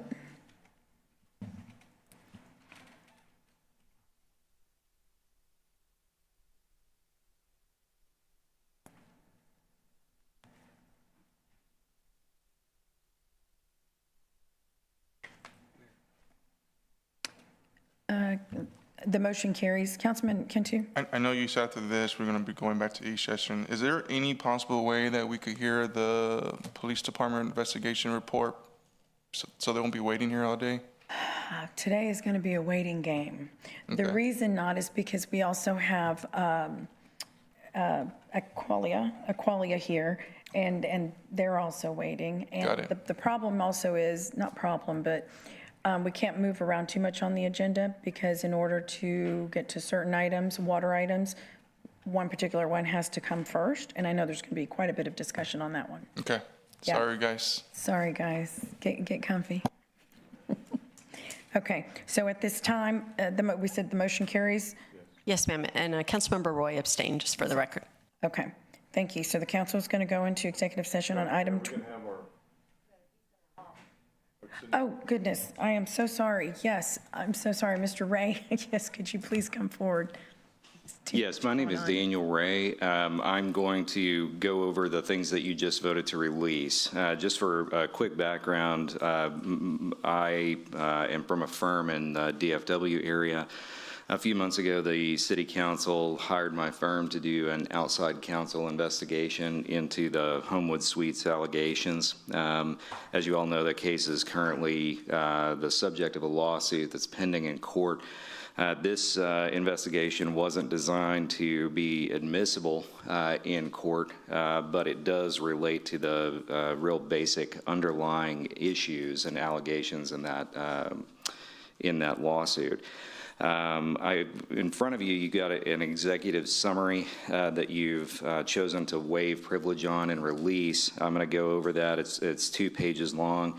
As part of our longer report, we included a number of appendices, one of which was Appendix J, which included several suggestions for governance changes related to future development agreements and other types of agreements that come before the council for 2 readings. And so what I'm going to do now is go over our general findings here, and these are the opinions of my law firm. We're reviewing thousands of pages of evidence, having lengthy discussions with both sets of attorneys on the plaintiffs and defense side, and talking with various members of the city staff and other outside witnesses over about a 4.5 or 5 month period. All of it basically boils down to a couple of high-level points, and I'm going to go over those right now. The purpose of the report that the council asked for was for an independent legal review to determine 3 basic things. Number 1, whether the council approval of the $2 million Type B incentive for Homewood Suites was procured through fraud, forgery, or other criminal conduct. Number 2, whether the ordinance authorizing the incentive was procedurally defective under the city charter or Texas law. And then number 3, what corrective options, if any, are available to the council. This executive summary is just going to go into the barest level of detail on the findings of those. The longer draft report includes the logic and the reasoning and all of the documents behind all of these short statements. But the background of this, as we all know, is that the Type B Corporation approved an incentive with Homewood Suites following review by the CCREDC and then subsequent City Council action on 2 different readings. After the approval, allegations were raised that a PowerPoint slide shown during the project's review process contained a modified screenshot of a FEMA press release relating to flood map finalization dates. The city auditor characterized the alteration as potentially constituting felony forgery. A civil lawsuit followed, and the City Council authorized an internal investigation. The questions before the council now are not political, but legal. Number 1, did the altered slide legally constitute fraud or forgery? Number 2, did the alteration invalidate the ordinance? Number 3, was the 2-reading rule violated? And number 4, what corrective action can be taken? The core findings are under number 1, that there was no prosecutable criminal fraud or forgery that's been established. After review of the presentations, deposition testimony, investigative materials, and applicable Texas and federal penal statutes, the PowerPoint slide at issue appears to have been intentionally altered to cover the dates that appear on the government website. However, the evidence does not establish the elements required to sustain a criminal charge of forgery or fraud. Specifically, the slide at issue is not itself an official government document. It was a presentation slide incorporating a screenshot. There's no evidence that the City Council relied that the allegedly altered FEMA date when voting on the ordinance. Relied on that altered date. Fraud requires material misrepresentation and a second element, detrimental reliance. And the record reflects that the city was aware of the FEMA timing dispute before the final approval. Although it's not directly applicable to the question of whether a crime actually occurred, multiple law enforcement authorities have closed their investigations into this matter while declining to issue criminal referrals or prosecute anyone involved. The record may reflect poor judgment in presentation practices, up to and including intentional alteration of one of the slides, but the legal threshold for criminal fraud and forgery in a criminal setting has not been met. Number 2, the 2-reading rule was satisfied. The city charter requires ordinances to be considered at 2 separate meetings unless adopted as an emergency measure. The ordinance in question, number 1, was introduced and approved on first reading. Number 2 was considered approved on second reading at a later regular meeting. And number 3 contained a modified caption in the second reading, but the body of the ordinance did not change. Under Texas law that it applies to cities in this specific type of situation, the operative legal substance of an ordinance is contained in the body, not in the caption. Amending descriptive language in the caption does not reset the 2-reading requirement unless the substantive provisions also change. Accordingly, we believe that the ordinance was properly adopted under the city charter. Number 3, the incentive was based on economic development criteria, not FEMA timing. The Type B Corporation is statutorily obligated to evaluate projects based on economic development impact, including job creation, capital investments, and tax base enhancement. The FEMA floodplain issue was presented as part of the infrastructure cost justification, but number 1, FEMA compliance is a development requirement, not a condition for Type B eligibility. Number 2, the project's eligibility rested primarily on economic development metrics. Number 3, the final council action clarified that the funding related to public funding improvements and catalytic impact. Therefore, even if the FEMA timeline presentation was imperfect or altered on purpose, it was not legally determinative of the funding decision itself. Number 4, open meetings allegations lack legal support. I put this in here because as part of the initial investigation, there were quite a few allegations that there were open meetings issues, and so we looked into those as well. The evidence does not demonstrate a violation of the Open Meetings Act that would render the ordinance itself void or even voidable. No evidence establishes a quorum deliberating outside of a properly noticed meeting, nor evidence of any secret decision-making. Political discussion among officials does not automatically equate to a legal open meetings violation, absent proof of a collective deliberation in violation of the statute. Last, the council has 3 practical options regarding the ordinance at issue. Number 1, to rescind it. Number 2, to ratify and affirm it. Or number 3, take no action right now and wait for the pending litigation to be completed. Each of those options comes with its own unique set of risks and exposures to the city. The overall conclusion is that based on the record that we reviewed and the witnesses that we interviewed, the evidence does not establish criminal fraud or forgery. The 2-reading rule was satisfied, and the ordinance is legally valid. The greatest legal exposure for the choices that I just mentioned, the 3 different options that you've got, arises from rescinding the agreement after its legal approval. The report, the draft 30-page report and the approximately 5,000-page index includes several other options to address similar situations moving forward, including several potential rule changes related to the 2-reading rule and council presentation. Now, that there are 5 separate proposed or suggested government reforms that were included in that report in Appendix J. And all 5 of these are suggestions that don't directly depend on or relate to the 3 options that the council has to move forward. These are independent of that choice.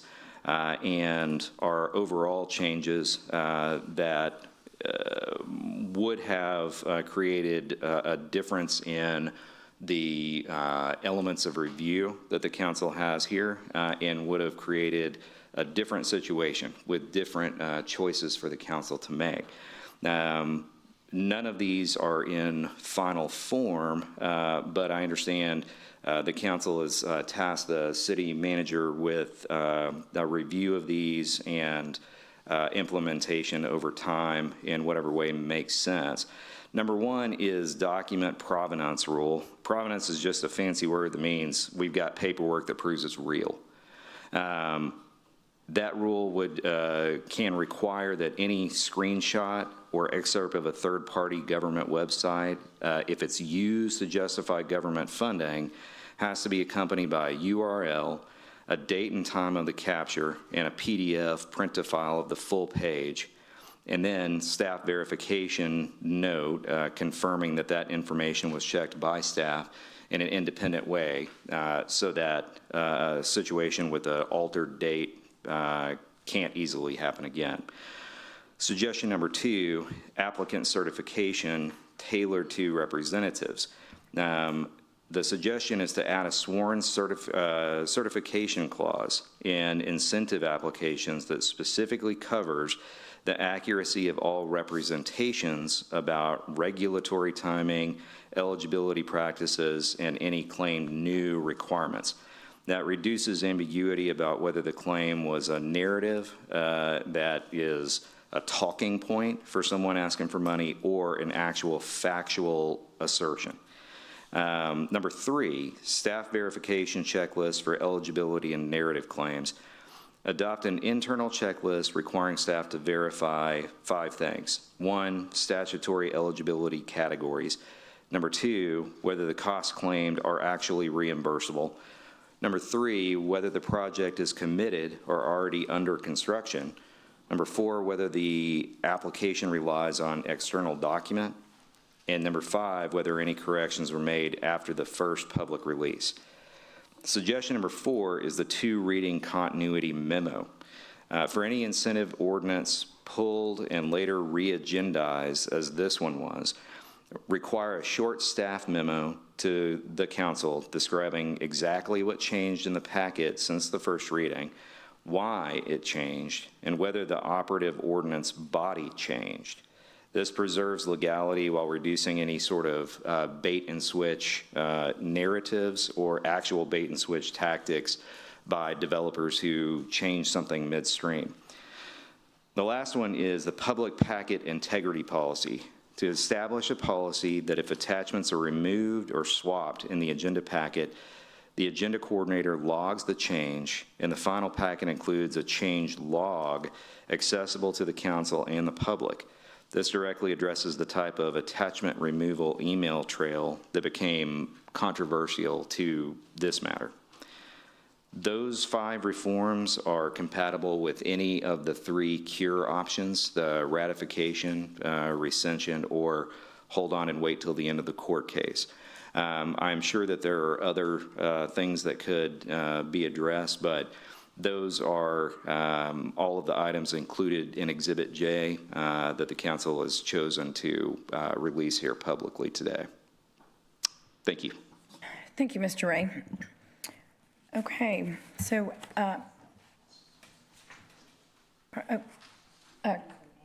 yeah, Councilwoman Vaughn. Okay. I have some questions, a couple of them, just real quick. So what resources did you use to come to this conclusion? How many people did you interview, and who were they? Well, I don't have the list here with me today, but we... Just by memory. I'm sorry, by memory. Well, we interviewed most of the people from the auditor's office and many of the people involved in the city attorney's office. I talked with 5 of the 7 council members. We had extensive meetings with the plaintiff's attorney. That was the first meeting that we had, about a 3-hour initial call. And I've had a couple of additional meetings with the attorney representing the city. And throughout those, we were given other people to talk to, some in the city, some secondary witnesses. Mm-hmm. We interviewed several of those, some that we did not interview on issues and elements that were clear from the paperwork and whose testimony or discussions with us we thought would not necessarily be relevant to the underlying legal research or logic of the decisions. As part of that, we asked different city departments. I think we got documents from 6 different city departments, either 6 or 7. And we did receive every single document that we requested. And many more. I think that in total there was more than 10,000 pages of documents. We basically divided those documents up among 3 lawyers in my office, me and 2 other attorneys. Read through, skimmed them first to see what was going to be relevant, then read through all of the relevant portions. And we also got copies of every single document that's been filed in the litigation, which by itself is many, many hundreds of pages. And read that and read those claims, which have been coming pretty fast and furious for the past couple of months, to determine whether or not any of the new pleadings on file were going to have any impact on the underlying positions that we had gravitated toward or would bring up any sort of overarching positions or document sets that we hadn't yet seen. Then we went through the basic legal research to come to identify basically what the state and federal elements are of the claimed criminal activity, the fraud, and all of there's about 8 different fraud-related or fraud-adjacent criminal allegations that have come up repeatedly here. And there are some that are not related to that at all, like alteration of a government document, but not for fraudulent purposes, just for the criminal side of destroying a government document as its own separate crime. And then we compared those elements to the allegations in the suit and the allegations that we'd heard from all the witnesses. And then did basically legal research on the rest of the elements of the claims themselves that have been brought up, and then any offshoots that we could think of for secondary directions that things may go if some of those elements were directly addressed in a way that was satisfactory to everybody. What would be the next step of, if we were in the shoes of one attorney or the other, what would we then claim was something that made that better? If we lost on something, how would we shift, and what's the next thing that we would go to? And so some of the things in the longer form report are things that haven't even been directly asserted. They're things that are asked about sort of from the side in depositions or referenced, but without a lot of weight on them in some of the pleadings from one side or the other. After doing all of that, it was a process of going through and organizing the main report itself in an easy-to-use way. Instead of doing just one big narrative report that had here's what happened, here's what we think about this and that and this and that. We organized it with the first half being a little bit of narrative and history, and then background on what was done to come up with those conclusions. And then the second half was meant to be a more usable thing like this Appendix J, so that there's actually something that comes from it other than just a written out story of what happened and an opinion that goes with that story. Because what I expect is that just like what's happened in the litigation and then the public-facing side of this for months and months now, that when there's one side or the other has a position that either gets shot down or becomes less relevant for some other reason, that there's ways that those positions change, but they all basically come back to the same basic set of things that happen in the basic set of documents. So the second half of that is more of a, rather than addressing just was this fraud, it is a guide for people who don't have any legal background or understand how a court is going to look at something, to be able to make their way through that on their own without having to continue to spend time and money on outside lawyers looking at it. Did you review the depositions? Yes. All or just part? There was a lot of them. There were, I can't remember the total number. I reviewed all the ones that I have. Yeah. I think there were some done recently. The most recent ones that I reviewed were from a couple of weeks ago. Okay, and last question, did the police report have any impact on your report? Did you coordinate with them at all? No, it had no impact. I didn't even know that they were doing one. I learned about it later, and had I disagreed with them, it wouldn't have had any impact on what I was looking at, because what we were looking at is two totally different things. They were looking at it as a criminal investigation. I was looking at it more holistically from, here's a problem, what happened and what can the council do about it, whether or not there's a crime.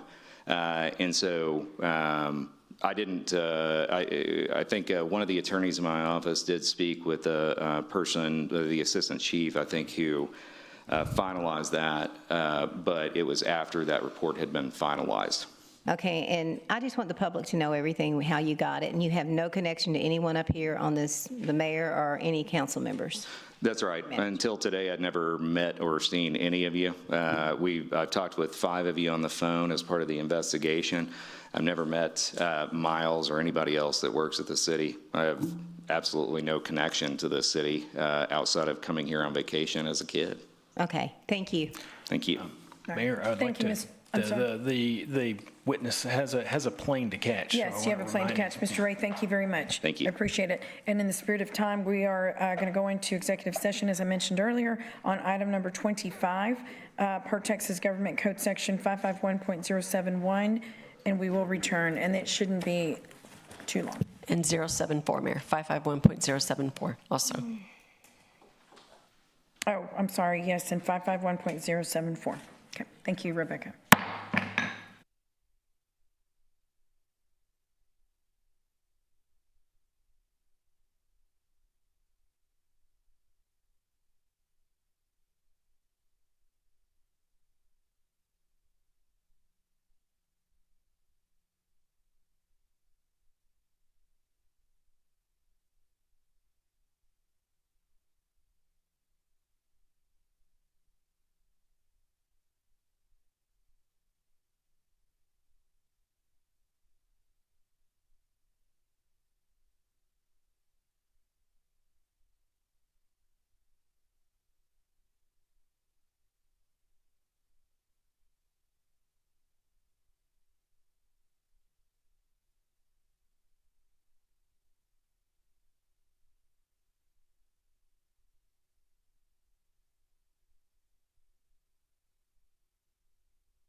Okay, I'm going to go ahead and call this meeting back to order. In executive session, we were discussing our city secretary's evaluation, and I believe we have a motion. I have a motion to increase the city secretary's base salary to $144,273.52 annually effective next pay period. Second. Okay, we have a motion and a second. Please submit your vote. Boy, that was fast.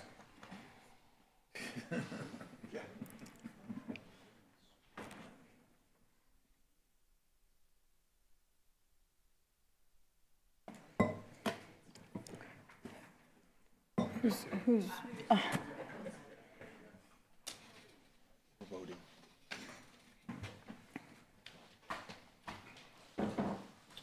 Okay, the motion carries. At this time, we're going to hear the the presentation on Corpus Christi Police Department on findings of Homewood Suites investigation to be presented, investigation, so go ahead. All right. And they're bringing it up now. That's it. All right, good evening, Mayor and Council. Billy Breedlove, Deputy Chief, Police Department. I'll be speaking about the investigation of allegations related to the business incentive agreement between the Corpus Christi Type B Corporation and Elevate QOF LLC. So this presentation includes results of an investigation focusing on possible state and federal crimes only. The investigation did not examine any violations of the city charter, Texas Open Meeting Act, any city ethical violations, or any civil law. So this is the auditor's letter you received on August 21st, 2025, in which the auditor states that city leadership investigated and concluded that the facts of the case constitute a felony forgery under Texas Penal Code 32, a violation of law. Now, this is our predicate allegation that we begin our investigation with. And so I'm going to get right into our findings. And the first question, and I think it's already being addressed with the attorney you heard earlier, is does removing a date from a screenshot of a federal website constitute a forgery of a federal document? No. So the FBI reviewed this allegation with the U.S. Attorney's Office, and the federal prosecutor actually used an example of where they generally do the same thing with the Department of Justice website. When they want to see a jury show just certain elements of a crime, they'll cut and paste things out of that presentation and present it. So based on that cut and paste or that alteration alone is not enough for a crime. So the next thing is, does voting for an agenda item with alleged misrepresentations constitute a crime? No. The Texas Penal Code 702, criminal responsibility for others, conduct of others, does not apply to a council member voting on an agenda item or providing even an opinion of support for that item. And that was asked of our DA, Jimmy Granberry. He gave us that opinion. Does removing a date from a screenshot and presenting it to council constitute a violation of the Texas Penal Code 3710, tampering with a government document? So no. Upon review, the District Attorney's Office concluded the facts and circumstances in this instance did not constitute a criminal violation. And the reason stated, and this is the big part of it, is that that missing date is not material to any action. So all the applications, building permits, actions on this project all occurred after the actual date that the FEMA maps went into effect, which was October 13, 2022. Nothing occurred between that 6 months of April 2022 and October 2022. So there's also no allegation of evidence of a quid pro quo tied to this slide. The DA recommended that the civil process would address the issue. And the council was also made aware of the issue before voting on it. So our investigation, the case was initially investigated by FBI, who reviewed it with federal prosecutors and found no violations of U.S. code. So then we're charged with looking at violations of the penal code. I was a supervising investigator. Our lead investigator is here with us today, Senior Officer Gilbert Garcia.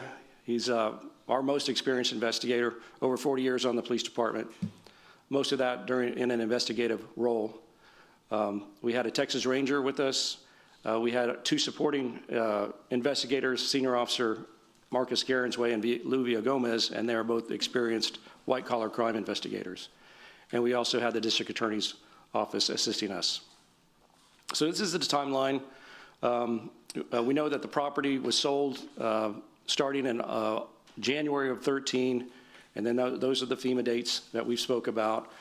And then it's sold again now from Elevate Corpus Christi to actually Elevate QOF LLC.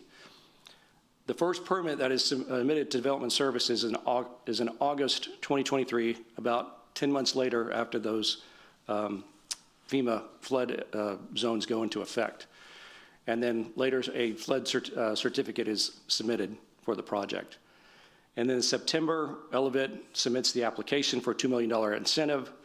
And then October, in the first meeting, Philip Ramirez presents the plan for the downtown hotel and requests $2 million. At that same time, the Type B board began discussing the agreement. And then on November 9th, the EDC had a meeting. They recommended just $1,043,000 be awarded as an incentive. And that was due to looking at the economic impact report of the project, what that would bring back to the city, and using their modeling, said that's about what they suggested that they get. So then it goes, of course, as you know, goes to the Type B corporation. And then on December 11th, the EDC staff presents that presentation with the altered screenshot that we're aware of. And at that time, Mr. Wilson made a motion to direct the staff to the agreement of $2 million. And the motion passed unanimously. And that was when sort of the project changed from being related to FEMA to being a catalyst for the downtown area. That's what the Type B said, that they wouldn't make the $1 million back, from that project loan, but they believe that project would bring in more. And that's why they awarded the $2 million was the reasoning. So then the agreement is signed in January, and then it goes back to Type B where they ratify it, and it passes unanimously. And then through the normal procedures, the EDC staff presents the project to the Corpus Christi Council, and at the first reading, it passes 7-1 with one abstention. And then on February 25th, Ajit David calls the city manager and informs him of the altered screenshot issue. Now, the item had been placed on the agenda for the 27th, but it's removed so the manager can conduct an internal review of these allegations. On April 16th, city manager and the city attorney present the PowerPoint to council in a executive session and talk about the screenshot and what their findings were. And then at that the next week, Mr. David shows the screenshot in the public comments, which he did the week before also. And the second reading passes 5-3 with one abstention. So on May 15th, Mr. David filed the complaint with the FBI alleging that the screenshot was a altered federal document. The city auditor's office then files a complaint in August of 2024. And then also August 2024, Mr. David comes in and files a complaint with the city auditor. November 26th, Mr. David filed a lawsuit against the city. And then on August 11th, that's of course the memo that you received. And the city auditor then presents that to council on the 9th. So as a result of that, Chief Markle notified me on the 10th, the next day, that we would be investigating that alleged criminal conduct. And I gathered our department's integrity team, which is the team that we put together. And we also included the FBI and the Rangers asked to assist. So myself, Texas Ranger, and Senior Officer Garcia met with the FBI Special Agent, and we reviewed the investigation, which included interviewing Mr. David, Mr. Culberson, and Mr. Ramirez. And the agent provided us with case notes and all the documents they had from their investigation. And then on September 18th, our team met with the city auditor's team and had a good meeting. They provided us all their documentation, and we worked with their team throughout our investigation. Anytime we needed more documents, they provided those to us. On October 7th, we began communicating with Mr. David in attempts to gather more information. And then October 14th, we met with the DA's office and his leadership, which is the first assistant Mike Gordon and appellate attorney Doug Norman. And the DA concluded that the facts and circumstances in this incident did not constitute a criminal violation. So on November 3rd, we met again with the FBI, and they brought an agent in who specializes in public corruption cases. We reviewed again everything we had learned, and that we saw no path forward in a more criminal investigation. So we did interview Mr. Ramirez, and then in December we met with Mr. Ellison and Mr. David to speak about any concerns they had. So in conclusion, the FBI, Texas Rangers, CCPD investigators conducted a thorough and methodical examination of all pertinent materials, including statements, documentary evidence, and recordings related to the allegations concerning the business incentive agreement between the Corpus Christi Type B Corporation and Elevate QOF.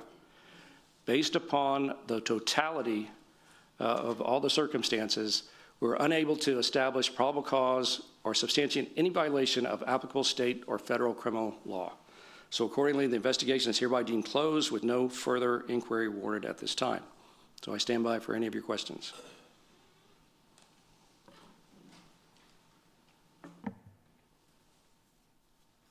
Councilman Hernandez. Thank you, Mayor. Just out of curiosity, when was the last time the Nueces County DA prosecuted a white-collar crime? The Nueces County? We file those cases with them. I don't know when the last time actually one went to court, but I have 2 investigators that focus on that, and they're filing cases, throughout the year, white-collar crimes. I mean, but you don't know of any that have been prosecuted by the DA? I'm certain most of those have probably been prosecuted, but I can't think of any specific one right at this moment. But so 2 of those detectives that we spoke about, they do white-collar crimes, which are financial crimes where people are embezzling money, doing things. I don't know if maybe you're more asking about a Nueces County involving in a public corruption case where Yes. Is that maybe what the question is? I can't think of the last one, but I know there have been some in the past where they actually prosecute those. I mean, in recent history? I think, yeah, okay. Okay, so let me rephrase So we file cases with them, but Let me rephrase they that prosecute them, yeah. Let me rephrase that question. In your career, have you ever had the DA do a public corruption prosecution that you recall in your career? Not that I've been involved with, no. Okay. Did you interview Devin Bokta? No. And then there's a reason for that? It was apparent from reviewing all of the different depositions and statements that Mr. Ramirez was taking responsibility for the presentation of the altered item. And so that was what we were focusing on. Did you interview any city staff members that were in the economic development area? We spoke with quite a few of them. They helped us gather records, permits, those sort of things, but we didn't formally interview any. No interview. There was an allegation of some changes to the agenda. Right. So we are aware of the memo that was changed from the first reading to the second reading. Those were all considered part of a city charter issue. If there's any violation there, and there was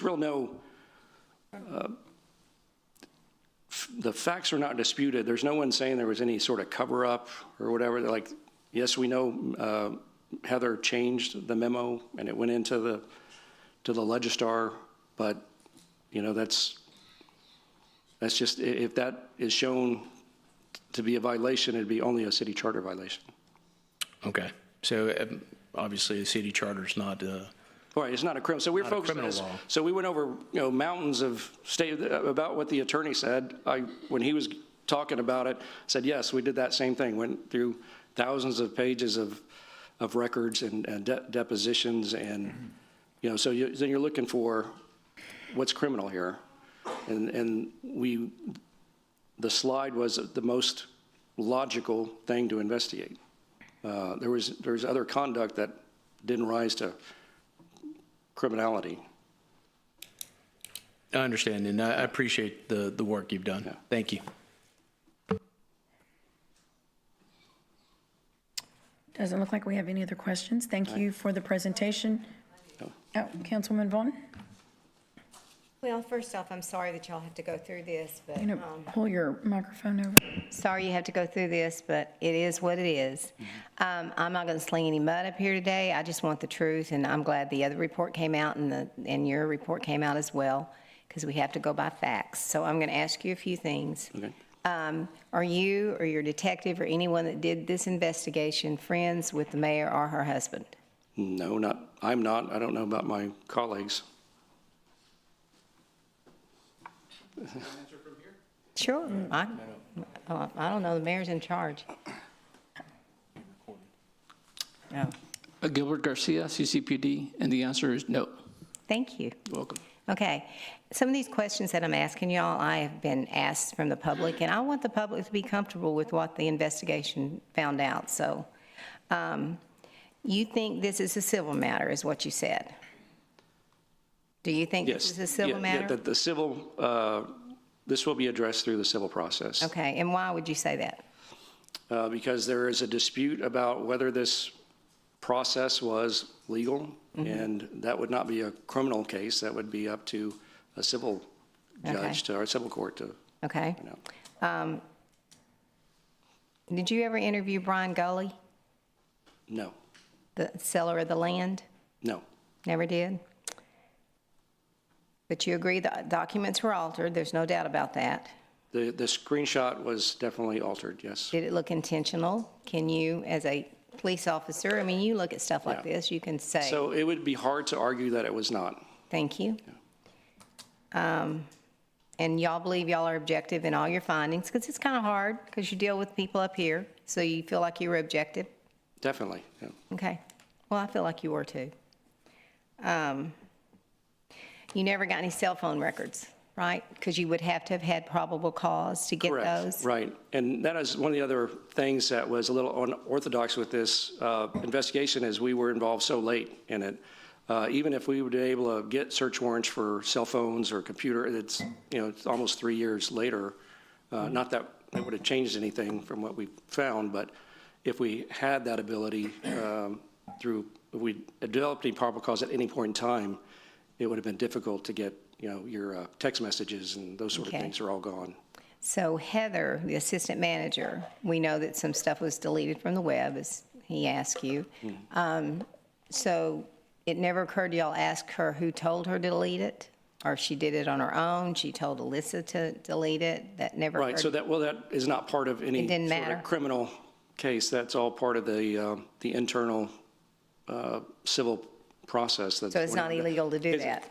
It would be a city charter issue, or if it's any violation of city ethical rules or Okay. whatever. But she was pretty straightforward in her testimony and her deposition that what she did and why she did it.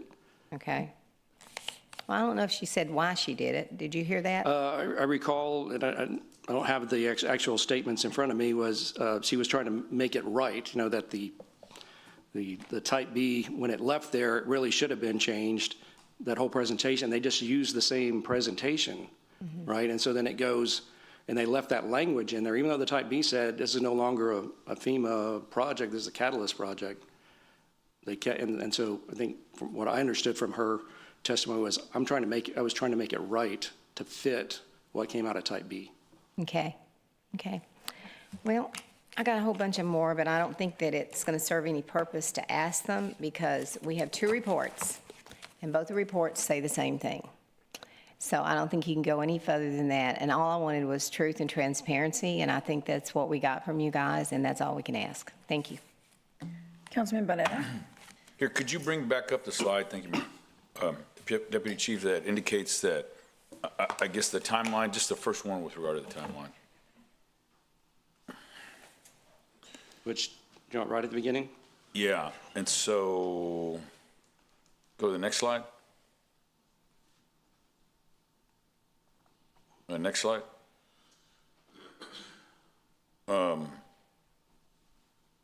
Okay, next slide. Sorry. So I guess the thing is that the reason we're here is the auditor brought before us and put out a memo on August 21st that they concluded that a felony forgery under Texas Penal Code 32 had occurred and asked for an independent external investigation. And I mean, I'm just saying that for the public. I just need that there. So on the 9th, the city council, the auditor made a presentation to the city council. Right. And at that time, a complaint had already been filed with the FBI. The city's auditor's office, which was unbeknownst to many of us, at least me, filed a complaint with the FBI. So I guess the whole purpose and we appreciate the amazing work that your team has done, and unfortunately, this has been highly political, and you guys have been able to be very, very neutral in determining the facts and giving us that information. But I just want to say that the reason that you, and I was one of the ones that brought it up, is that I requested that the Corpus Christi Police Department is the authority for anything that happens to the city of Corpus Christi that we consider a crime. And so that's why I think this council decided to bring here. So I just wanted to remind everybody that the reason that CCPD was involved is because the auditor indicated that they concluded a felony forgery had been committed. And we appreciate the fact that you going through all the facts and determining that no crime has been committed. Thank you very much. Yeah.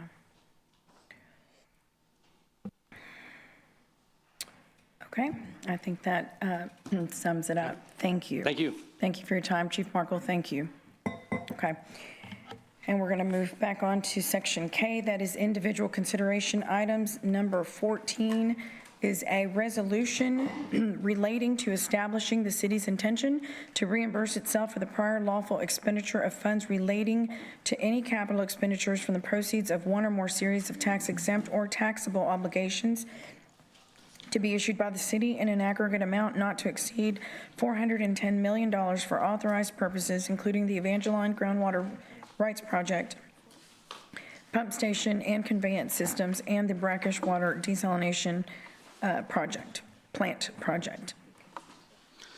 Sergio Villasana, Director of Finance and Procurement. Thank you, Mayor. The item before is a reimbursement resolution for some upcoming capital projects. I do have a brief presentation here just to kind of talk about that. So just a reminder, reimbursement resolution is needed if the city would like to start certain capital projects, start spending money on those projects, and then reimburse itself with bond funds.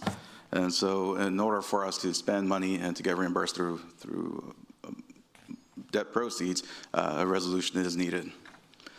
The projects included here, we do have a summary of water revenue bonds, but in the agenda memo, we do highlight the projects that are included in this $410 million. The $410 million water revenue bonds are to fund a containerized brackish water treatment plant for about $44 million. Improvements to the site for the brackish water treatment plant of about $11.4 million, as well as a pump station conveyance system of about $120 million. We also are including $38 million for groundwater rights and about $197 million for the Evangeline groundwater project for a grand total of $410 million. Staff is recommending approval of the reimbursement resolution, and I'll stand by for any questions. Okay, so for clarity, this gives staff authorization to spend these dollars. Essentially, this is like an IOU. Yes, yeah. Okay. Yeah, so we would spend money on approved capital projects once those projects are approved and budgeted for. Okay. And then that authorizes us to spend money from our pooled bank account so that we basically, the money that we're spending, once we issue the debt proceeds, we replenish those funds and make the city whole.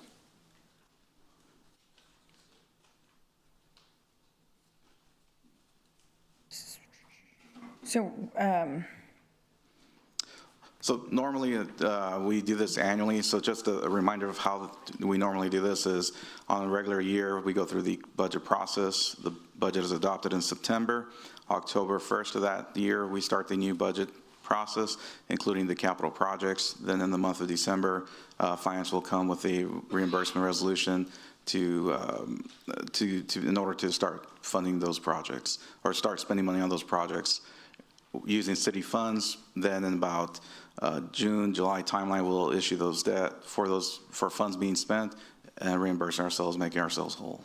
So we are taking up debt capacity in approving this item? So this item doesn't tie up your debt capacity, but it does, it will lead to issuing debt. Exactly. And so you're authorized, well, once you authorize the projects to move forward, and money's being spent on those projects, we'll track the spending of those expenditures and then start issuing tranches of debt to reimburse ourselves for money being spent. This item doesn't necessarily mean we're going to go issue debt right away. Thank you. Councilwoman Paxson. Thank you, Mayor. Thank you. So these are projects with the exception of number 1, which is actually the item immediately after this one. These are all projects that we have already reviewed, and approved. This is a formality to issue the payment. These projects are coming up in the next items on the agenda. And so you will see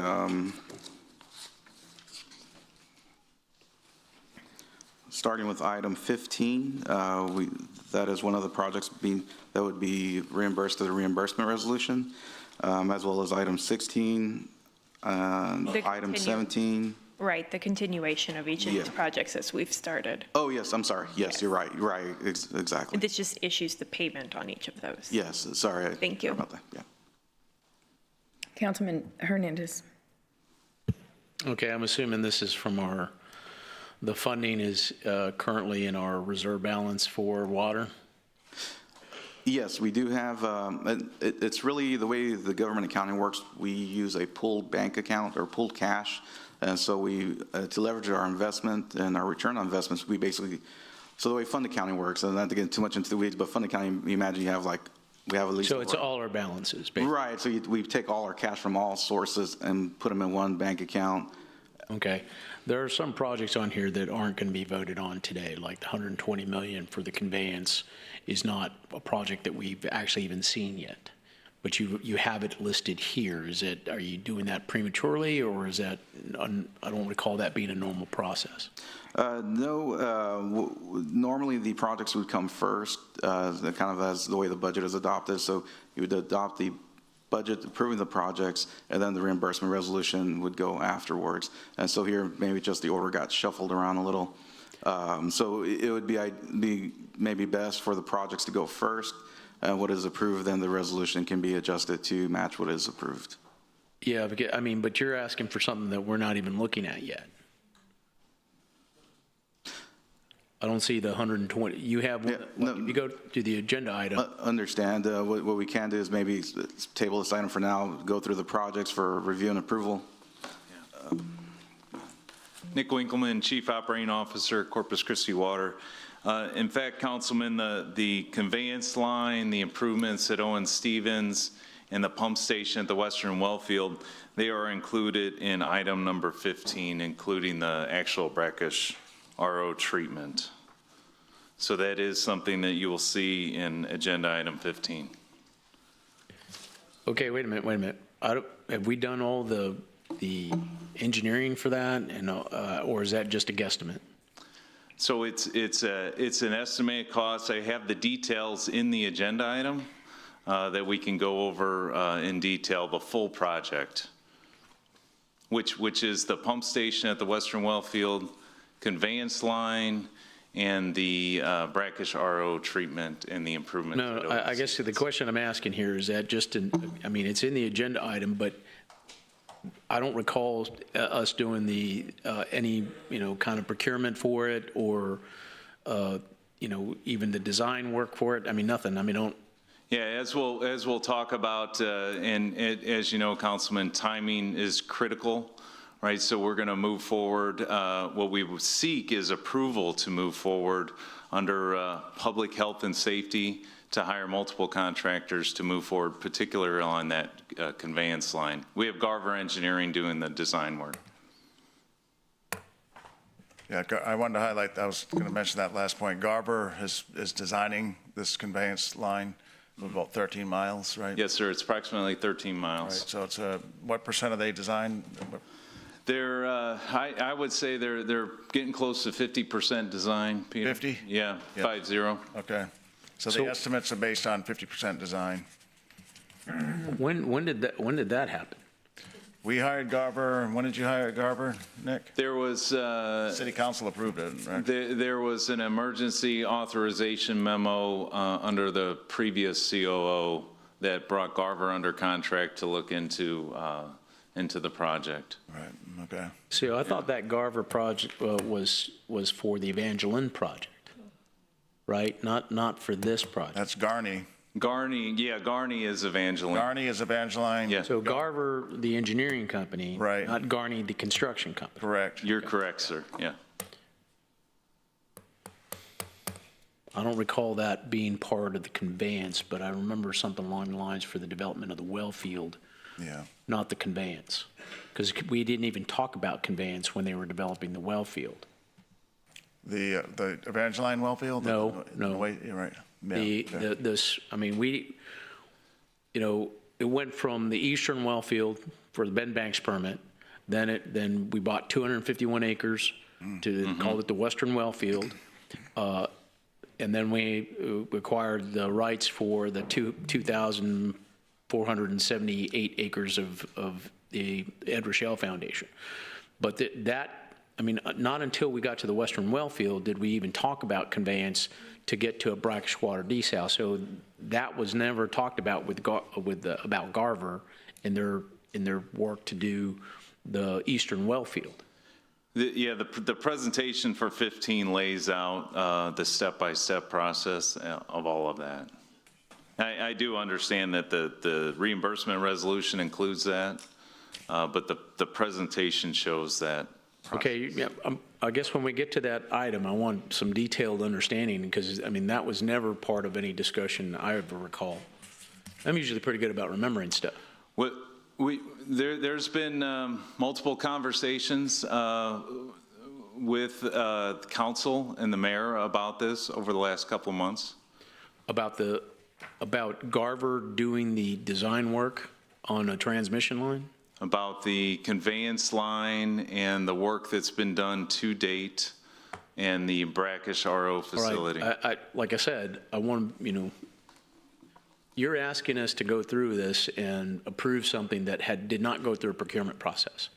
And I'm telling you, I was not aware that Garver had already started the design process on this transmission line. So I'll wait for your explanation on the next item, but we'll go ahead and go forward. Thank you. Councilwoman Vaughn.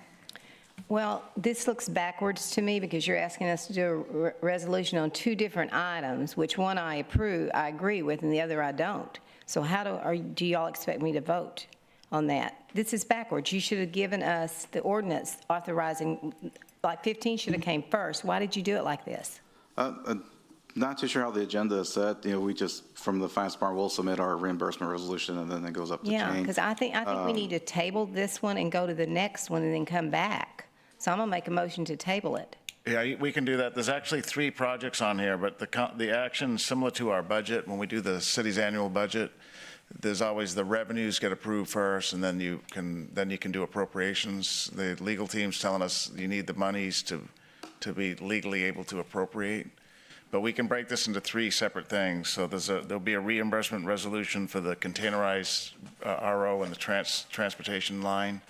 There's an item for the Lye Ranch water rights purchase, and then there's the PAPE-DOS and Garney contracts. Yeah, they need to be 3 separate things. We can do 3 separate reimbursement resolutions, and there's 3 separate agenda items. And you're saying that you cited public health and safety for what?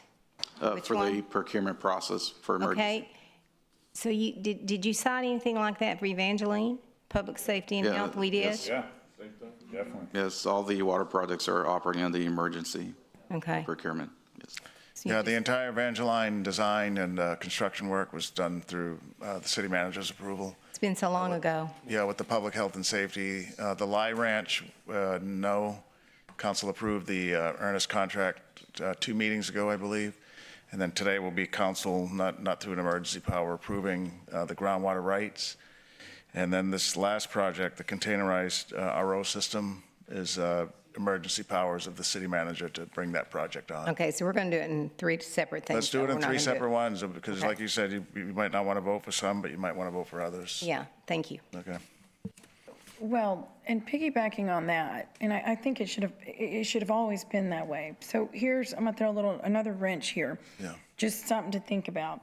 So in 2 weeks, we're going to have a judge say whether there is standing or not on our Evangeline project. Right. And hopefully there's not, but we simply do not know today, correct? That's correct. Yeah, the hearing hasn't And happened we've yet. been told that if there is standing, that could be a 2-year, 3-year, we don't know. Correct. So we're going to take $197 million of our debt capacity and for something that we'll know in 2 weeks. Why wouldn't we do this in 2 weeks and say, Because every week matters when it comes to this drought. so you're going to order things next week? We'll begin to order some things. So what could happen is if in 2 weeks we learn that they have standing, then we're going to make a determination and recommend to the council that things stop, we stop ordering, or we put things back on the shelf and pay a slight penalty fee. The next council meeting is not until, it's not the 24th, I think it's 3 meetings. Right, but you can It'd be do, almost a month before we're back in front of the council unless we held an emergency you meeting. can hold just like the So emergency we're saying, let's procurement. just get, this is the administrative part of it, so there's going to take time to actually place the order. The staff has to approve the kind of like the notice to proceed. We have to notice to Pape, Dawson, and Garney, yes, order that. So there's a lot of steps that still take place. If we approve this tonight, we're not going to issue $197 million in debt, and everything's going to get ordered with a punch, with a keyboard push. So there's a lot of steps that will happen between now and the next couple of weeks. So, I mean, we got the barrels on us in terms of the time between now and November. So we're trying to do everything humanly possible. No, I to understand bring that. I projects understand forward. that. But when you issue, my concern is we don't know, and we're going to know in 2 weeks. So how does that really make a difference? That's not for sure. So they. Hang on. Yeah. And so, and I'm not going to not support it, but I'm just bringing this to light because unless there is a good reason to say, well, which there is, in my opinion, but why wouldn't we wait 2 weeks and say, okay, because if you're telling me y'all are going to start ordering literally in the next, you have maybe a week and a half or so, items, and let's just say they come back and say, you know what, somebody has standing. What happens then? You cancel If they an have order and pay, If things are ordered, we'd have to make that determination of how long would the hearing be? How long would it take before the hearing? Who has standing? Say if maybe it's not the city of Sinton and it's St. Paul Water Corporation, we may say that one's going to be easier to approve in the formal hearing that they don't have standing. So there's a lot of unknowns. The hearing might not even take place in the second. We don't know that either. We'll know by Friday if it does, because the judge by statute has to announce the hearing 10 days before the hearing. The 10th day is this Friday. yeah, and my concern, Peter, is if we do this and then the process begins where bonds have to be sold and then the ratepayer gets impacted and then there's standing and we're now paying for the ratepayer's paying for something we don't know when it's going to be delivered. That's my concern. I'm Yeah, the voicing- bonds wouldn't be sold, there would be debt issued, bonds wouldn't be sold until, it's going to be months from now. Right, Yeah, 2027. but still, the ratepayers would be on, the ratepayer would pay undoubtedly, but no bonds are issued right away. It wouldn't be until we go through the process. It's usually, when is it going to be? A year. Well, no, it'll be months from now before the bonds are sold. Right, definitely at least a year until we A sell year. those bonds. Okay. Yeah. The issue is there is risk in that this project might be delayed. There's also risk, there's also a chance it's not. And so a week doesn't sound like a lot of time, but we have now 8 months, I think is what it is, until November. And we're looking at the curtailment update because it could even be or sooner than November. So we're trying to be optimistic to say we think this project has a good chance still. So let's order the stuff, and if it doesn't, then it's better to have it on order. And if the project goes through and we haven't ordered it, then we've lost time. Time is what we don't have, and time's slipping away, and curtailment is looming. And so we're just being real proactive and trying to bring everything forward we can. And we may have to pay a price for the risk if we lose, but that's better, in my opinion, than not having any water come November. Yeah. You know, I mean, that's, as my job as a city manager, I have to do everything I can do to make sure this region, not even community, region, doesn't have a curtailment situation. Yeah, well, we're in the same boat with you.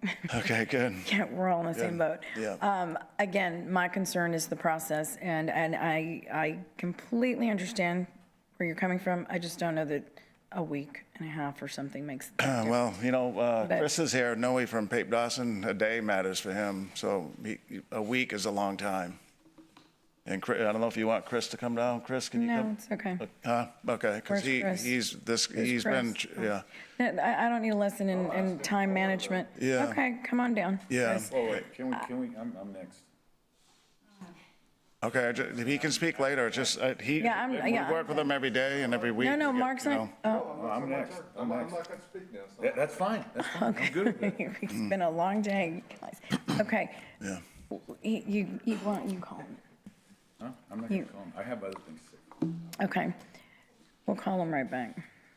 Be ready. Be ready, Chris. Councilman Barrera. Isn't that it?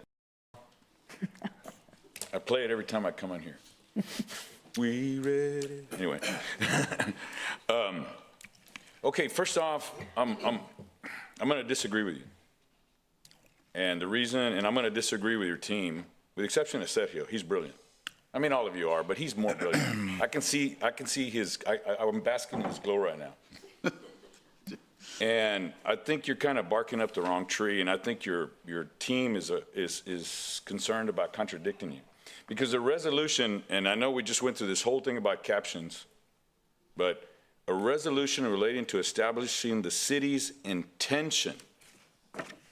It doesn't say we're going to sell bonds. It doesn't say anything about ordering anything. Are you looking for the caption? I'm looking at the caption, Councilman, yeah. You got it? Okay, because I'm talking to you. Yeah. So I just want to understand, all we're doing is we're administratively in declaring our intention to reimburse ourselves for $410 million if we should make the expenditure. Right, that's what Sergio said. Exactly. So we're not, this doesn't declare ordering anything. Well, that's coming up. We're talking. Oh, okay. Yeah. But I'm talking about this agenda item. Okay, okay, that's fine. I thought the mayor. Yeah. I'm trying to be clear. Okay. Because I want to talk about the agenda item. You know, we're talking about, you know, and by the way, I do remember a conversation with regard to declaring Garver, because we had talked about utilizing Pape Dawson, but then Pape Dawson was conflicted because of their arrangement with the Evangeline Laguna at the time. And so we couldn't utilize them because we were utilizing them for the purpose of reviewing all these projects that were coming to us because everybody had an idea. And so at that point, we were looking for a resource. Thank you for nodding. Let the record reflect that Mr. Winkleman is nodding, that we declared an emergency order to have a reputable firm come and pursue all of these other projects. And then Mr. Molly had brought us the conveyance of this because of the fact that we knew the TDS was high, and that idea had come from there. So that a lot of that has already been answered. But the item on the agenda is just to declare intent, not to order anything, not to approve anything, other than to declare an intent, which is administratively required in order for us to be able to appropriate the funds. Am I correct in saying that, Sergio? Yes, sir. All right. Am I correct in saying that, Miles? Hey, see, he says yes. So all I'm saying is that we're creating a little bit of confusion by breaking it up into 3 items, by trying to say, all we're doing is declaring our intent to reimburse ourselves for $410 million should the funds be expended. Can you confirm that for me, Mr. Zanoni? Yeah, I shook my head, Councilman. That's what it is. But what we had in between the onset of this reading and the council dialogue is some of the council members said, I want to vote for some of the reimbursement. I understand. not all I of it. understand. And so that's why I'm trying to make it clear. Yeah. The key word here is our intent to reimburse ourselves. Right. That's what it is. That's right. That's right. That's what I wanted to say. So I just want to add some comfort to my colleagues here with regard to whatever whatever Pape Dawson may say or whatever the situation may say. I think there's time to debate that when we get to the specific project. Right. And I think all of us understand and the urgency, and I appreciate you leading the charge in the urgency. Right. Okay, so that's all I have for now, Mayor. Thank you. Thank you. Councilwoman Paxson. Thank you, Mayor. I don't want to belabor the point, but I do want to I can't believe I'm saying this, but concur with Councilmember Barrera. Please don't mark that on a calendar. No, I sympathize with Councilwoman Vaughn because I understand the 3 items that are immediately after this item are pretty big hurdles that we have to face with a sober mind and some hard decisions. And so I concur with that. However, in the interest of efficiency of running the meeting and administratively being able to preside over the following 3 items, I would argue that to leave them intact as they are and to move forward with issuing the potential to issue funds, because my understanding is if any of these items were to fail, it would essentially just revert back because we didn't authorize them. Right. Yeah, you're right. You can do that, and I just offered an alternate. We recommended it this way. That's why it's on the agenda this way. Sure. But if the majority of the council wants to do it some way different, we're open to that. I know that all of these are very difficult, but I think that what we have declared was that we're making water security a priority and that we're not going to continue to delay projects and that we are going to do everything possible to avoid curtailment and ensure that this region has water. It's not easy, it's not fun, these are tough decisions, but we have to have the tough conversations. Yeah, we agree. I agree. I agree that the next items are difficult, but I don't agree in splitting them up. They're not difficult. I just don't agree with both of them. So to put them on the same thing is ridiculous, to try and make us choose and say, I'm out of order. Yeah, you're out of order, ma'am. I think, again, that it just authorizes the potential to approve them. It doesn't actually approve them. Well, to me, it does. All right, Councilwoman Vaughn. Oh, I'm up now. You're up now. Okay, I just think it's silly to do it that way. To me, that's just totally backwards. You go look at the item, we talk about it, and then we come back for resolution. But y'all do whatever you want to. I'll just vote no. When did the city hire Garber? Let me have Nick answer that. June of 2025 to do that. This part of the scope was what Councilman Barrera talked about briefly. Yes, I believe the wells is what we were talking about. It's what he's talking about. But I'm with Gil. I do not remember ever approving a $120 million pipeline. I don't remember that. So whatever y'all said, I'd like y'all tell me what meeting it was so I can go back and look at it. We didn't, no, the council did not approve that. No. We didn't, the council didn't approve, we didn't have the price. But we discussed it? There was conceptual drawing shown with different locations. One took it to Dr. Gully's property to the Cunningham site. Yeah. Those were shown here by then Drew Molly. I think you may have shown, Nick, the conveyance down Northwest Boulevard. Correct, yeah. So they were shown, we weren't for sure which would be the best path, and that's what Garver was hired for, to help assess that. And they did that, and now they've determined, and Nick's in agreement, that the best conveyance is the one that we're showing today at the price tag that we're showing today. Okay. Yeah. All right. Y'all all know how I feel about Evangeline. I've been forced for that from the get-go. I do not agree with the wells on the river that y'all are doing, so y'all are making it really difficult up here for me to have to either abstain or vote no, but it's y'all's call, whatever you want to do. That's up to y'all. Because you know the one I want, the one I don't want, and I have good reasons for the reasons not wanting them. So anyway, thank you.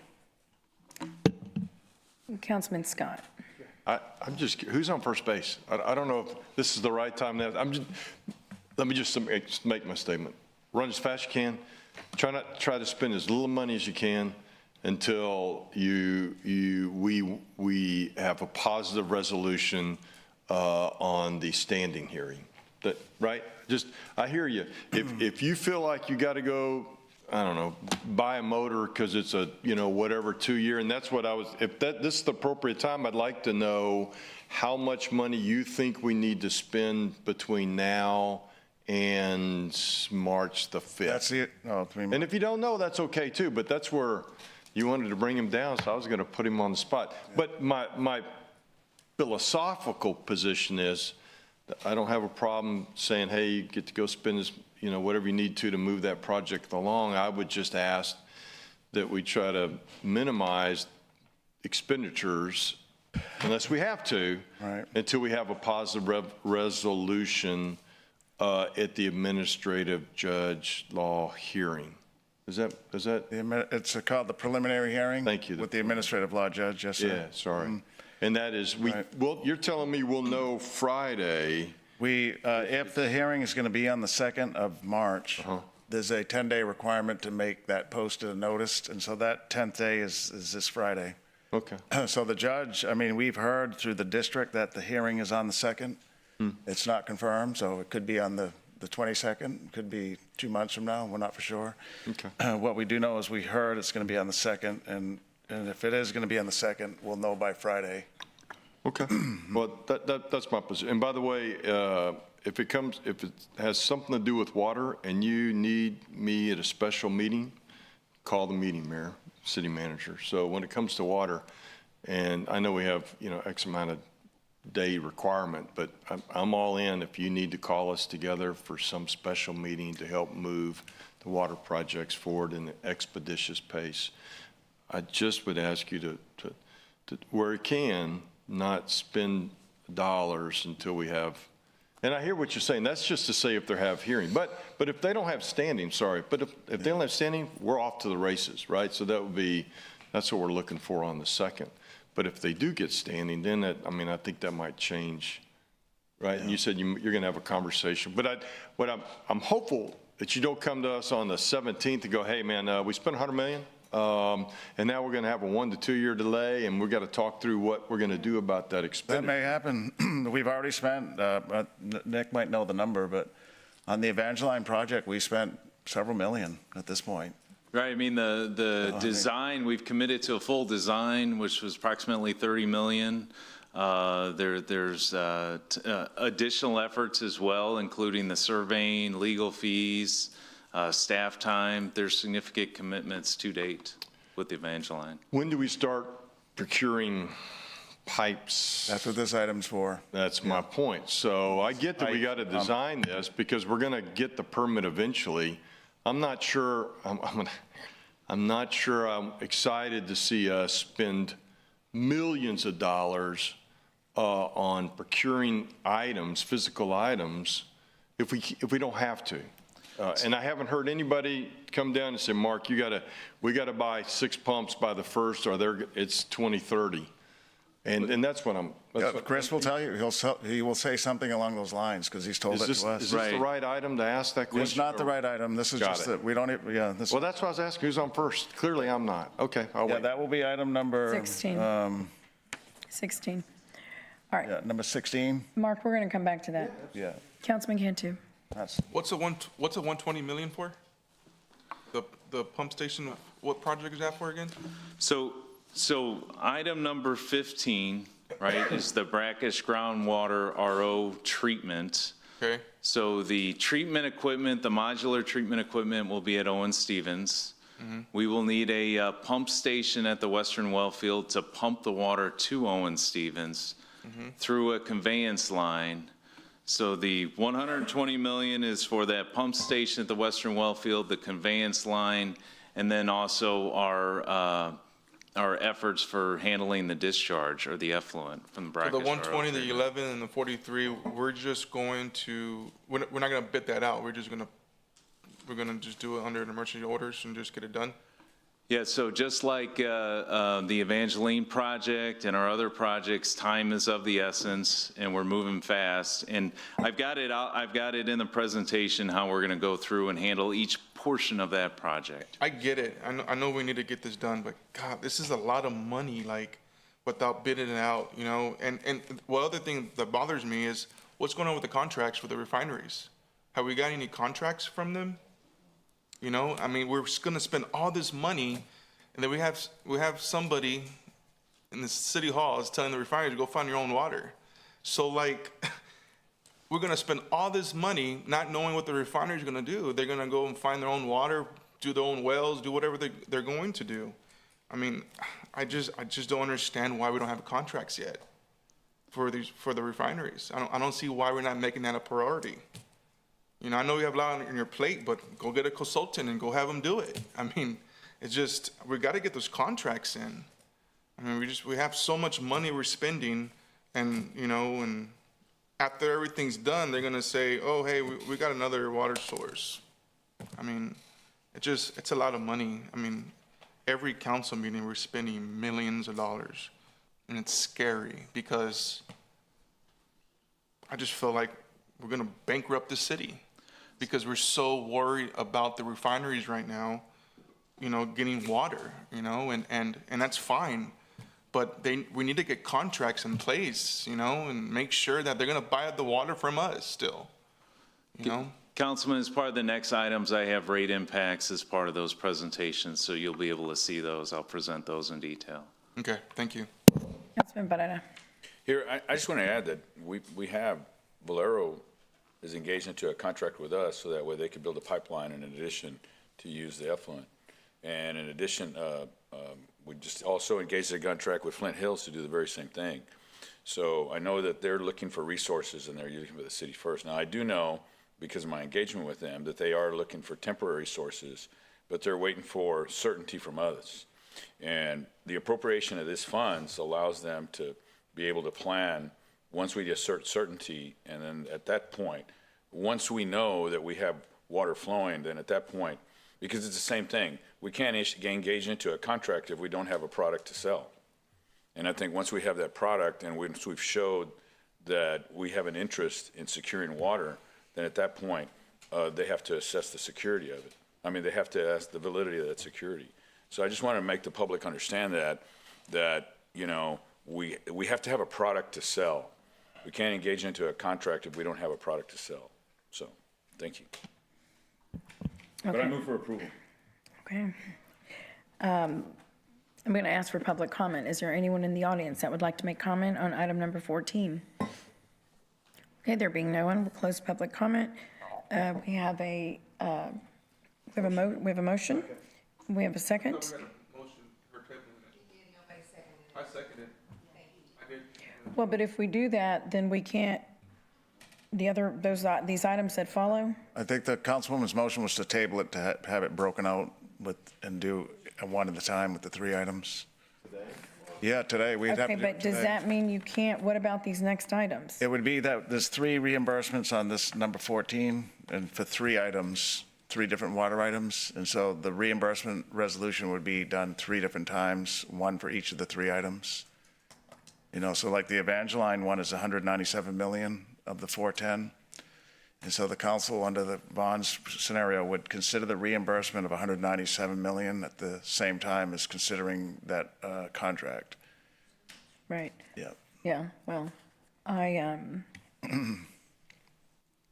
So it's I don't know if tabling is the right word, but it's to take the one agenda item and split break it it. into three sections into and three. handle it at each of the water project items, number 15, 16, and 17. right. No, I hear you. Hold on. Councilman Hernandez. Actually, if I may make the suggestion, you know, how our Director of Finance here, or what's your actual title? Assistant Director of Finance, or? He's the director. Director of Finance and Procurement. Okay, so, you know, you normally the request comes after you actually, you know, go through the agenda items, not before. You know, I thought her motion was to table until after we reviewed the items and then do this particular item. So after we review them. You could. We had legal advice that in order to approve the item, you had to have the money And so you need to say that, yes, we're going to reimburse ourselves. We're going to take the money from the cash pool today. Right. So the money's there, then you can approve the project. If you approve the project without having the money and you don't approve the reimbursement, then you could have a problem with the contract. Right, but you're just, I mean, it's essentially the same thing, you're just breaking it into each. Right. I mean, it just, Yeah, we can always go back to the, when you ask for the reimbursement before you explain what you're spending. I know, this is, It seems a little backwards, and it's not normal the way we do it, because normally we actually have, procurement for it before we go to construction. Yeah. So you're asking for the money before we even knew about the design. Yeah, you're right.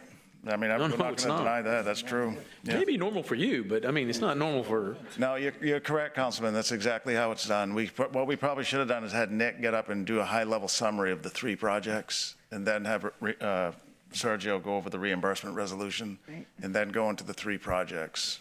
Right, because normally the design is much lower cost, and that's not an. Well, normally it's in the capital budget. Right, Already approved it and all that. We have a lot of foreknowledge of it. This one is kind of like, okay, well, when did we do that? You're exactly right.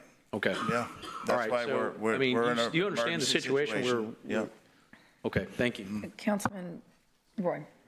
Miles, I think you should actually be able to look this up, because I'm pretty sure that the way we're doing it right now, you have to be able to validate the source, because if we go through and we vote yes or no, but if we commit to that project and we don't have the source, there's a particular line that speaks directly to what type of exposure we have on that.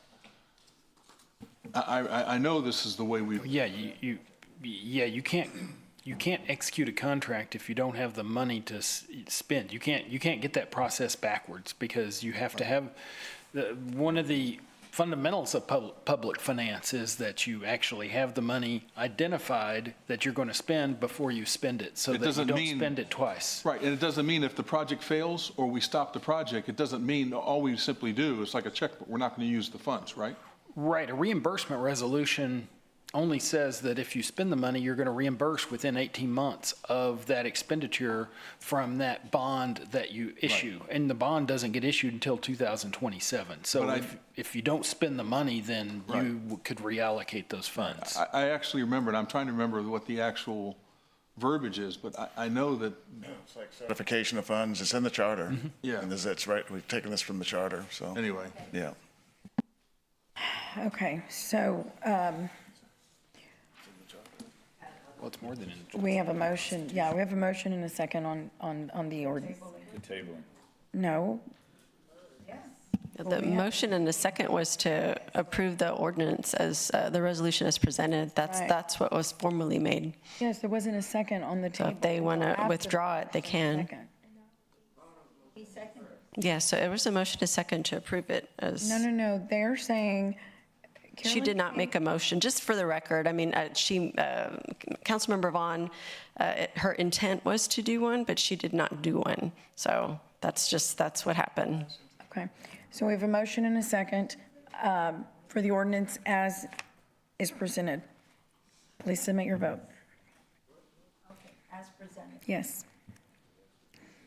Yeah, no, I was thinking that same thing. What? Asked her to be assertive.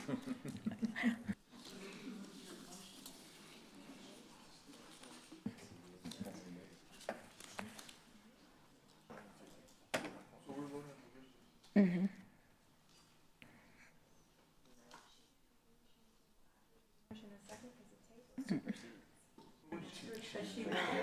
Guys, we're voting on the ordinance as presented. As presented.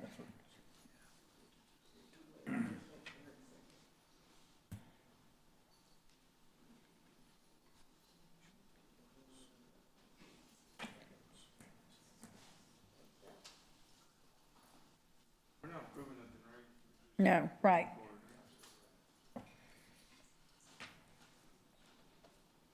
Okay, the motion carries.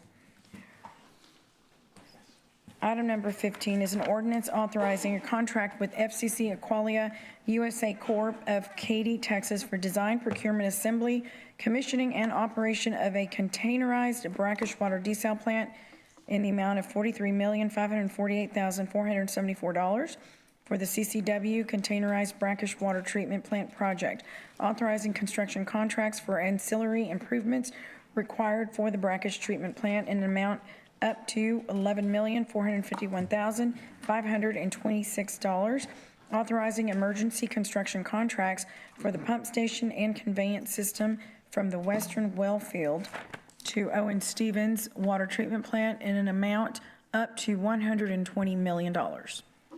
Mr. Winkleman. Good evening, Mayor and Council. Nick Winkleman, Chief Operating Officer, CCW. I would first like to recognize some of the team that's in the audience today. We have Ava Arnez Garcia. She is with Aqualia and MDS. We have Rebecca Marcucci. She's with Aqualia and MDS. We have Taylor Hecht with Garver Engineering and Buddy Boyson with Garver Engineering as well, and they are behind me. What I would like to do, first we're gonna go through this project, how it's put together. So we're gonna review the project scope. I'll go over the delivery team, some of the references and experiences that the team has. We'll go over project costs, and then as promised, we will get into the rate impacts. Project scope simply consists of 3 different items. It's a pump station at the Western Wellfield. It is a conveyance line from the Western Wellfield to the Owen Stevens Treatment Plant. And then it is a modular containerized brackish groundwater treatment plant located at our existing Owen Stevens Water Treatment Plant. First bullet I had is the Western Wellfield Pump Station. It is the design is a 3 million gallon ground storage tanks and pumps capable of delivering 24 MGD with redundancy to Owen Stevens. It will also include connection to new and existing wells. This part of the project is currently being designed by CCW staff and engineers. There's a conceptual drawing on the left of the slide. The next slide discusses the conveyance pipeline. This is a 36-inch PVC and HDPE pipeline. The path selected is primarily along Northwest Boulevard or FM 624. It will be installed in the right-of-way with TxDOT coordination. The installation of this pipeline, which is included in that $120 million, will be performed partially by CCW and also by multiple local contractors with emergency construction contracts issued to them. At the Owen Stevens Treatment Plant, there will be containerized brackish water treatment equipment. This is designed for quick delivery. The treated water delivery schedule is 3.91 MGD in 11 months. We'll have a total, these are totals, 9.24 MGD, that's treated water in 14 months, 14.56 MGD in 18 months, and 21.3 MGD in 24 months or 2 years. An important thing to note, and I will get into this in detail later, but the first phase of the project is with, we call it our phase 1 skids. You can actually see them there in the grassy field there. Those are skids and containerized modular units that we can get to Owen Stevens quickly. They will not be part of the final plant, and I'll go through that in a little more detail later. Actually, I led into it, didn't I? So the picture on the slide is the full plant. So what I have circled is the first phase so that we could deliver that 3.94 MGD in 11 months. So that is the equipment that is circled. The equipment to the right would be the permanent equipment setup. The temporary units would be utilized until the full plant is online. That allows us to get water treated as quick as possible. The permanent plant would be treatment of 24 MGD, and it will produce 21.3 MGD of treated water. That's 8 RO racks with a production capacity as shown for a total of 14 MGD. The plan is to bypass 7.3 MGD. Again, the goal is to make this as quick as possible and to be as cost efficient as possible. So we will not treat 7.3 MGD of the raw water through the RO. The remaining balance will be treated through RO and then we blend it back together. There will be 8 pressurized filters. That is shown on the bottom portion of the drawing. They will have zeolite media that will remove iron, manganese, arsenic, and uranium. That's the pre-treatment. There'll be also 54 cartridge filters for final protection of the membranes, and the recovery for the RO is set at 85%. As you saw from the previous picture, all of that equipment needs to be on a concrete foundation. So one of the approval items in this memo is concrete foundation work at Owen Stevens. There will be electrical work with AEP to provide 3,130 kilowatts of power for the project. We have previously worked with AEP and that power is available. There'll be a raw water tank at the site as well, and then we'll have effluent disposal. The effluent discharge, a couple of things I'd like to mention. So the phase production, and I showed the treatment and production schedule, allows us to look at multiple options that will give us operational flexibility. The team will work with TCEQ to identify the best path. So the options that we have identified is evaporative ponds, injection well, and a TCEQ discharge permit. The reality is it's likely that as that first unit comes online for that 3.94 MGD, it may be the quickest thing to do with TCEQ approval to use evaporative ponds because the discharge of the effluent won't be as great at that point. So with that process and that step, as you start with a smaller capacity, the discharge option potentially of evaporative ponds, then you can work with TCEQ and possibly add an injection well later. The project team, how are we going to get this done and how are we going to get this done quickly? Garver Engineering, they will handle the design of the conveyance line. And this is not a set of bid documents. We are looking for emergency construction contracts, and that's part of the $120 million. So they will be producing drawings and doing pipeline alignments so that we can get started as quick as possible. Garver's also will be working with CCW, with TCEQ on the effluent, handling the effluent and the TCEQ permitting of this new water treatment plant. Aqualia and MDS, their operating division, that they will be designing the reverse osmosis treatment equipment. They will provide and install the equipment. They will provide operational startup, and they will have 5 full years of operations of that same equipment, providing price certainty and operational guarantees. The city has an existing MSA with HDR for electrical improvements at Owen Stevens. The plan is to utilize that MSA to work through with AEP the best path to get power to the new plant at the Owen Stevens site. CCW itself, just like we designed the well fields, we will design the well field pump station, and we'll also be completing partial installation of the conveyance line with our crews. Local contractors, and we're anticipating multiple contractors doing the finishing the conveyance line, and then we've got the concrete work at Owen Stevens and the other upgrades at Owen Stevens. If I could talk a little bit about Aqualia and MDS. some key points for them is they serve 44.8 million people. They work in 18 different countries. They have 14,000 employees. They're working with 2,300 municipalities.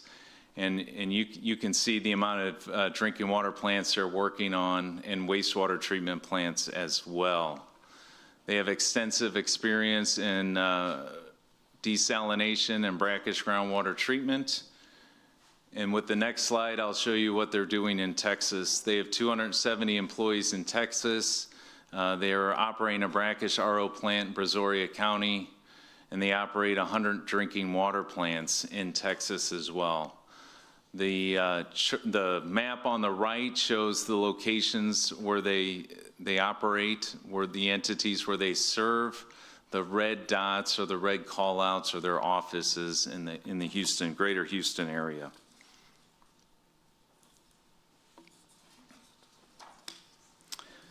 Fiscal impact. So it's $43.5 million for Aqualia, their design, procurement, assembly, and commissioning activities. It's $11.4 million for the required civil work at Owen Stevens. That includes tank foundations, the concrete work, the interconnections, the additional ground storage tank. The pump station, conveyance line, and effluent is estimated at $120 million. And again, those will be procured under emergency construction contracts. To support this project, we were going to amend a couple of our capital projects. In the capital improvement plan, there is a brackish groundwater treatment plant in the plan. Of course, we will have to move that forward because time is of the essence. Pavements will follow defined milestones across engineering and fabrication equipment receipt and approval. The operations itself of the treatment plant, it's a 5-year agreement. However, I will say that it starts early because we're going to bring some water online. So you'll see later it's 7 years because it's going to take 2 years to get up to the full operating capacity. But MDS and Aqualia will provide licensed TCQ operators. They will provide training for CCW personnel. There is a maximum energy consumption guarantee and a final water quality guarantee. As part of that operations agreement, they will be operating and maintaining the equipment. Here's the detail of the operations agreement. This will be included in our operational budget come next fiscal year. You can see how the operation costs ramp up as the capacity of the plant ramps up. Again, this is a phased project. We'll have partial operations after 11 months. We'll have full treatment capacity within 2 years, and then we'll have that full 5 years of operational contracts starting then. The operations agreement includes chemical and operations costs. Again, it's the energy consumption and the licensed operators and the final water quality guarantee, all of which we're very supportive.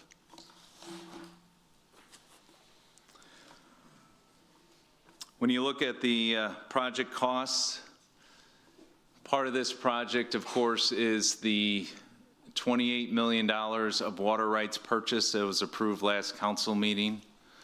So that's the first column on the slide. That was approved.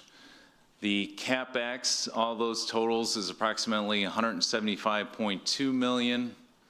Total CapEx with water rights, $203.2 million.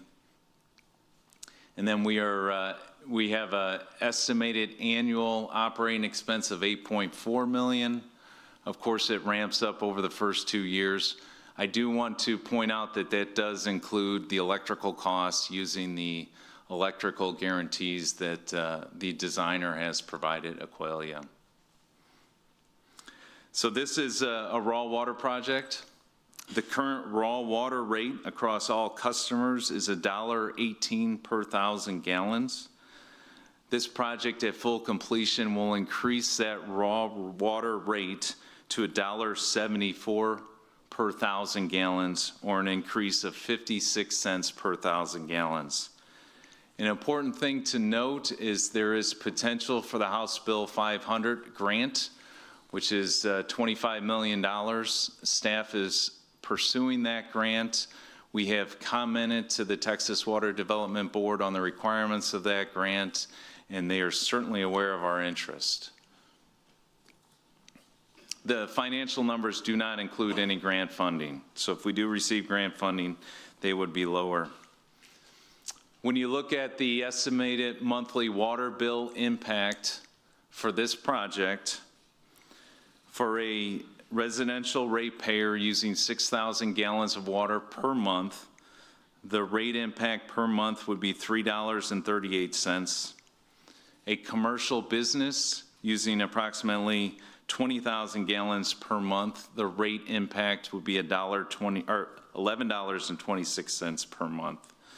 Large volume user, the estimated monthly rate impact for this project would be an additional $50,687 per month. We feel very strongly that this project has a lot of benefits, including coming online in an expedited fashion. I did list them out here so that we could talk about them. One is this will be another water treatment plant for the city. We have the one plant at Owen Stevens. This is another water source that can be treated and would be treated with this project. There's guaranteed operational expense for partial delivery for 2 years and for full delivery for the 5 years after that. We're shifting operational risk to the contract operator. This is an efficient use of our groundwater resources. One thing that I do want to bring up, I know we've talked about it in the past, but there are what we call carriage losses in the river, where when we use the river as a conveyance, it's estimated that we lose about 7% of the water pumped through carriage losses. In other words, it stays within the environment and doesn't make its way to Owen Stevens. So this allows us to utilize all of the groundwater that we are pumping. The temporary units, and I showed you on the chart, those temporary units that we will use at the beginning of the project, they will remain city property and they can be deployed as needed. I know you may ask me where they might be deployed. I don't know. We're not exactly sure how things are gonna come up, but we do know that those units can be utilized beneficially in the future. The other benefit is project costs and value. This is a very competitive project that has been put together for a couple of reasons. It's been put together for time to help us with our water situation and to provide an expedited solution for new water supply and to treat the water. Staff is recommending approval of this work so that we can get started and move forward. We were very excited with the approval of the $28 million of groundwater rights last week, and that is why this item is following the following council meeting. And with that, I'll stand by for questions. Councilman Scott. I had to chuckle to myself because I was wondering how often we use this emergency, procurement process, and so I went back and I guess we used it for the Mary Roads pipeline, right? When you went from whatever 50 to 70, was that done on emergency? We used it, if you remember, we installed air relief valves, air vacuum valves. We installed 7 of them under an emergency authorization, and that was done outside of the pump station improvement project. And that was done because that condition assessment showed that we needed those to operate the pipeline at Schedule 4. Well, the reason I chuckle is when I was looking through all that, I ran across a memo that Jeff Edmonds gave us on June 16th of last year to amend the contract with Garver for emergency groundwater assessment to include conceptual design for a brackish groundwater desalination plant. So and this was on our agenda back in June of last year. And I wouldn't normally have run across that because going back and looking at previous agenda items is not my forte. Yeah, I leave it to smart people like you, so I just follow your lead. So I want to go over a couple things just because this is all new to me. I don't know Aqualia. We know Garver because that's who we hired last summer. So this says, oh, by the way, you're telling me we're going to spend, what, 40-something million dollars for the desal containers, and we're going to spend 120 million, 43 million for design procurement of the desalination units, and 120 million for the pipeline? Well, when I come back, my next life, I want to be a pipeline developer. I mean, that's just amazing. So it's approximately 13 miles of pipeline, but that 120 million also includes the pump station at the Western well field, and it also includes, I talked about the evaporative ponds and potential injection well, which would be in that 120 million. That includes the potential injection well? Yeah. All right, thank you. So tell me, the crux of this is we're trying everything we can to get water now, right? And so what I've told people is if 26 looks like 25 on the rain, we go into level 1 emergency in November. But if the Western well fields gets its bed and banks permit in May, I think that's right, then it moves that November of 26 date to next May. So now we're looking at May of 27, so we bought ourselves some time. Sub-note, I think this year's rain so far is worse than last, but let's not go there. But then when we bring this, if we were to bring this project on, what would it do to that timeline on the level 1 water emergency? Do we have a sense of what that would do? So one thing, I want to give you that answer, That's all right. but the concerning thing that's foremost on my mind is Lake Texana. So if Lake Texana, it's in my water supply update, but if they start curtailing us, the November date will certainly move up. So this is all about buying time. I firmly believe that we need all of these projects to get by. This is not about additional water. This is about getting by. There's additional concern about the western reservoirs, and we do have our modeler looking into it to determine what is needed for those to refill to 30%, 20%, 30%, 40%, and that's going to be a tall task for that to happen. So in this memo, does it tell us when water comes online and how much comes on when? Yeah, so listening. If I can bring up the presentation again, there is a delivery date. Did you just give it? I mean, no, it was early on in the slides. Oh, well, that's a long time ago. There it is. So in 11 months from execution of the contract, we'll have 3.91 MGD treated water, 9.24 MGD in 14 months from execution of the contract.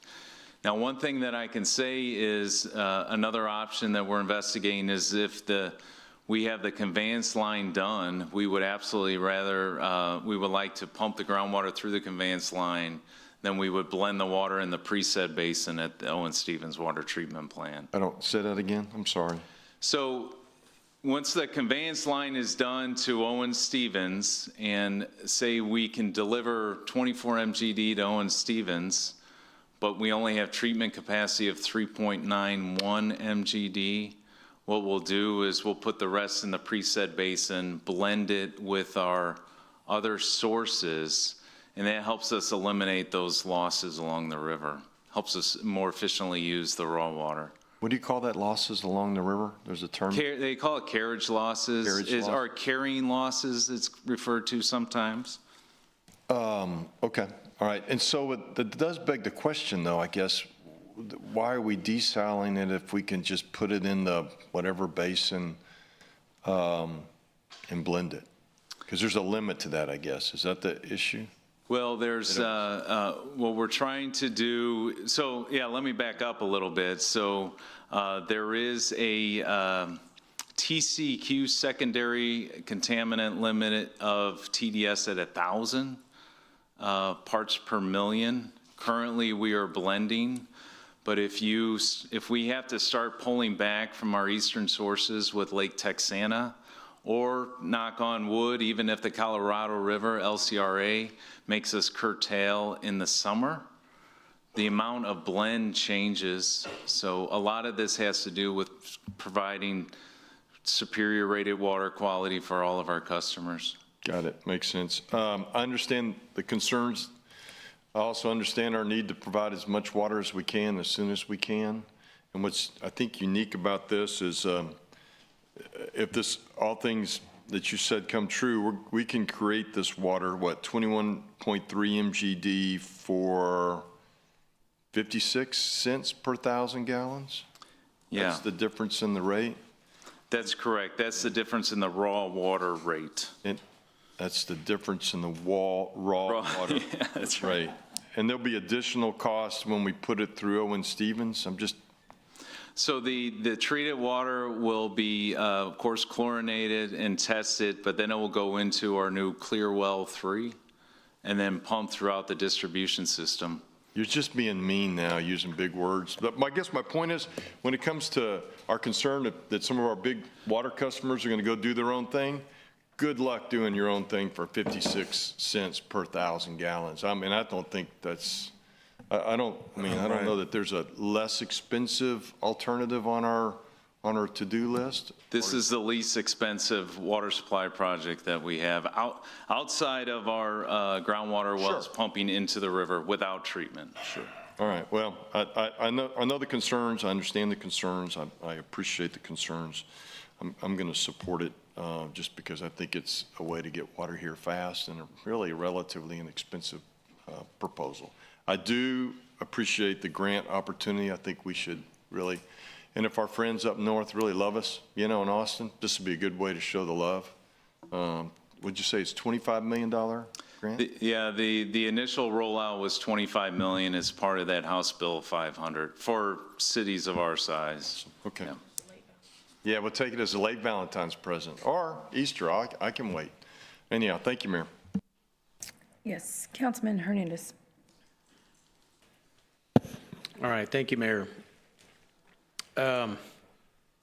With Garver, I don't remember ever talking about a pipeline, but is this an extension onto because they originally came in to do an evaluation of our wastewater, right? So that was a separate capital project. They were looking at effluent reuse and different options for effluent reuse and direct potable reuse. That's a separate contract. Okay, so I'm assuming nothing came of that because we decided to go in a different direction. Well, we've got quite a bit of information from them. They've done a good job. What this council decided is, in terms of time and priority, is to move forward with the contract with Ardura to design the conveyance pipeline from OSO wastewater treatment plant to Greenwood. Right. And then simultaneously, CCW has been negotiating the contracts with Valero and Flint Hills. Okay. So to make all of that work. You actually received a report on that? Mm-hmm. Yes, sir. Okay, so, all right.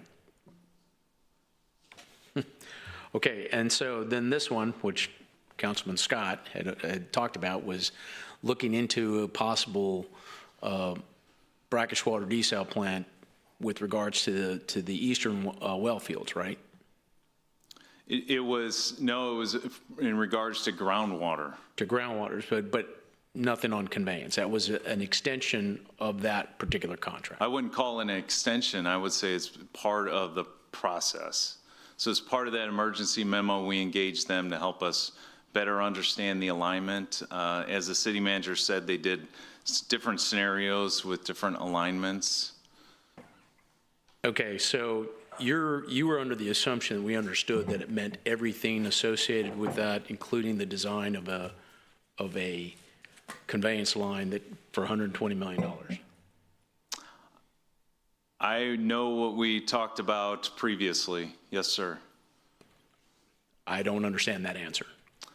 In various executive sessions, this project was discussed multiple times. Do you recall? Okay, so like I said, I never tied Garver to this particular thing. And it's not, I'm not trying to beat up on Garver. It's just, I don't think the information was conveyed to us as to how this was all going to happen. Now, the reason I bring this up is that you're asking us, and I understand the emergency and the whole issue, but I mean, we're spending a total of $175 million with really no procurement process other than, and it's a large amount of money. It's which makes it very uncomfortable when you have to face people and say, well, why didn't you bid this? Why didn't you ask us? Why didn't you, we have other companies here that could do something similar. We just never heard anything. The cost of procuring this, it is possible that you could save some money, but when we do emergency construction, a lot of times we don't have the luxury of time. It's something has collapsed, something has happened. We usually use time material contracts with contractors. The procurement process, you've got to produce entire bid documents. Okay, I understand. Jeff, let me stop you there. Because, in the past, like, for example, if a lift station pump goes down and we have some, we'll get a memo from Peter saying he's made an executive decision, he's going to order the pump and hire, XYZ contractor to go and install it, and then moves forward, and we get notified after the fact. Okay? I understand the emergency process. Okay, but it's very different when we've had months of discussion on something and we are spending, multi-millions of dollars, hundreds of millions of dollars, not, one or, 100,000 or 500,000 for an emergency pump replacement. So and then including the valves that are along the Mary Roads pipeline. Okay, that was completely, I want to say it's a completely separate item than what we're talking about here. I mean, when would you first meet with Aqualia? So one thing I would like to say is this item, the process is identical to Evangeline, right? Where we're bringing items to council for approval.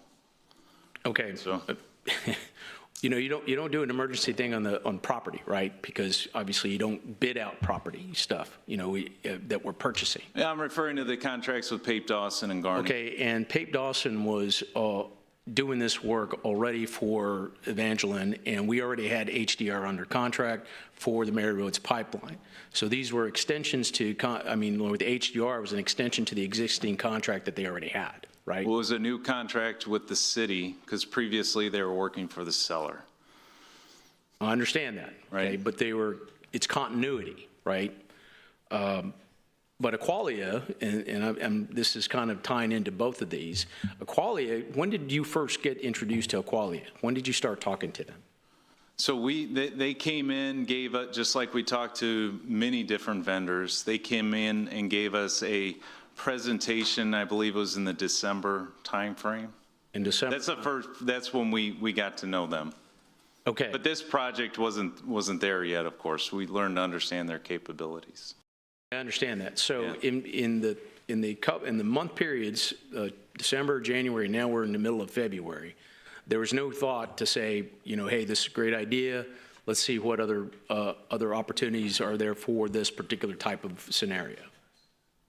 Was there anybody else contacted? Did you, because when you do sole source, it's generally something that has no other option to buy from. So give me your thought process on this, on how you made the decision to go forward, because it's a significant amount of money without a procurement process. Yeah, I understand your question. The benefits that Aqualia offered was a business proposal that other vendors do not provide. One is the modular units, and two is where the city can own them outright. And then two is the operations agreement. That's not a 30-year commitment. It's a 5-year agreement where we can make a decision at that time. And you never, well, the reason I say that is that obviously they provided some information associated with that, but you never asked whether anybody else would agree to that and what price it would be. Yeah, rephrase that again. I never asked if anybody else would agree to it. Since we didn't go through a procurement process, I mean, just a little due diligence and say, do some price comparison. Say, hey, this is the cost. These are some options. Can you do this? Yeah, absolutely. And of course, we take the rate impacts very seriously. What we did is I requested Garver to look at their pricing to ensure that it was appropriate. Garver did that, and they reviewed it against various competitors' proposal and found it to be very competitive. Okay, but I'm asking if you did that. Did you ask what other companies were engaged? So my conversations were with Aqualia because I knew that they could provide the solutions needed. I don't want to comment on other entities. So you're saying Garver actually did the review for you and contacted other companies to determine what? They did the price review, the price analysis. Yes. They didn't. Okay, so they did a price analysis, and I appreciate how you word things. They did a price analysis, but not a price comparison. Is a price analysis to ensure that the Aqualia proposal was competitive so that I can come in front of council today to assure you that it was a good price. Okay, you didn't answer my question, but. I think I did. No, I asked for price comparison, not a price analysis. Okay, there's different things when you're comparing prices versus just making an assessment on a price. Well, when you look at the procurement process, and again, this is built for speed, right? Okay, I'm not complaining about the cost, and I'll wait for the next one. All right. Councilwoman Campos. I don't know if I can follow up with that, but, okay, so on the pricing, the page 17, when we're talking about the brackish RO, okay, so let's see, does a water rate impact include the cost of the pipeline, or is it just for the brackish RO plant? It is for, and I'm going to pull up 17. I'm sorry, Councilwoman. So it is for the full project. So it includes the $28 million that was approved last week. It includes the Aqualia price at $43 million. It includes the conveyance line, pump station. All of that together adds up to $23.2 million. So we wanted to show you the rate impact with all costs included. Okay, wait, where did you come up with the 23 million? 2.0, yeah, he misspoke, it's 203.2 million. Yeah. Okay, 203, yeah. It's okay. It also includes the annual OpEx, the annual operating cost of 8.4. That's correct. That is in the rate impact as well. Okay. So it's fully loaded, that price per, yeah. Okay, now, back to Councilman Hernandez's question. Again, let's see if we can. Okay, he was asking about not the analysis, but did you compare it with other companies? I mean, yes, analysis is different from comparison. Were you able to do that? Did you do that? Right. So because of the time frame of this, we got the quote from Aqualia, and then we did a price check, for lack of a better word. Yeah, Councilwoman. So no, right? Right. Because of the speed. Except with the exception of another company, unsolicited, gave us a proposal for a similar on a floating barge, and we received that many months ago, but they didn't have the breadth of experience that Aqualia had. But to the question for you and Hernandez, I guess he stepped out, but we did not do a comparison of this company can do it for this price, this company B and C can do it. We didn't do that. Right, okay. And that would have been nice for Well, that would be the procurement process. Yeah. You know, we wouldn't be here today. Okay. We'd be here 3 months from now. And I understand the urgency. I mean, I supported the project last week, and I am going to be supporting it as much as, I mean, we need water. I mean, there's no other way to say it. I mean, as much as I would love to curtail big industry, I know that it would also curtail everybody else. So, I mean, even though they take 70% of our water, we still are in the same pond. So, we have to look out for each other. So I hope they're listening. Councilwoman Vaughn. Well, I'm tired. I don't know if I'll make any sense. I'm going to try and read. I said it way too late last night. All right, we know that reverse osmosis does not make contaminants disappear. It separates them, correct? As at the stated 85% recovery rate of the water, 15% of every gallon pumped is concentrated waste, correct? That's the effluent discharge. Okay, Correct. You're correct. Okay, so you're talking about putting the concentrate, injecting it underground, correct? So I do, Councilwoman, you are correct. Let me just clarify though, but there are pre-filters and I showed that. That is the pressure zeolite pre-filters that removes the iron, the manganese, the uranium. Those are taken out in the pre-filters or the pressure filters. That's absorbed to the media and the media is removed over a certain lifespan, and then that's taken to a landfill. The remaining stuff, you're right, it would go into an injection well. And how many? Or evaporative pond. Okay, and how many millions of gallons a day do you think that's going to be? So it's Because you're going to get what, 20, say you did 24 MGD. It's 24 minus 21.3. Mm-hmm. So it is 2.7 million gallons a day when the plant is fully operational. One thing about the plant is because there's 8 different trains, we can run one train at a time if we want, so it's scalable in terms of flow rate. So to answer your question, if it's running, full amount, it's that 2.7, I'm sorry. You're tired too, aren't you? Yeah. So 2.7 million gallons a day. Okay, this is no different than what oil wells do, and they inject it in the ground. They've been doing that in the Permian Basin forever, and it's caused some real problems by them doing it because it's so much water. I mean, they've had earthquakes up there, so that's a real concern. They're looking to find another place to put the water.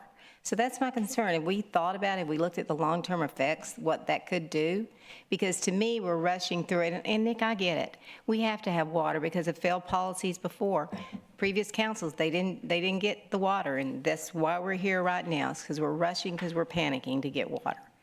So I just don't think like we've evaluated this project like we did Evangeline. That project with Evangeline went on for months and months and months, and we already had some information before. I would like to have had Steve Young come before us and talk to us about this, because I'm really concerned about it. I don't know what all you're going to do with the discharge. I don't know if you're just going to put it in there. Are you going to put it in nearby creeks? Are you going to do any of that? No, the initial thought is to start with the evaporative pond. So Owen Stevens, next to what we call our polywog ponds, is 46 acres of city-owned property. Yeah. So as the project ramps up, an accepted process of dealing with the effluent is a pond. You put that 2.7 MGD into a pond, and over time it evaporates. Okay. You said you'd get 3.91 MGD in 11 months for treated water. Treated water. So in the meantime, whenever y'all start pumping out there, where's that water going to go? It's not going to be treated. So what's going to happen? So we still have the plan for the bed and banks permit, which has been submitted to TCEQ. So that water will be going, until the conveyance line is built, will be going into the river and conveyed by the river to Owen Stevens through the intake. It's going to kind of blend like we did the water to Robstown. I mean, we had problems with it. I'm just saying. Anyway, I'm really concerned about this because of the farmers, the ranchers, because that's all they have. That is all they have for water. They have nothing else. We may get curtailed for some water, but we're still going to have water. And I don't think that we did enough modeling for the subsidence and proximity to the dam. Can it affect that? And we're saying it's only for emergency use. Now, I think it's pretty clear now it's not. So we probably need to quit using emergency and intermittent and tell the truth. It's a permanent, or we wouldn't be spending this kind of money. This is a lot of money that we're spending, and I'm really fearful that we're going to bankrupt this city by the money we're spending. What's going to happen when it rains? And we will get rain eventually. We always do, and it fills our reservoir. Who's going to pay for all these alternative supplies we've got? The reuse, Evangeline, desal, emergency wells. That's concerning for me. I'm just disappointed that we're going to do this without more due diligence. I just think we should have taken our time. I mean, you're not going to get the water by November, what y'all are saying. I think you are, but anyway, I just think we should have done more due diligence on what could possibly happen out there to those people in subsidence. Thanks. Councilmember Barrera. Thank you, Mayor Pro Tem. You know, in part of the presentation, you said partial for 2 years and then a full 5 years after that. So is the contract going to be for 7 years? Yeah, so as the completion of the plant and treatment of the 24 MGD is approximately 2 years. So there'll be partial operation of the plant as it ramps up in phases until it's fully operational. And then there's a full 5-year period after that. So that the term is approximately 7 years. Okay. That's one of the things that I was unsure about. How long is it, what's the anticipated timeline to construct the conveyance line? So the goal is to have it in by the end of the calendar year. And we've got to finalize the alignment, and then we've got to work with contractors to figure out how quick they can get it done and how many we're going to hire. So once I have those details, I can lock it in. So the question is, do you hire two local contractors or 3 to complete this in segments, all working simultaneously? But the goal is by the end of the calendar year. End of the calendar year. Yeah. Okay, so, you know, I indicated, and I apologize, and I said that it's a temporary solution. Now, some people may not want to hear this, but the way we make it a temporary solution is that we approve the desalination facility. So that way we know we have certainty, and that way we can reduce the pressure on these wells. So are we going to be required, is the conveyance line going to have to run at 24 MGD the whole time? Or can we reduce the capacity so that way we can rest assured that we're just doing it for the point of diversification, and we're just going to use 24 MGD for 2 years? Right, so you can operate, like I was talking before, the treatment equipment, we need to utilize it. You just can't let it sit still. But I can run one train at a time periodically. But to answer your question, we can pump less water down that conveyance line. I've stated multiple times the goal of diversification so that we can manage our sources and use them when needed. When the western reservoirs recover, that's our most cost-efficient water. Exactly so. Yeah. That's the other thing I want to say. Excuse me, Councilman, can I just add a number to that? And Nick and Ava can correct me if I didn't remember it right, but the minimum run that we'd have to run of that to keep the membranes in good shape is 3 million gallons a day. So when other water sources are good, just to maintain it, it's only 3 million a day versus 24. And then if we have an abundance of another resource, such as surface water, right, then at that point, that's more inexpensive water. So that still lessens the burden on the ratepayer. Even though we've got all this capital expenditures, we're reducing the operations. Right. And what is it? But yet, once again, it's a long-term expense of 30 years, so that way we can make sure that we have water.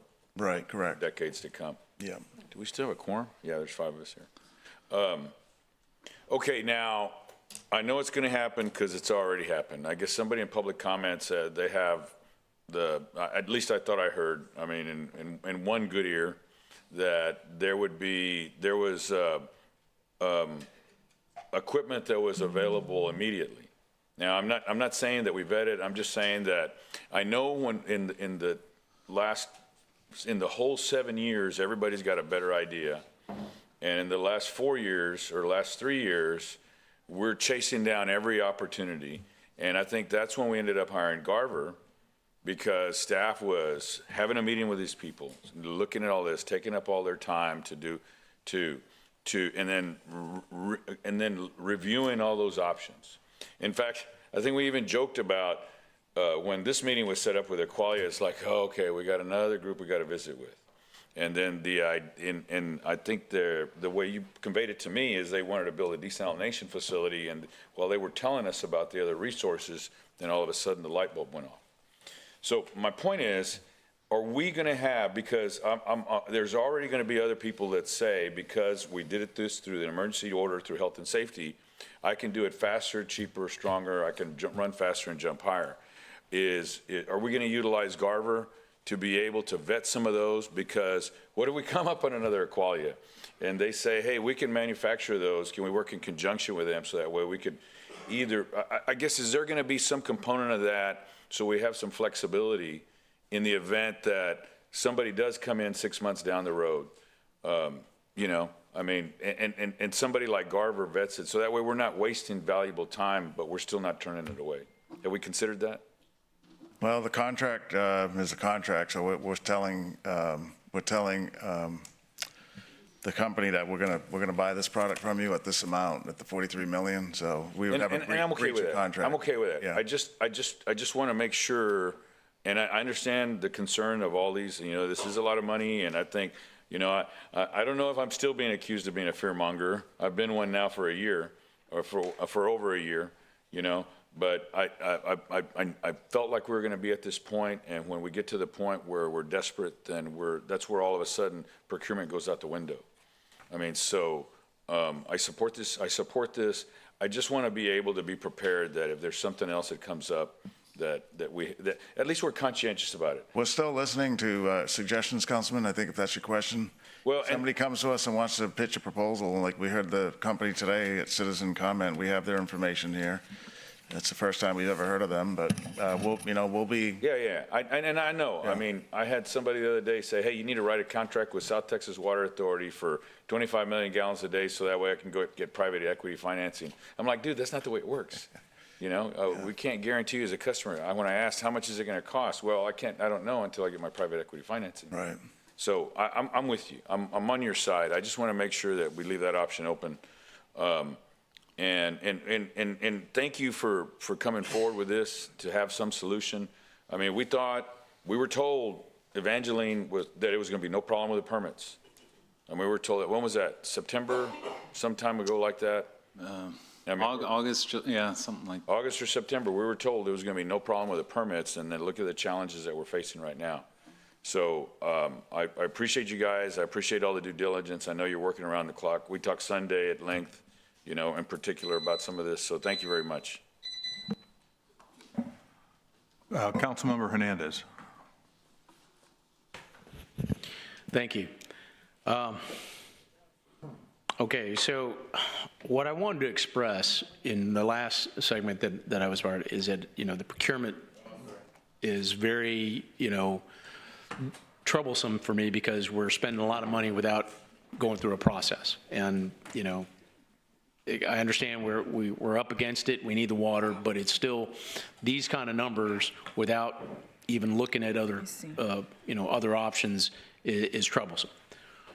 Okay, that being said, I think the cost is pretty awesome when you think about it, you know, and that 394, that's including disinfectant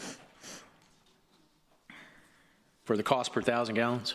Oh, yes, it is, absolutely. So that's actually finished treated water? That's treated water, and then, yeah, yes. So I mean, that's actually a very excellent cost when you think about it. Mm-hmm. It is probably the best cost we've seen because, you know, we're paying, what, $3.26 per 1,000 gallons for treated water right now? Somewhere in that. Yeah, you know, we were talking about it earlier. It's in that. It's in that range. 310, right? 315, yeah. 320, okay. Yeah. So this is pretty damn close. And I can't complain about that. I mean, relatively compared to some of the other projects we're looking at, this is pretty, you know, relatively, this is a really good price for what we're getting, right? And I'm not complaining about that. I think this is actually, you know, shows that we can do things that are much lower cost and still make it work. And you had mentioned earlier that you were looking at 3 possible contractors to build this out, so you can get it built out as quickly as possible. So the initial thought is that CCW crews could do a portion of the line near the western well field. And then the question that I have for the team is, do we hire 2 additional contractors or possibly 3? And that'll come after we start meeting with pipeline contractors. Okay, so that was a question that I had, is that you don't have any contractors listed under that amount? No, my current thought on that is do this like we do a typical emergency construction, where we look at who has track record doing similar construction, who has availability, and we do time and material contracts. So we'll do owner furnished material.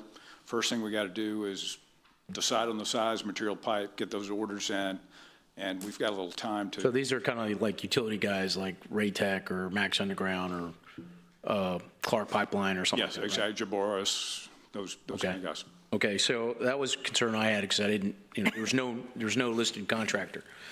Yeah, we haven't gotten quite that far yet. Okay, so just let us know who that is when it does come about, because, I'm hard pressed. Financially, I like the cost, and I am concerned about the discharge. Yeah, can you put 2 million gallons a day into an evaporation pond, or 3 million? So we're looking at that. I don't have all the information. With approval, Garver will look into that, and then we've got discussions with TCQ on permitting. But what I can tell you is there's the existing property that the city owns. It's 46 acres. It's a substantial amount of property that is already cleared. Okay, so there's some concern, like, okay, what do you do with the discharge? I mean, it's not going to be to the point where it's even close to seawater, but I mean, it's still going to be saltier than regular water.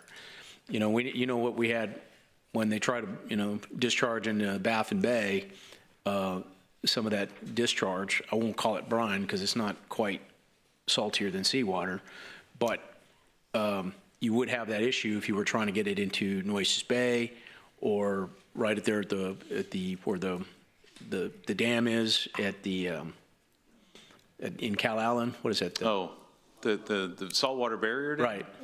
Actually, I think it might actually improve it because you can get some water flow in that area since we're not discharging. But all that has to be, that's got to be permitted. Yeah, that's correct. And you're going to have all sorts of challenges. And then if you do an injection well, where's that injection well going to go? How deep does that have to be? I mean, and then how much capacity does that injection well have? You've got a whole slew of issues that you have to come across before you even, Yeah, the injection well would be at either at Owen Stevens proper or at that other 46 acre. Okay, well, that's going to depend on the hydro. That's correct. So, that's correct. Those are preliminary sites. Yeah, okay, that's correct. Steve Young hasn't done an evaluation on that for us yet. So he is not.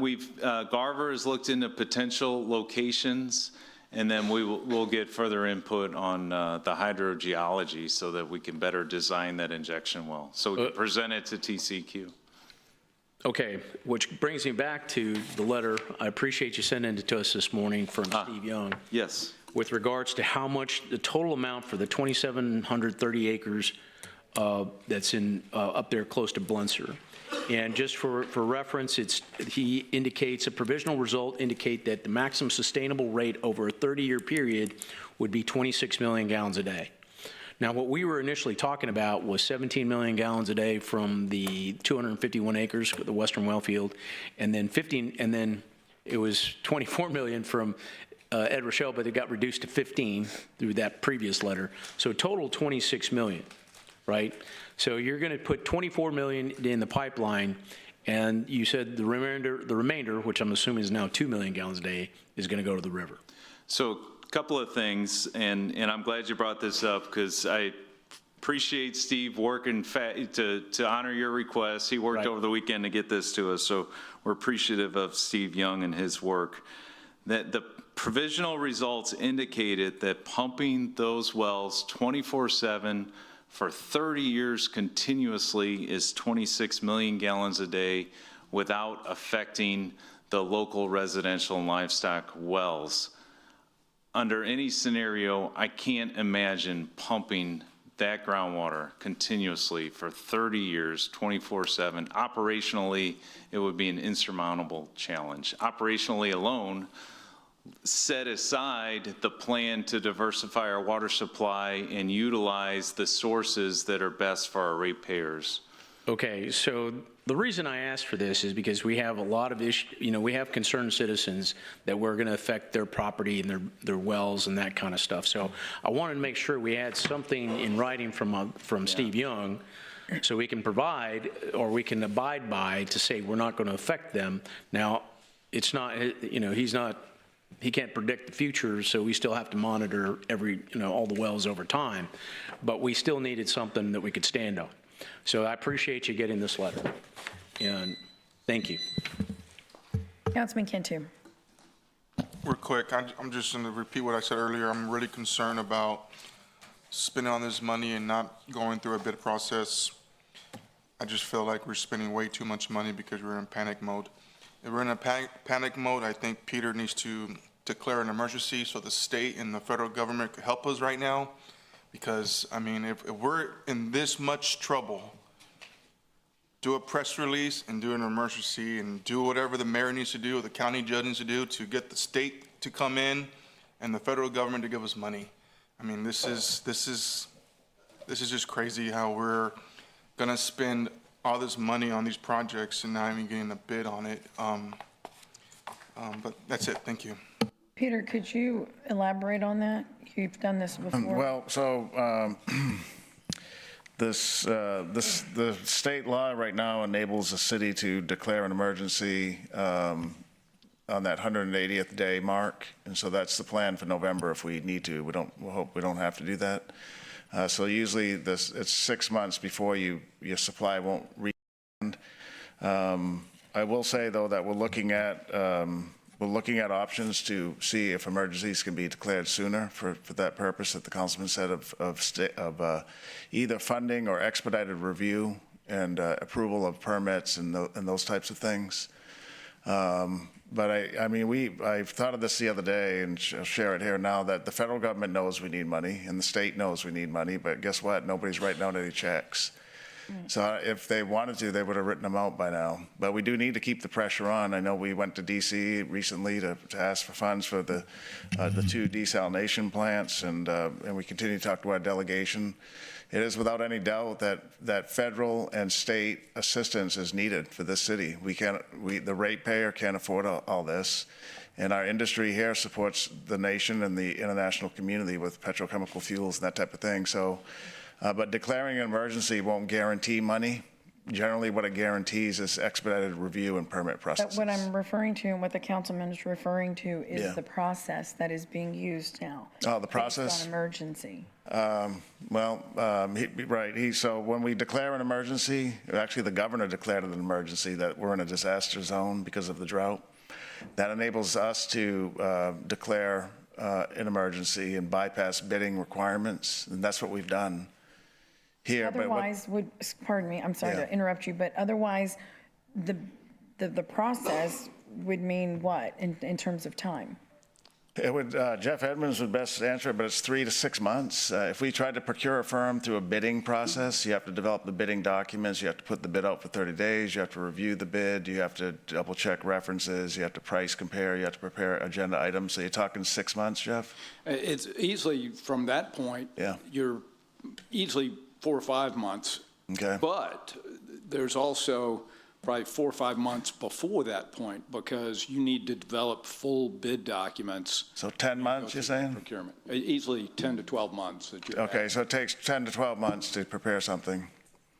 Okay. So that's why we're using the emergency. When we understand it doesn't give competition, but we are price conscious. That's why we use Garver to price check, not to compare, but to at least price check to say, yes, this pipe and this device is reasonably priced. It's not comparatively priced, we admit that. But we don't have, with 8 months left before November, we're more worried about water than price comparison right now. Okay. Mm-hmm. Councilman. Look, all I'm saying is we have 9% in our lakes, and if the Mary Rose pipeline, something happens, we're screwed. I will feel more comfortable voting on all these projects, yes, yes, yes, because you guys declare an emergency. I mean, I just feel like we have to, we need to. I mean, this is a lot of money that we have to approve, you know, and vote on, and I just feel like if you guys declare an emergency, then I have the reasons to tell the people that are asking me, why are you spending so much money? Well, because we're declaring an emergency. We have to. We have 9% in our lakes. And you know what happens if the Mary Rose pipeline goes down? You know, this is real concerns. And if you guys want me to keep on voting on this stuff, all these projects, and voting for this and that, and without a bidding process, declare an emergency. I mean, we're out of water. I mean, that's why we're doing all this stuff. And then even if it comes down to November to cut down, we don't even have a plan for that. What's the plan for that? What's going to happen? What are we going to do first? I mean, we talk about that all the time, but who's going to cut back first? What are we doing? Curtailment. We're going to bring the curtailment in March. Right now, we have this meeting and then one more meeting on the 24th on supply projects. And then in March, the curtailment. And you know, it's a lot of money, Peter. I mean. No, we understand. It's a lot of money, and I don't want to be responsible for bankrupting this city. I mean, this is a lot of money, and like Councilwoman Vaughn said, we're going to get rain. And what happens when we get rain in 8 months and solves our problems, or in a year from now? I mean, we spent a lot of money, you know? Yeah, Councilman, and if I could just say, if that happens, then we're still going to end up with a diversified water supply that this community can count on going forward. Yeah, we're doing two things today, and then I'll turn it back over to the mayor. I just figure this emergency deal out and figure out these contracts for these refineries. I know Roland said that we have a couple of them, and he's right, but we don't have all of them. Right. You know? So, I mean, I'm not comfortable spending this much money right now, and that's it. Thank you. Yeah. Let me just add one thing, Mayor, that what we're doing is unprecedented, and the council is right behind this movement forward, which is that we're creating a system that is a generational system. Right. The reason we're in this position today is because we don't have what we're trying to build. And it's not a one-time use and you get rid of it. This is a sustainable system that is going to be able to manage to use different sources when conditions are different in some of the sources. So we're going to have redundancy and choice in where we get our water from. Today we don't have that. Right. And that's why we're in this horrible situation that we should never be in again. And so we're building emergency projects to get us past November, but we're also building a system that has redundancy and resiliency. It will never put us back in this situation. You know, we have spent so much time on just trying to supply water. We can't even run the rest of the city, and no city should be in this position. Yeah. So yes, it costs money. It's catching up to us. It's caught up to us after decades of postponing, of neglect, of bad and not good decisions. We're where we're at, but we've reached the end of the road, and so the goal is to not to be here again. Yeah. Thank you, Peter. Councilman Roy. So I wanted to, Peter, I think you hit something there, and I want to expound on it, is that number one, as a city, we really don't declare an emergency. That has to come from the governor, right? And I'm pretty comfortable in terms of saying that the governor knows where we're at in terms of each step of the way of what we're doing here. One of the things that we've seen here recently, because I want to kind of reel us back in, we looked at these projects and we looked at the cost in terms of what it would cost the ratepayer, right? And I might be wrong, but I think it was, if we look at the projects that are in line right now, that the possibility is that it would increase the average ratepayer by $15.77. Is that right? That's correct. Yeah. Yes, sir. So we have to keep that in mind. I don't, because at the end of the day, we can declare or ask for something, but again, the state, it's just like in a fire or a hurricane or whatever the case is, we still have to go to the state to get that level approved. And it's not going to resolve anything. It doesn't take, in my opinion, I mean, we went through the process. We know that we can sidestep the procurement process if we feel that we're running out of time or the situation is one that is an emergency-like situation. Not saying we're declaring emergency, but in this particular case, we have to usurp the situation and go around it, and that's what we've done. And at the end of the day, when you talk, like Councilmember Hernandez says, if you take a look at the cost of this project, it's a really good cost. We're being stewards of our money at the end of the day when you reflect it in terms of who we really should be concerned about is the ratepayer, correct? So now and the unfortunate thing is that, yes, the clock is ticking and we are running out of time. And how we got here, there's all kinds of speculation in terms of how we kicked the can down the road, but we're here.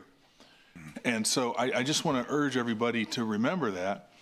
But we still aren't out of we still have hurdles. This project has hurdles. Right. The Evangeline has hurdles. Right. Right? Because we're talking about, this project, we could not get a permit. Is that correct? That's correct, yeah. We've got to work through that process with TCEQ. Each of these projects have vulnerabilities, and I can't say, just like when people ask me every day, what are rates going to do in 2 weeks? I don't know. But what I can tell you is the fact that if we don't put enough of these projects in line, because some of these projects are going to fall out. It's going to happen.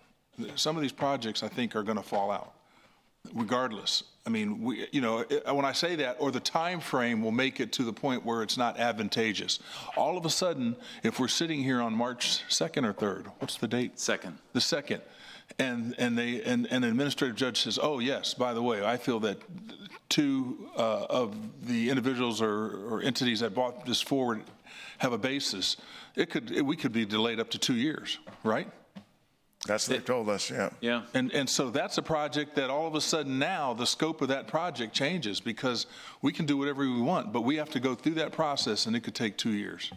So I understand it's tough.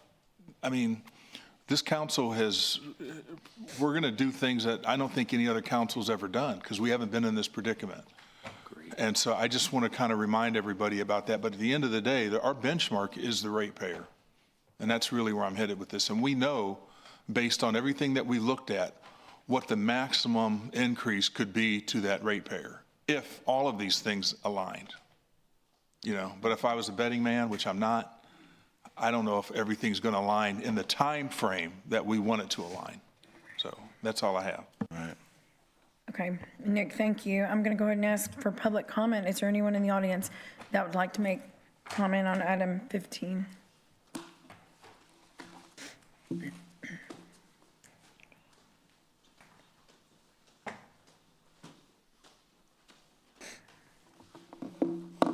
Another late night, guys. Trey Cranford, out of the city limits. Desperation dictates dangerous decisions, and I think that we've all realized that right now we're making some decisions based on desperation. I've heard the term many times tonight from each and every one of you. One thing that we talked about last meeting was that you're hearing half of the story.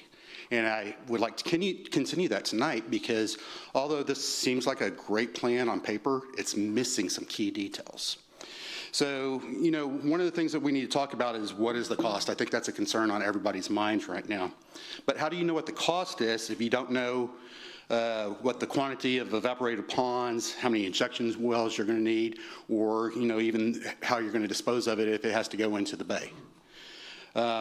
One concern that I definitely have is it is tiered. You go from 3.91 million gallons per day treated to 21.3, but what happens to the other water that isn't being processed? It goes right back into the river. That brings up a next concern is what is the current TDS, arsenic, radionuclide, and uranium concentration in the source wells? Well, we don't know a whole lot about it. We've got well number 13 that's actually been shared with the public, and there's trace elements of each of them in that well.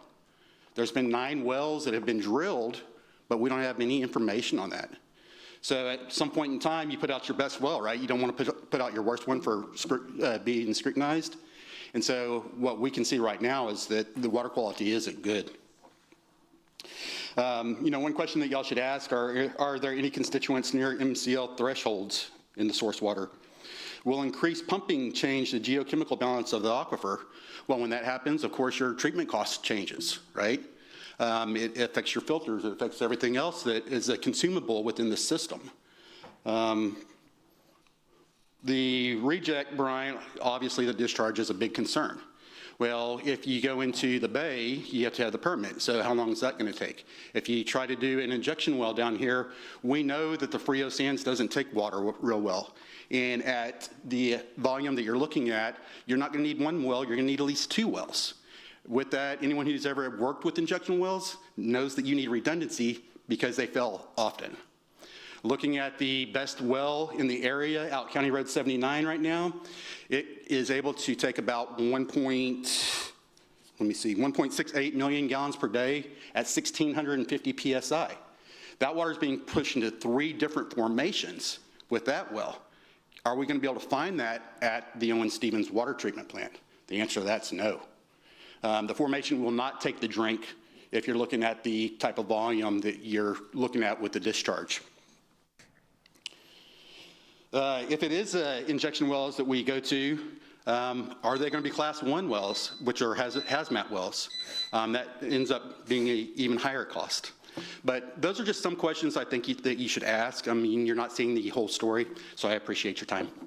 Thank you. Thank you, sir. Anyone else? Okay, we're going to go ahead and close public comment, and I will entertain a motion to approve item number 15. So moved. Second. Okay, we have a motion and a second. Please submit your vote.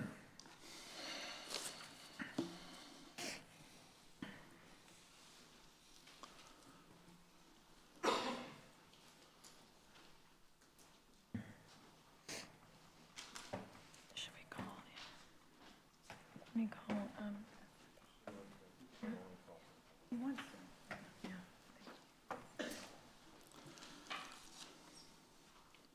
She's got to get it.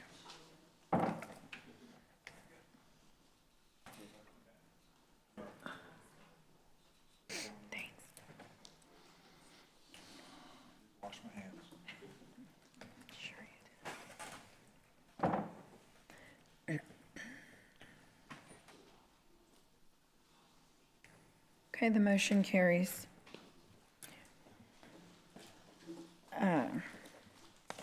Thank you, Nick. Our next item is item number 16, ordinance authorizing amendment number 2 to the master services agreement with Pape Dawson Engineers for construction management inspection services in the amount of $13,065,100 for a total contract amount of $28,465,100. And amendment number 1 to the construction manager at risk, or CMAR, contract with Garney Companies, Inc. of Kansas City, Missouri, for construction services in the amount of $182,389,792 for a total contract amount of $185,389,792 for the Evangeline San Patricio groundwater program. So I move for approval. Second. Okay. So no one wants to bring this back for consideration? Okay, we have a motion and a second. We're going to open public comment. But I did misspeak, my comments were geared toward this particular item, not the one where we were authorizing the funding. And I'm just going to reiterate, I think that in 2 weeks or less, in 2 weeks, we have an administrative judge that is going to judge on whether there is standing or not. My concern is taking debt capacity of $197 million today on a project we don't know we can deliver, and therefore the ratepayer is going to be affected. You always plan for the worst day.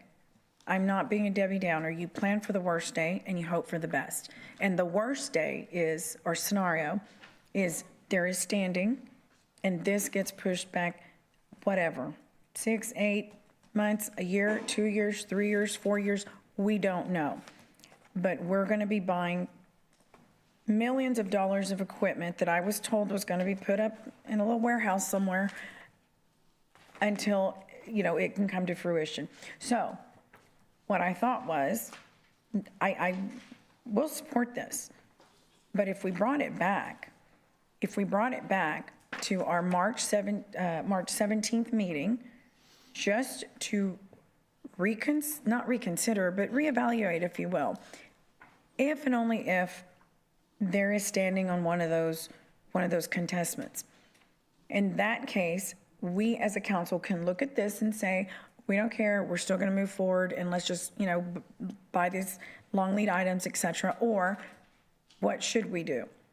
If there is standing, then should we consider holding off on spending up to $197 million on equipment and pipeline that we can't use?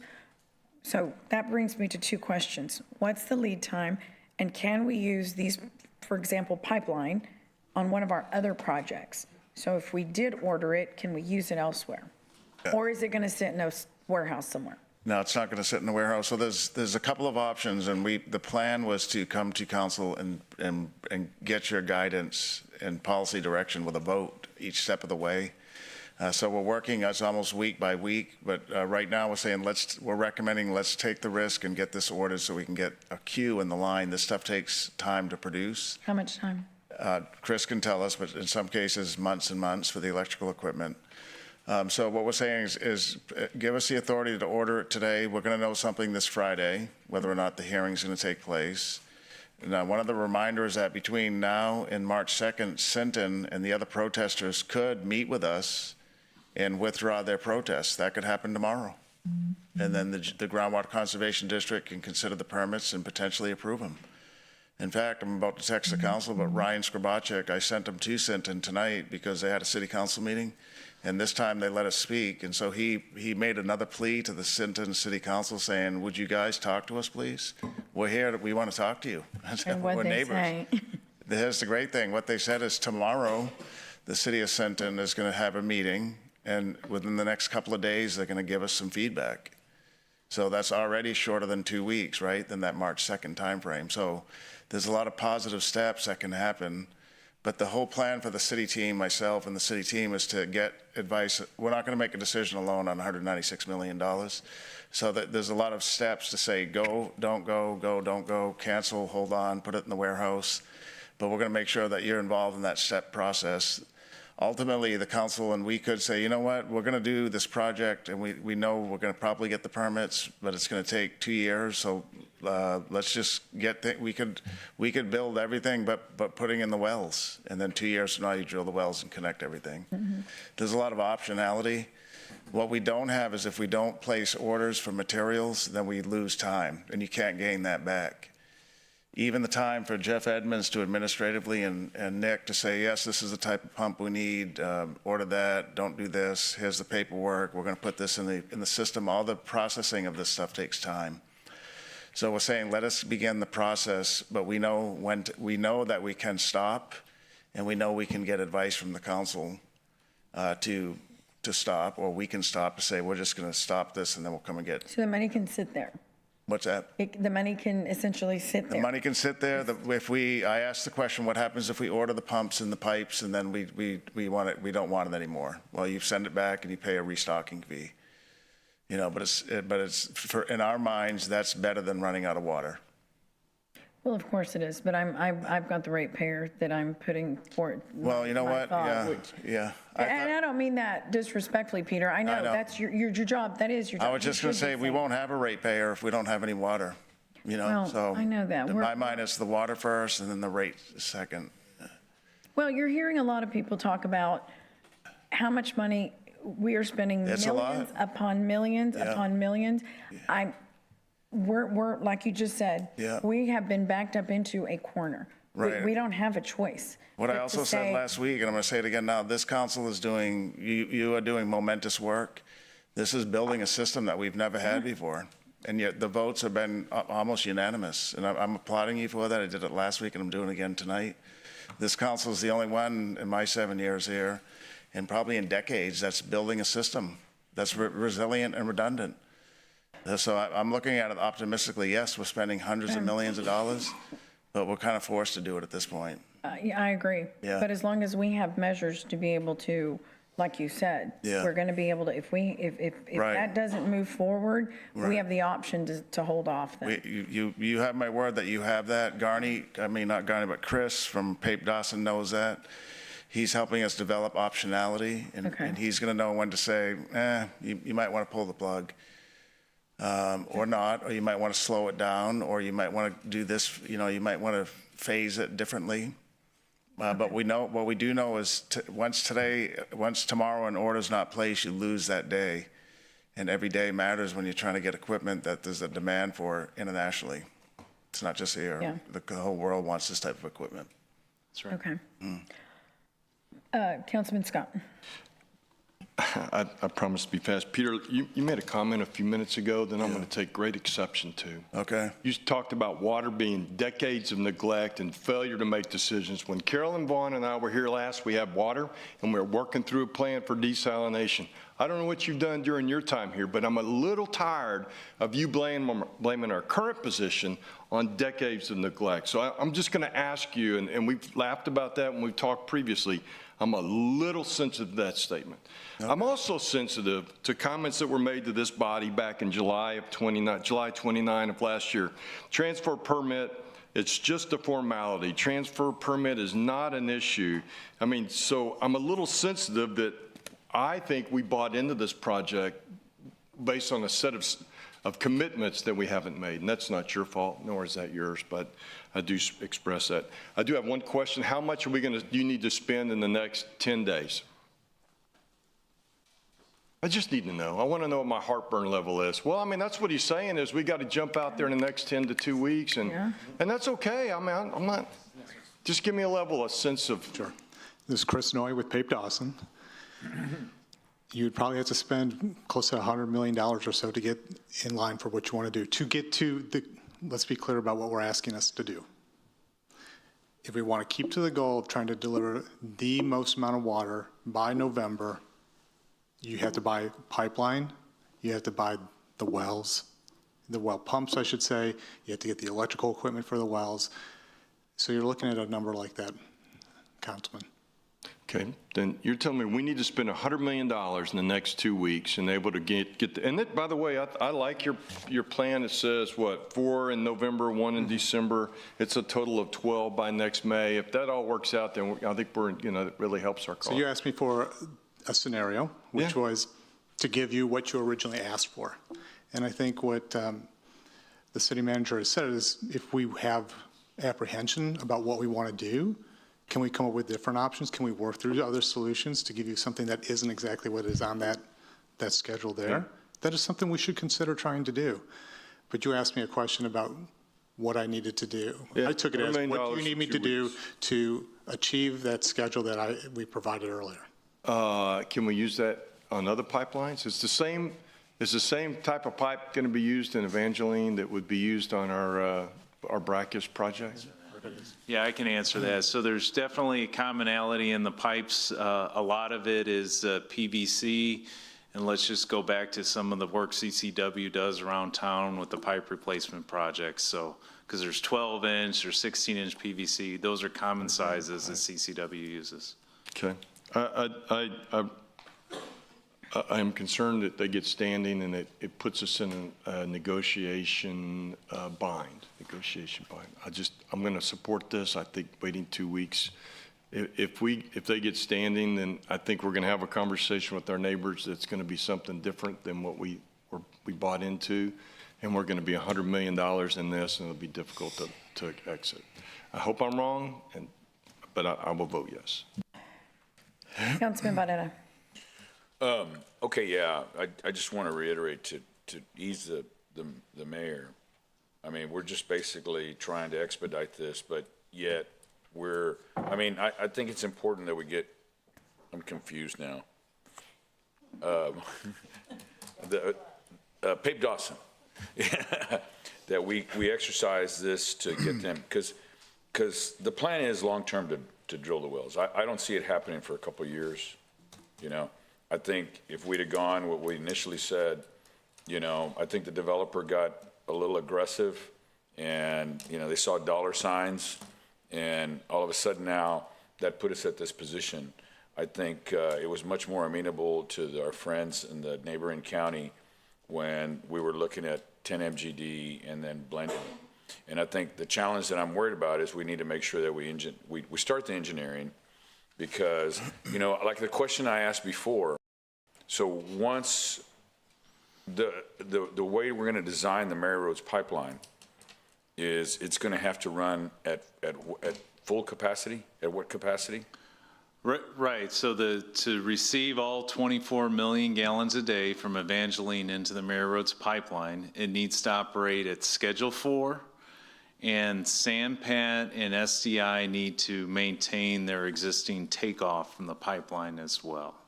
Okay, so are we going to look at other options? Because once again, the goal is not to use this water. Once again, it's a temporary solution. It's a temporary solution because of all the unknowns that all the landowners around that are utilizing groundwater all across Texas are greatly concerned. So are we going to review other options? Because, you know, and I've said it, that desalination is what provides the most certainty. We're utilizing this so that way we can lessen the pressure on our reservoirs, allow them to replenish. And you know, a lot of those, the groundwater district does, it appears from what I'm hearing and what I've heard from you, is they don't want the full 24 million gallons at one time. So even if we have to spend more money to ensure we're not having to run Mary Roads at full capacity, because then if we're running Mary Roads at full capacity, then we're draining Lake Texana, and we've shifted our problem further north. So what? And I made the motion to approve this. I just want you to recognize that. So I just want to make sure that we're not working for the developer. We're working for the sake of ensuring that the idea is to protect those ranchers and farmers on both Sampat and Nueces County, because that's what they're looking for, is certainty, because that way this is only a supplemental resource. So are we only designing it to full capacity? No, it'll absolutely be able to operate at less capacity, maybe 12 MGD, maybe 10 MGD. Absolutely, that gives us the operational flexibility to manage it going forward in the future. Because I understand the Sampat Municipal Water District is not too excited about the blending either. So I just want to ensure that we're not putting ourselves out of desperation, as Trey had mentioned. Is he still here? He left already. What is it? That we're not putting ourselves in making decisions in desperation, because once again, I think the developer had a deal probably 2 years ago that we probably could have negotiated, but once again, they saw the opportunity. And then when we decided to cancel our contract with Kiewit, then all of a sudden they were in a very strong position. So you're confirming for me that the idea, even though we're going to spend $190 million, that I just want to ensure that that is just to ensure that we have the capability, but we're gonna do that. Chris, yeah. Thank you. I wanted to clarify something I just said. So when I said $100 million in the next 10 days, what that really means is this.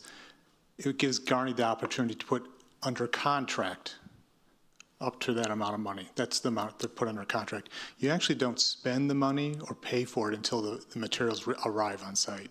So for long-term items, like long lead items, we are looking farther down the line before that actually money would be spent, just so I was clear. Yeah, well, I have confidence. I know that that's the case. I know we're not going to, you know, it's just like, it's just like when I bought my first car on my own.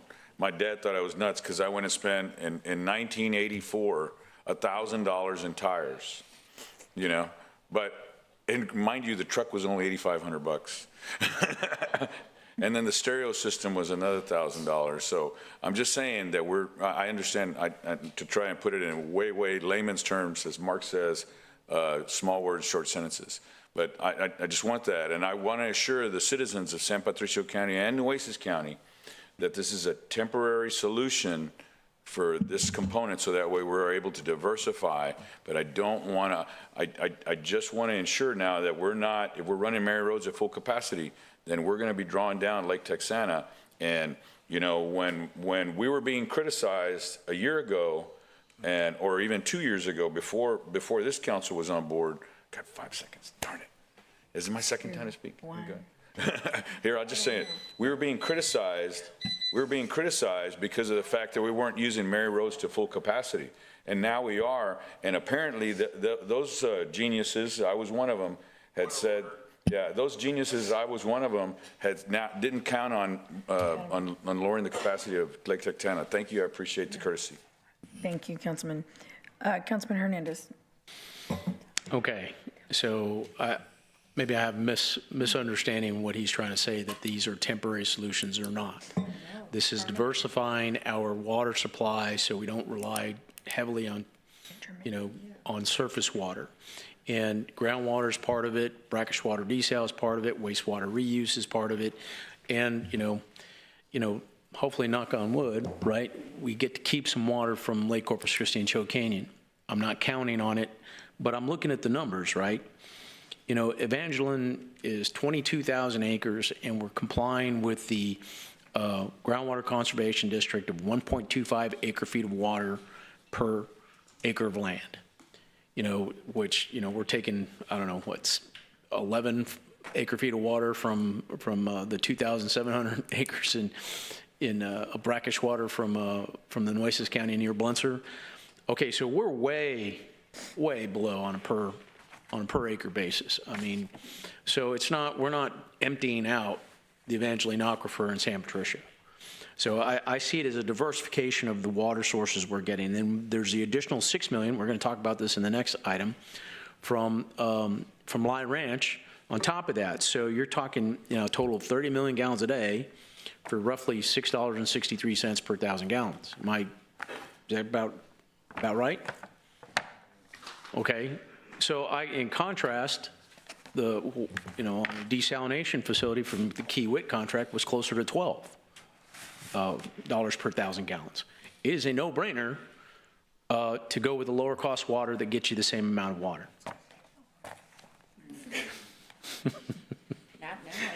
I can do math, though. So this is the reason why we went in this direction. Cost per 1,000 gallons is ultimately, you could look at the project and see what you're spending, but it's what you're paying on a per 1,000 gallon basis that we have to be accountable to the ratepayer. That's right. This is one of those good projects.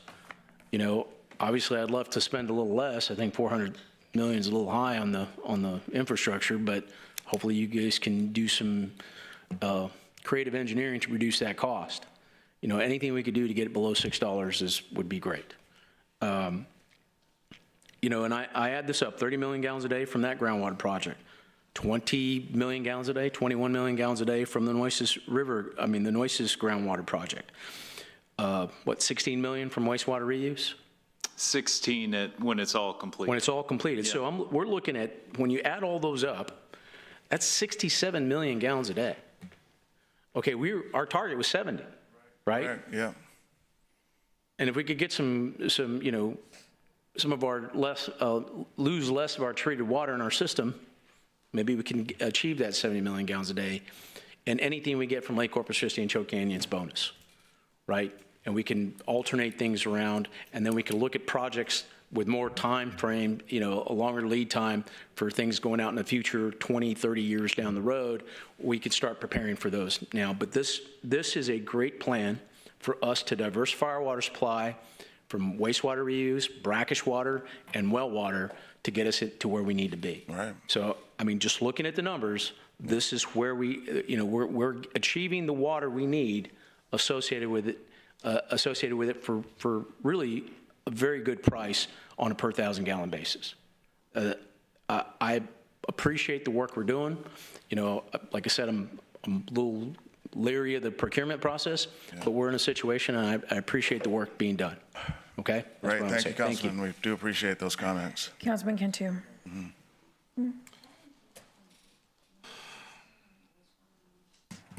Peter, I think you're very 100% right about the comments you made. I think my neighbor Mark is a little grumpy right now. Probably just tired. He's tired. I wish we do business with Home Depot because we could return the pipe to them. I just feel like this is a sales pitch. Like spending $100 million in 2 weeks. I mean, that blows my mind. It really does. I'm really upset though that you guys have us here making these kind of decisions at 9 p.m.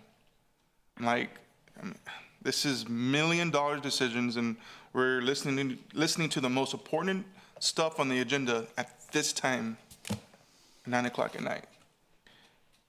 It just blows my mind. I can't even think straight. I'm tired.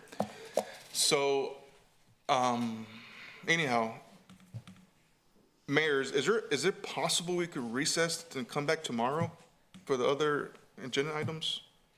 I mean, this is a lot of money. I mean, I just don't understand why we're making this kind of decisions at 9 o'clock at night. We've been here since 10 a.m. Or at least I've been here since 10 a.m. Yeah, I think all of these water items, I mean, they had to be put on, now, like you said. I just think in the name of time. But I also, Councilman, I agree with you. I mean, everybody's tired, but I know we have people in the audience that are waiting. Understand? Still waiting. I just feel like this kind of stuff needs to be in the front of the agenda because this is the most important stuff that we're doing. We're making decisions on, and this is taxpayer money. This is millions of dollars. So, Yeah. Thank you. I hear you. Okay, well, we do have a motion and a second on this, don't we? Yeah.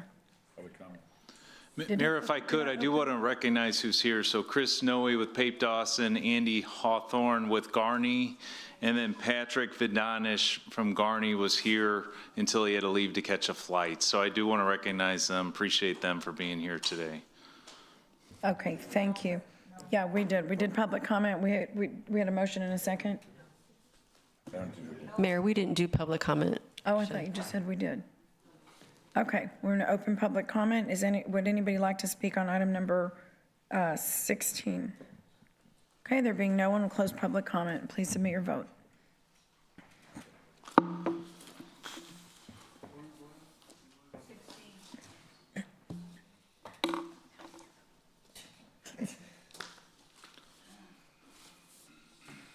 Okay, the motion carries.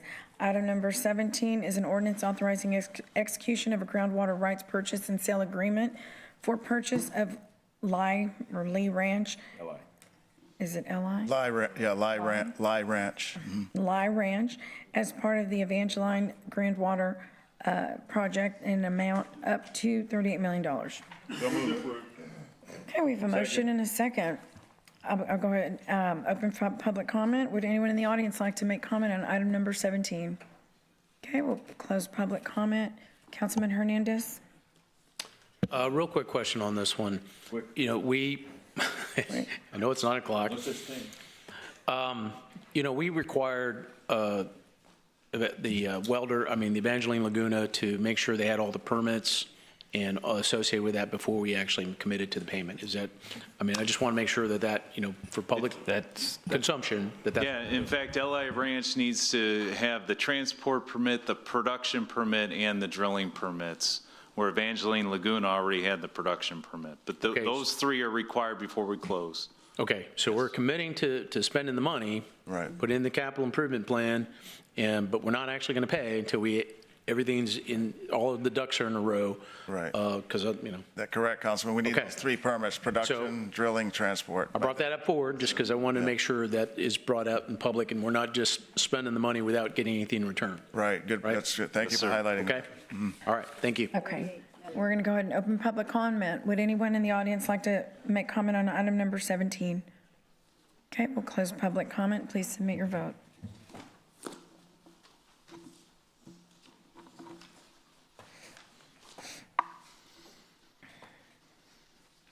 Okay, the motion carries. Item number 18 is a motion awarding a construction contract to South Texas Building Partners, Inc. of Corpus Christi, Texas, for the construction of the North Side Aquatic Center in the Hillcrest area in an amount up to $8,709,077.22. I move for approval. Okay, Councilman Barrera and Councilwoman Campos. Well, they said first. All righty. Is there anyone in the audience that would like to make comment on item number 18?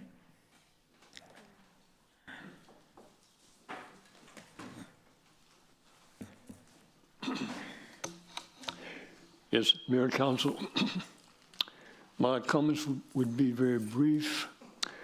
I would simply like to encourage you all to move forward. Reverend Williams, will you state your name and city, Henry please? I'm Williams. so sorry.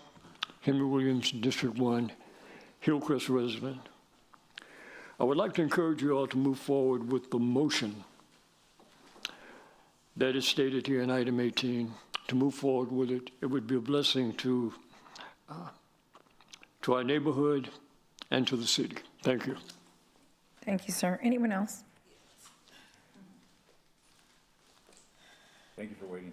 Yes. Yes, thank y'all for Tina waiting. Butler, Corpus Christi, Texas. I've been here since 10 o'clock today, too.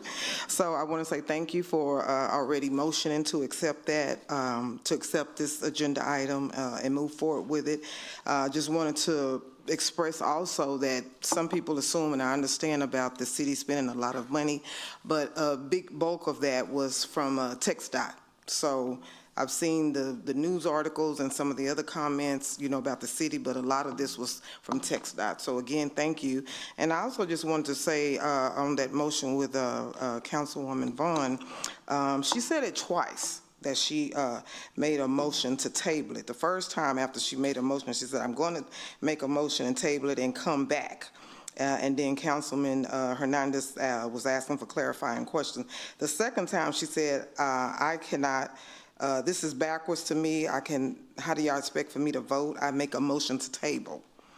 And so that was a motion that was not called for a second. So I just want to point that out as well. Thank you. Thank you. Peter, could you, for the public to know, just reiterate basically the memo or the text that you sent us regarding this project? Yes, I can, Mayor. So the city is part of a four-party agreement that's with the federal government, with the Highway Administration, also some other locals here, the Port of Corpus Christi and the Housing Authority. And we agreed to remedy situations from the bridge and the demolition of structures around the old bridge and then the construction of the new bridge. One of those agreements was to replace what was the TC Ayers swimming pool with another swimming pool. And along the conversations, we tried to do something that was aquatic, a splash pad, and that was rejected by the CAB, known as the CAB, the Community Action Advisory Board. And I personally met with federal government folks up here on the 6th floor, and they said, city, you're going to have to put the pool in.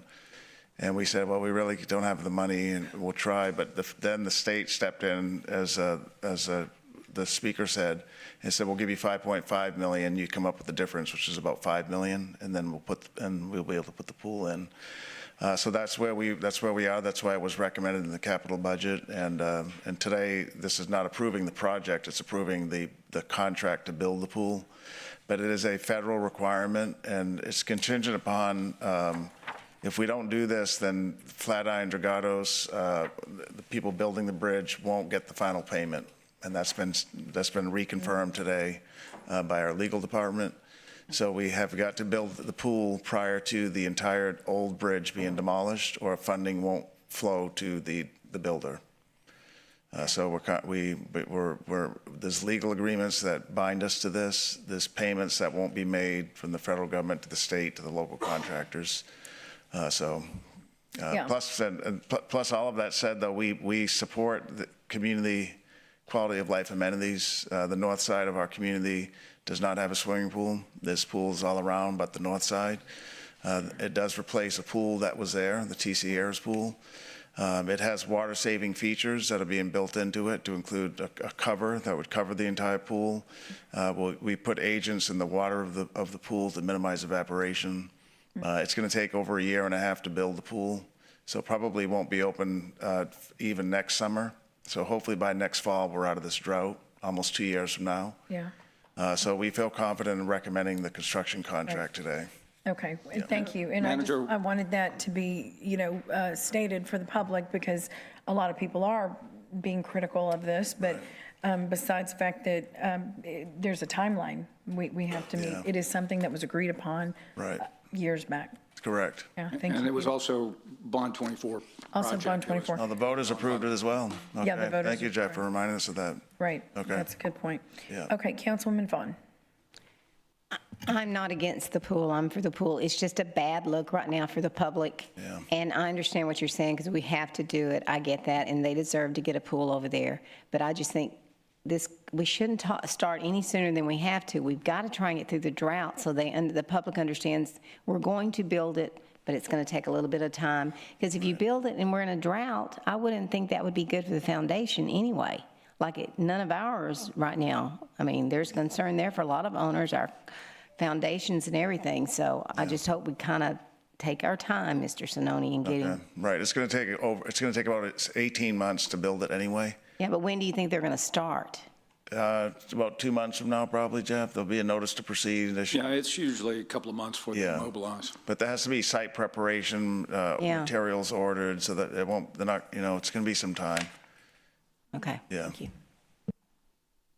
Councilman Scott. Oh, God dang it. I was thinking about Lloyd Neal, promise made, promise kept. I was on the council when we were part of that four-party agreement. And so it was a promise made to the neighborhood, and I intend to vote to keep that promise for the neighborhood. Councilwoman Paxson. Thank you, Mayor. I agree, it's a promise made, it should be a promise kept. This is something that this neighborhood has waited for a long time. I'll admit, I'm a little frustrated, and it's not because we're in about 12 hours in now, almost. I'm just a little frustrated at how long it took to execute on the promise, because now we're in this drought condition. I appreciate your sentiments, Peter, and I echo what Councilwoman Vaughn has said. I support wholeheartedly the project, but I recognize with real sincerity the conditions we're in with water. We've just spoken about it for probably the last 3 hours. And I would love to hear some of the metrics on the volume impact that this is going to have.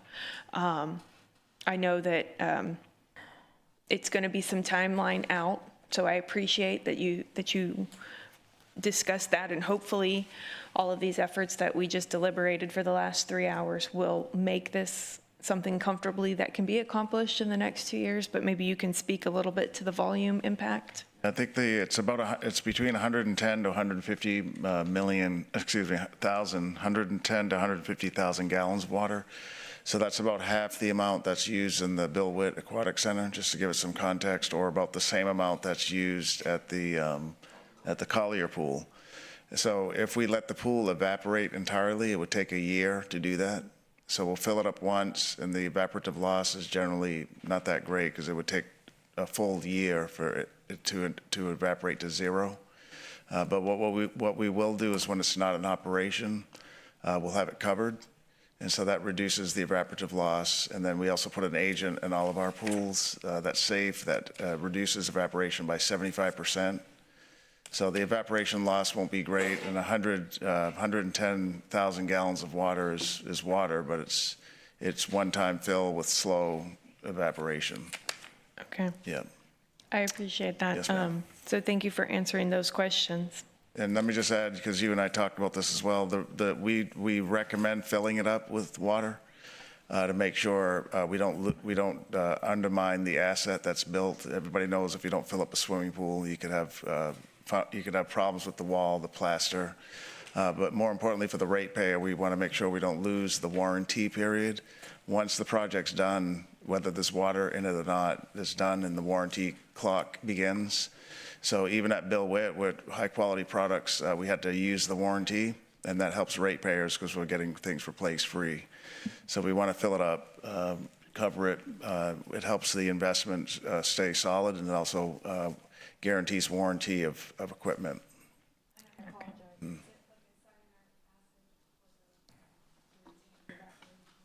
Is it what? The agent, Sergio has the name of that Sergio, agent. Assistant Director. So it's called Sea Clear. We put it in all our pools. Yeah, it helps with the evaporation. So, yeah, we like using it. Councilman Hernandez. Is there a reason why we're not renaming it TC Airs? I mean, it's named after somebody. Yeah, I don't recall. Do you remember that one, Jeff? What does it mean? I know it's been brought up on the. Yeah. There was, the cab helped us with the name. They did not like a name that we had selected for it. I think we had, did we have the Hillcrest Pool at one point? I think we had it called the Hillcrest Pool, but they said it's really not in Hillcrest, so I think we all agreed to the North Side Pool, but we can, it hasn't been officially named yet, so we can look at the TC Airs. One of the whole goals on that four-park project that we're working on is to remember the leaders that lived in that community. And the Washington Coles trailhead, the $10 million trailhead to the new bridge, will have a lot of monument sign for historical leaders of the time. Okay. And so to that point, renaming it TC Airs could make sense. We'll work with the community. Just, can you do a little work on that so we understand what's happening there? Because I hate to, tear down a pool that was named a long time ago, so okay, leave that. We'll work with Reverend Williams and the community to see if they're amenable to that name. Okay. Far be it for me to not want to have a pool. I think you'll find me very supportive of it. I'm a little concerned that it's going to be too shallow. Because in the summertime it heats up pretty significantly, and if you go to, you just mentioned the pool, Collier, it's like swimming in a bathtub in the summertime. It's uncomfortable. I think you should take a look and see if you can do something to keep that water a little cooler in the summertime, because you kind of defeat the point of trying to cool off in the pool if you're, swimming in 80-degree water. Okay. We'll take a look at it. Okay. And would love to be at the groundbreaking. It's not canceled like we did with Bill Witt. Thank you. Councilman Cantu. Cancel the what? I missed it. I think the city, Peter, I think you guys need to do a better job on letting the public know what this is all about, besides just doing a press release. Like, the public went crazy yesterday on the Facebook page about this vote today.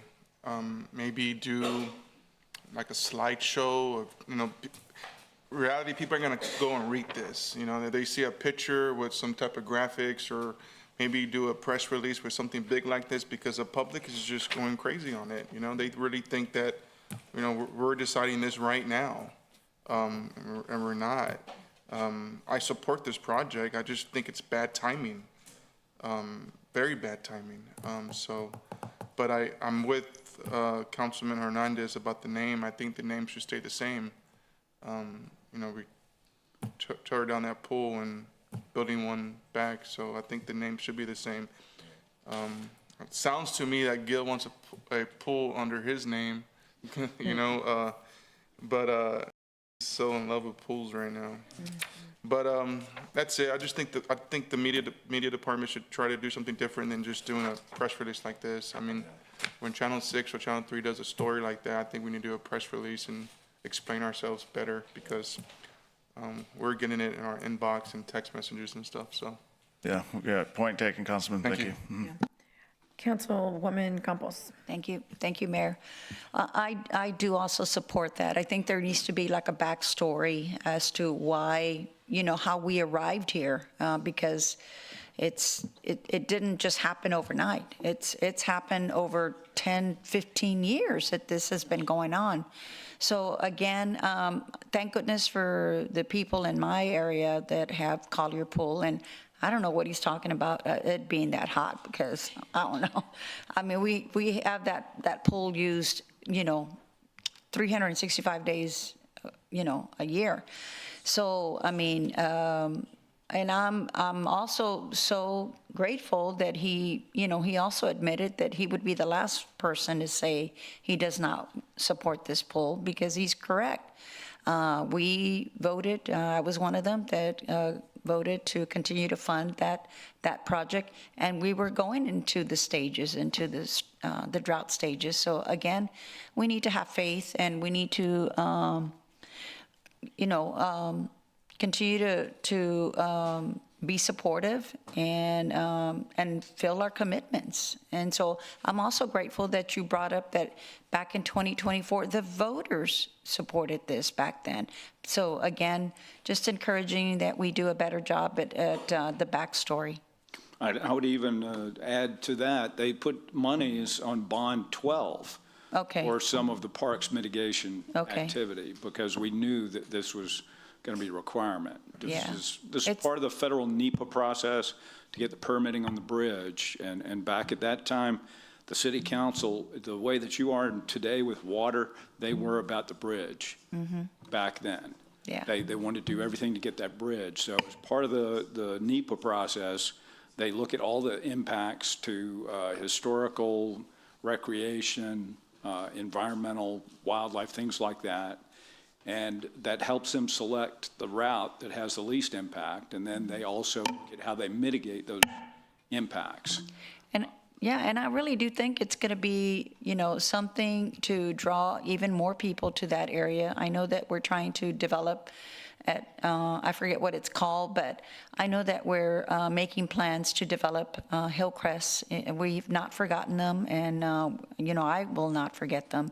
So again, I wholeheartedly support this project. Councilman Roy. So, I think this is definitely a good news item. As far as the media goes, I've had conversations with multiple media personnel about Hillcrest and the pool, and the reason behind why we are, the story behind it, just the fact that we went down the road and talked to them originally about splash pads, and then we negotiated the pool, and everything that we've done related to the 4 Points Agreement. But the media likes to sell papers or whatever they sell nowadays, and so I think that they chose to ignore that, because I just had a conversation the other day. I sat down and that topic came up. And that's a shame. On the other hand, the other thing I want to mention is that, what do we have, 60, 80 car washes in our city now? Yeah. I don't know. I can't keep up with them. But I think that the water that we're going to use for this pool is going to be put to good use, and especially since we've got 60 or 80 car washes out there. So that's all I have to say on that. Thank you. Thank you, Councilman. Okay, please submit your vote.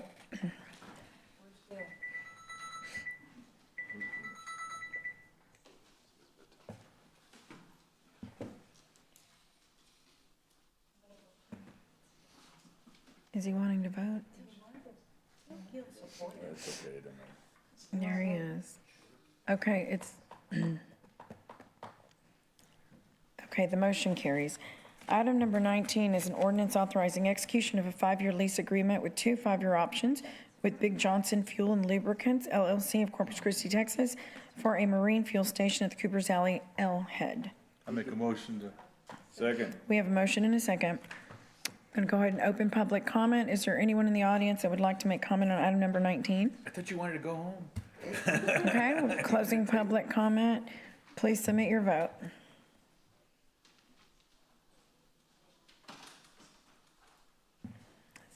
Great project, gentlemen. Thank you. Unanimous. Thank you. We're looking forward to this. Item number 20 is a resolution authorizing the Second Amendment to the interlocal cooperation agreement for the Mustang and North Padre Islands Beach Parking Permit System between the City of Corpus Christi, City of Port Aransas, and Nueces County. Move that puppy. Second. We have a motion and a second. Would anyone like, or I'm sorry, I'm going to open public comment. Would anyone like to make comment on item number 20? Okay, there being no one, we'll close public comment. Please submit your vote. Okay.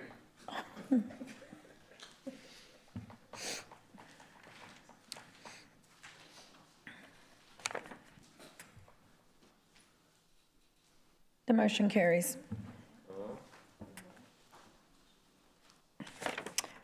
Next item, 21. I move for approval. Item 21, ordinance amending sections 19-1, 19-33, 19-49, and 38-9 of the Corpus Christi Code to amend fee schedules for food establishments and adopt a reinspection fee in compliance with Senate Bill 1008. We have a motion and a second. Councilman Paxson. Thank you. Do I still have the gentleman here that was representing the local chapter of the restaurant? Could I ask him a question on his Mr. statement? DeShields, come on down. Mr. DeShields, I remember. Yes, ma'am. Thank you very much for being here the entire day. Thank you for coming earlier to speak. This was an item that was very important to me, of course, and to ensure that we incorporated the feelings of how this would impact our local businesses. And so I appreciate that you came up to offer your support and to inform us that our staff was able to work collaboratively with you to redesign their recommendation to us. My question on the proposed fee schedules, they do look much better, absolutely. My question to you, the initial and re-inspection fees have changed quite a bit under this schematic. Did you guys have any discussion on that by chance or have an opinion? Yes, so we met the first time, and it was the original $773, which would have pretty much affected every restaurant across the coastal bend, because the way it was structured. So currently, the way it's structured is it's by employees. I don't have the notes in front of me, but yeah, yeah. Yeah.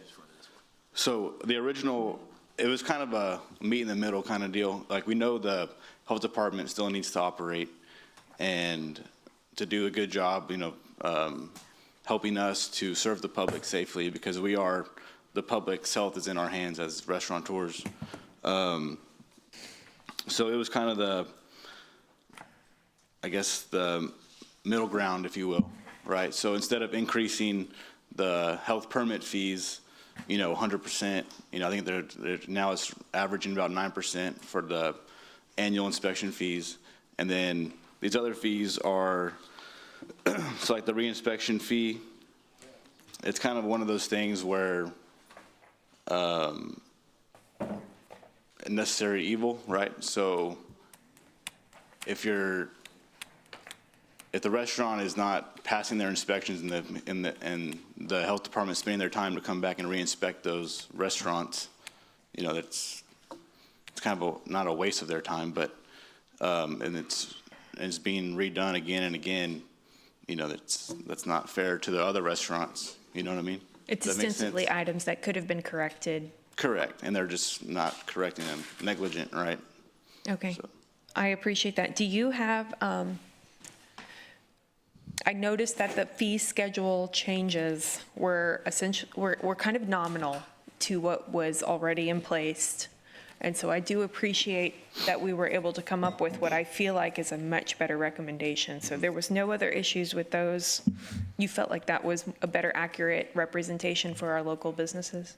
Yes, I do. So what happened was with Senate Bill 1008, the TRA, the Texas Restaurant Association, actually wrote that bill and pretty much did a number of things. It capped fees, so $773 is the cap that that local cities are allowed to charge. And then it had a bunch of other things that I don't have it in front of me, but pretty much eliminating duplicate fees from paying state fees and city fees. Mm-hmm. So that way it's kind of level across the state. Mm-hmm. And the original proposal was sales-based. Well, any restaurant in the city is going to do over $150,000 in sales for the year, right? So at that point, your fee was going from $200 to $773, and that was just, that was Substantial ridiculous, right? So Dr. Kurian and the staff, they came to us and we met, and me along with myself and the other board members of our local chapter, the Coastal Bend Restaurant Association, there was probably about 12 of us at the table, and we all overlooked this and came to agreement. Okay, perfect. I appreciate that. I do agree. The bill was created to set caps to alleviate overly burdensome fees, not that we would need to or be required to rise to their upper threshold. It was just the cap, right? There was no really need to raise the fees, but it was just a cap for that. I am so appreciative for your diligence and your work with this. This was the key to me on this item, was hearing from and working with our local businesses. So I applaud your participation, and thank you for being here as that liaison. Thank you. And then I just wanted to also comment that other cities are now looking at what we've presented and worked on because since this SB 1008 came in, other cities are kind of having the same issues. So now they're looking at us as kind of a model. That's wonderful to hear. And I believe that in the bill, there's actually some parameters to prevent system workarounds where you could be prolonged waiting for permits, prolonged waiting for re-inspections, those types of things. So this aligns with that for you guys. Okay, wonderful. Thank you very much for that. I'm not an expert on the bill. I just know the key parts of it, right? I'm not a legal person. You guys looked at all of that, so thank you very much. Thank you, Mr. DeShields, for being here. Thank you. You're welcome. Yeah, you're good. Yeah, thanks. Councilman, I just wanted to also publicly thank the Restaurant Association. They took all our phone calls, met with us as many times as we requested.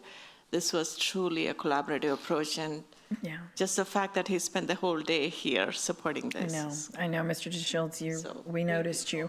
And Dr. Kurian, thank you for you and your staff for working. And that's the key, is the communication between, all of these different entities and working together and moving forward good policy. So thank you for taking that time. Thank you. Okay, we're going to move on in the sense of our spirit of time. Councilman Cantu's not there. Councilman Hernandez.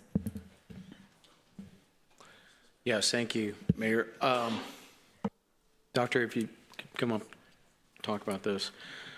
During your briefing for myself, and I believe it was me and Councilwoman Vaughn, we had pointed out that there was, I think, a somewhat discriminatory pricing for private schools versus public schools in terms of the per inspection fee.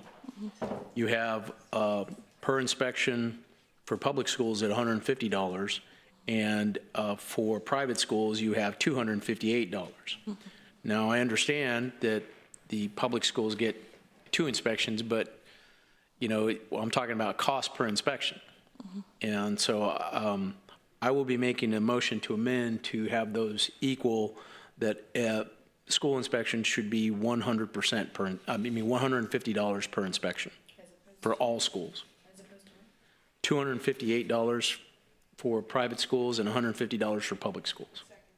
So you're making it amending it all across the school, all across board, $150 per inspection. 150.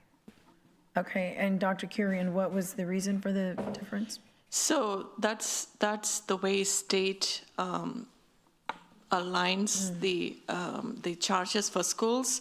All public schools are not required to have permit. They are required to have 2 inspections per calendar year. And each inspection, like Councilman said, is $150. For private schools, we don't charge them an inspection fee. They get a permit fee, and that permit fee is $258. That's exactly how state charges. And now the state is up to $258.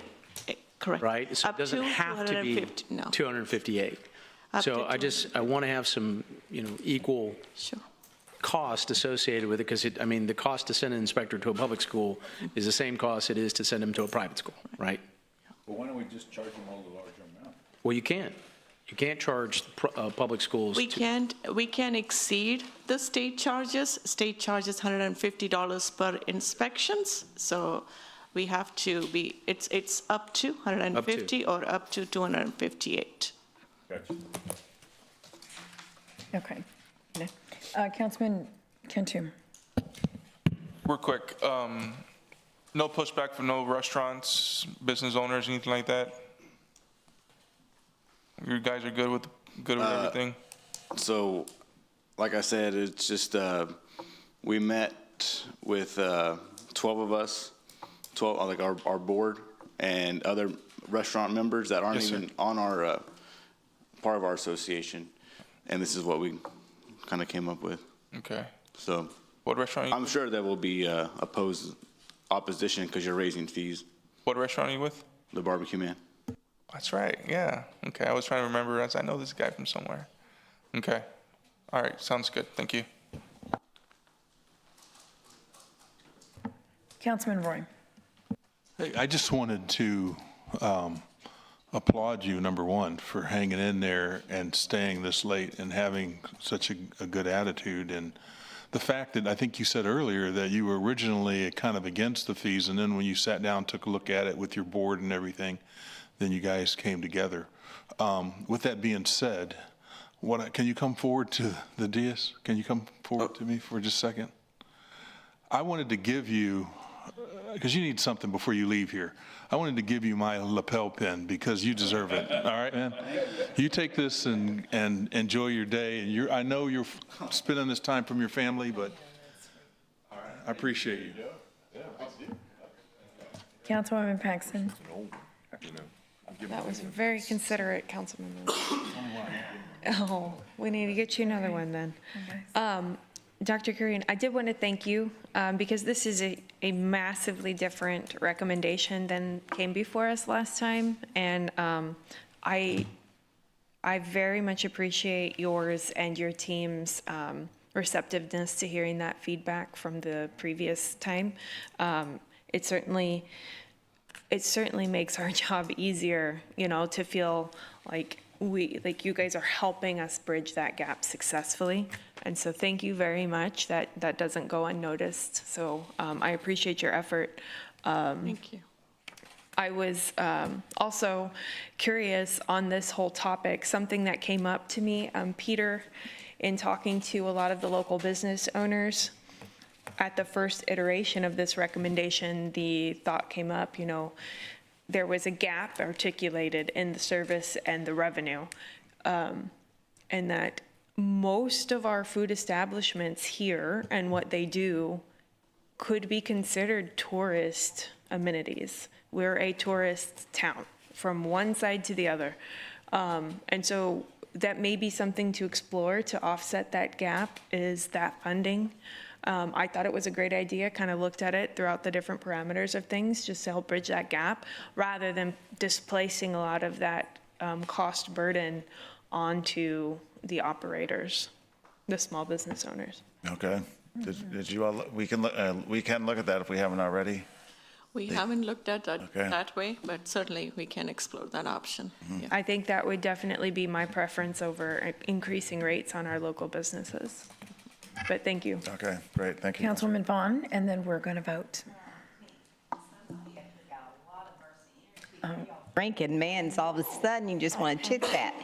Mr. Shields. I was just curious, what's your dad think about raising these fees? He said you handle it. He said what? He said he told me to handle it. He told you to handle it.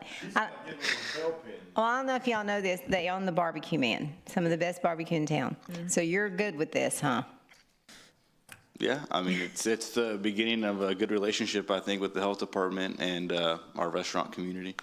Okay, well, I'm gonna call you if I get any pushback, okay? Yeah, I mean, I'm here, so I guess I'll be hearing something tomorrow. Thanks. You're the man. Thank you. Okay. Did we do public comment? No. All right.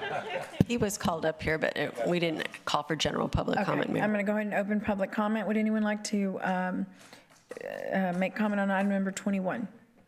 Okay, we'll close public comment. Please submit your vote. Okay, so we're going to vote on the amendment first. There's an amendment on the floor. And it was to increase to set the fee for $150 for any school. Across the board. Yes, ma'am. Okay, please submit your vote. We're going to do a voice vote on the amendment. Okay, If we all in can. favor say aye. Aye. Any opposed say no. The motion carries. Okay, then we'd pass the ordinance as amended. Okay, please submit your vote. I'm here. I don't know if I want it, but. Yeah. How do you have? Okay, the motion carries. Alrighty, so we're going to go to item number 22. That is a motion to discuss and act on expanding the purpose and actions of the Conservation Plan Committee to include evaluation and recommendations for standards pertaining to technology and measures that increase freshwater conservation efforts for our various rate category users. Also, to work with staff to assess system water loss actual amounts and develop a plan to reduce or eliminate that loss. Also, to work with staff to develop recommendations for drought or water supply issue-related curtailment measures appropriate for the various rate category users during restricted periods as requested by council members Kalen Paxson, Eric Cantu, and Gil Hernandez. Go ahead. Thank you, Mayor. Nick, we spoke about this briefly, and it was something born of previous discussions on council where we didn't have an agendized item to discuss it. This was the recommendation. If we wanted to evaluate and possibly expand the charter of that committee, then it would need to come in this form. And I appreciate your feedback. I talked to you about it after submitting the item. And so this is as much to council really as I recognize that we want to get the conservation plan finished and completed. And I know that you guys are working through that, but I don't feel that this request jeopardizes that. I think that one of two things can happen. This will enhance that plan, and potentially once the plan is complete, then the committee can continue to take the progress that they've made through the process of the plan and look at these items. I think for the first one, of course, looking at opportunities where water can be even further used more efficiently. The second item, I know that I can repeat it or you can watch it again. No. The second item, I know in every system, even in a perfect one, regular loss can be occurred. For that item, it's not a judgment, it's to say, let's look at that. If we already know where we may be experiencing system loss, let's prioritize it in a plan that the council can get behind it and support CCW. I know you guys are doing so much already, but while we have a committee to look at that, I thought that would be a good use of their time. And then lastly, I think the collaboration between the community and city staff to look at what a variety of curtailment options, I think, should that ever come into play, one, provides us the operator and the user end experience and perspective, and two, I think, gives us something to communicate to the community that we did keep in mind what that would translate through to them and find ways that are both feasible and very effective on the system if we went in that direction. So that's, tried not to be long-winded, that's the item. My understanding basically is that we had to take action if we wanted the committee to do more than just the plan. So Councilwoman, one thing I can say is we had a very productive Water Conservation Committee meeting on Friday, and I point blank asked the committee, I said, are we all in agreement that our critical assignment is to get this water conservation plan done?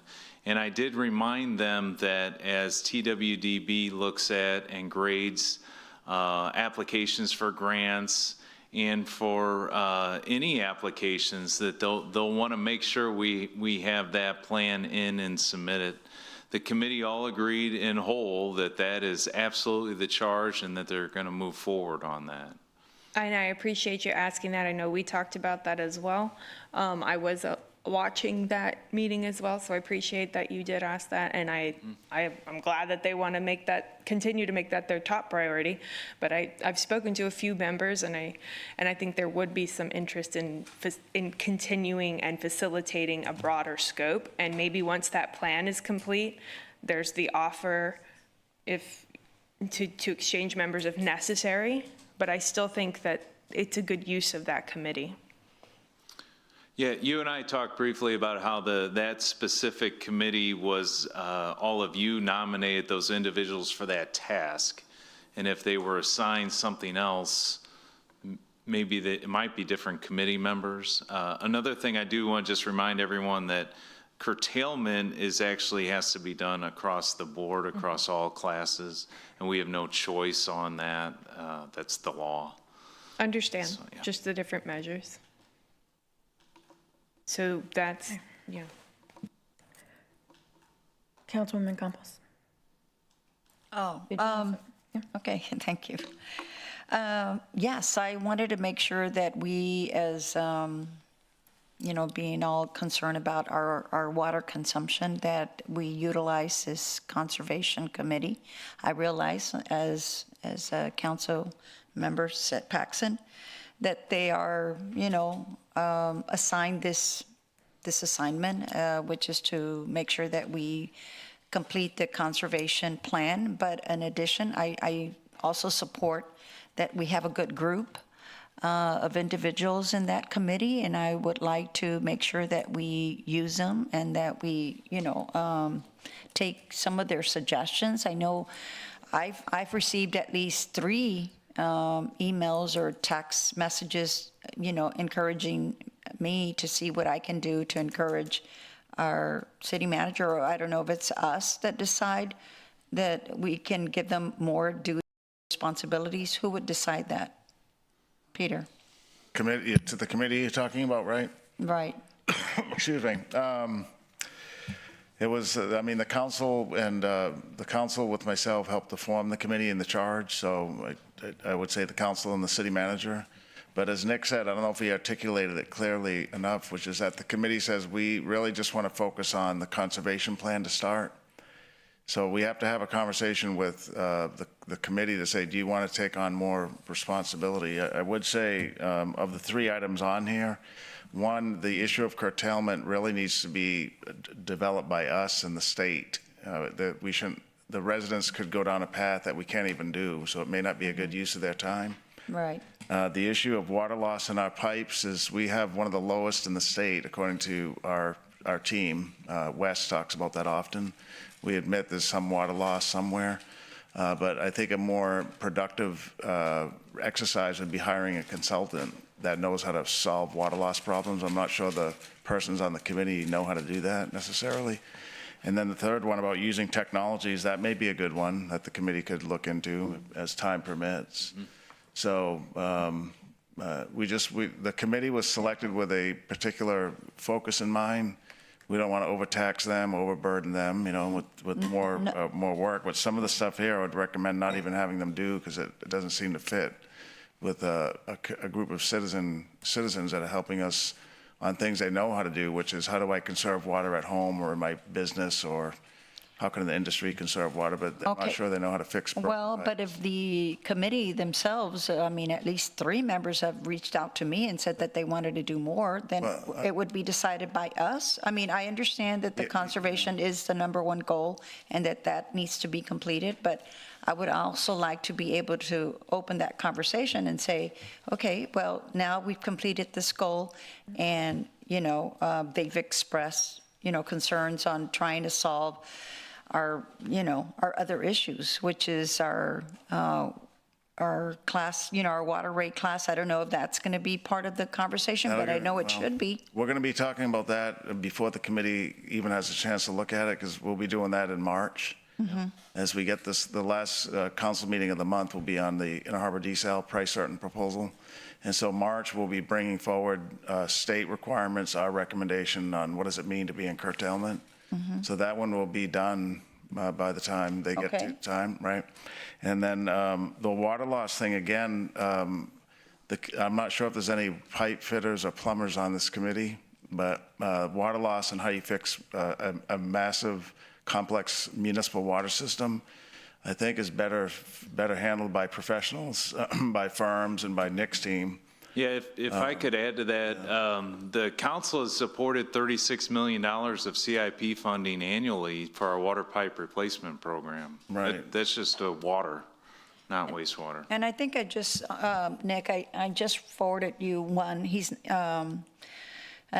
recommendations on what other cities are doing for conservation. I did that during the day. I don't know if you've had a chance to look at it. But again, people are very concerned and have ideas, and I'm just hoping that that we take advantage of that, you know? Sorry, okay. Councilman. I didn't mean to interrupt. We are open for, I meet with a lot of folks on ideas, and my schedule's available and Nick's available. Yes. I think I don't, this is a big job. Just that document's pretty thick. You know it probably better than anybody, Yeah. the conservation plan. So we want to get a good quality product. I would say let's have them focus on that first, and then if time permits, and maybe some of the stuff is done as part of it, like the use of technologies. But I would submit that using a panel that's really not, doesn't have the expertise on fixing a massive municipal water systems leaking pipes, I don't know if we're going to get meaningful feedback.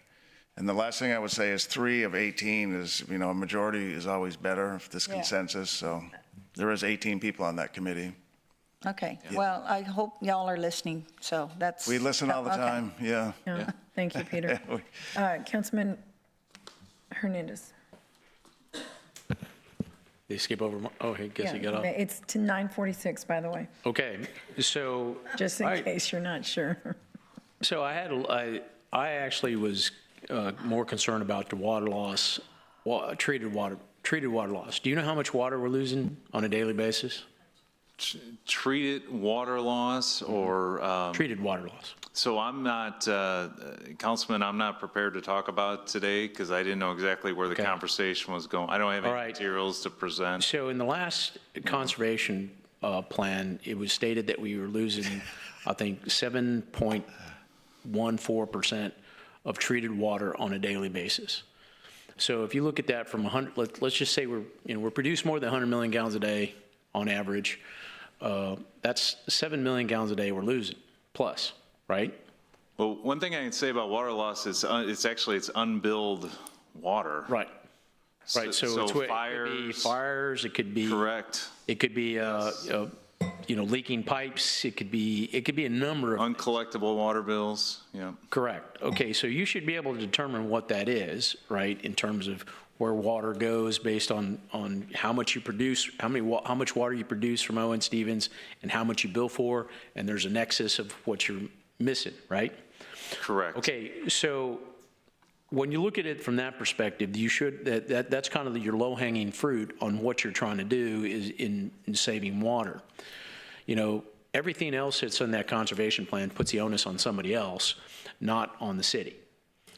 I think and if I could just speak to it, I think the biggest impact is our water pipe replacement program. And we've been very fortunate, the council has supported that for a number of years. And I do have this, I mean, just last fiscal year, we replaced 111,000 feet of water line. Okay, so last year. Going back to understanding what our water loss is, so we need to be able to track that, because I ask that periodically and I get the same answer, well, I'm not really sure right now, I'm not ready to speak on it. And it's not just you, it's your predecessor and the person before that. But in the conservation plan, you should have, and you can include your IDIQ program in terms of goals and milestones in order to track and save that water. It is probably the biggest opportunity for conservation that we have, and there's very little discussed on it. And then that 7%, I started thinking about it, 60% of our treated water goes to industry through transmission lines, correct? Or mostly. Okay, so that 7% is on 40% of the system.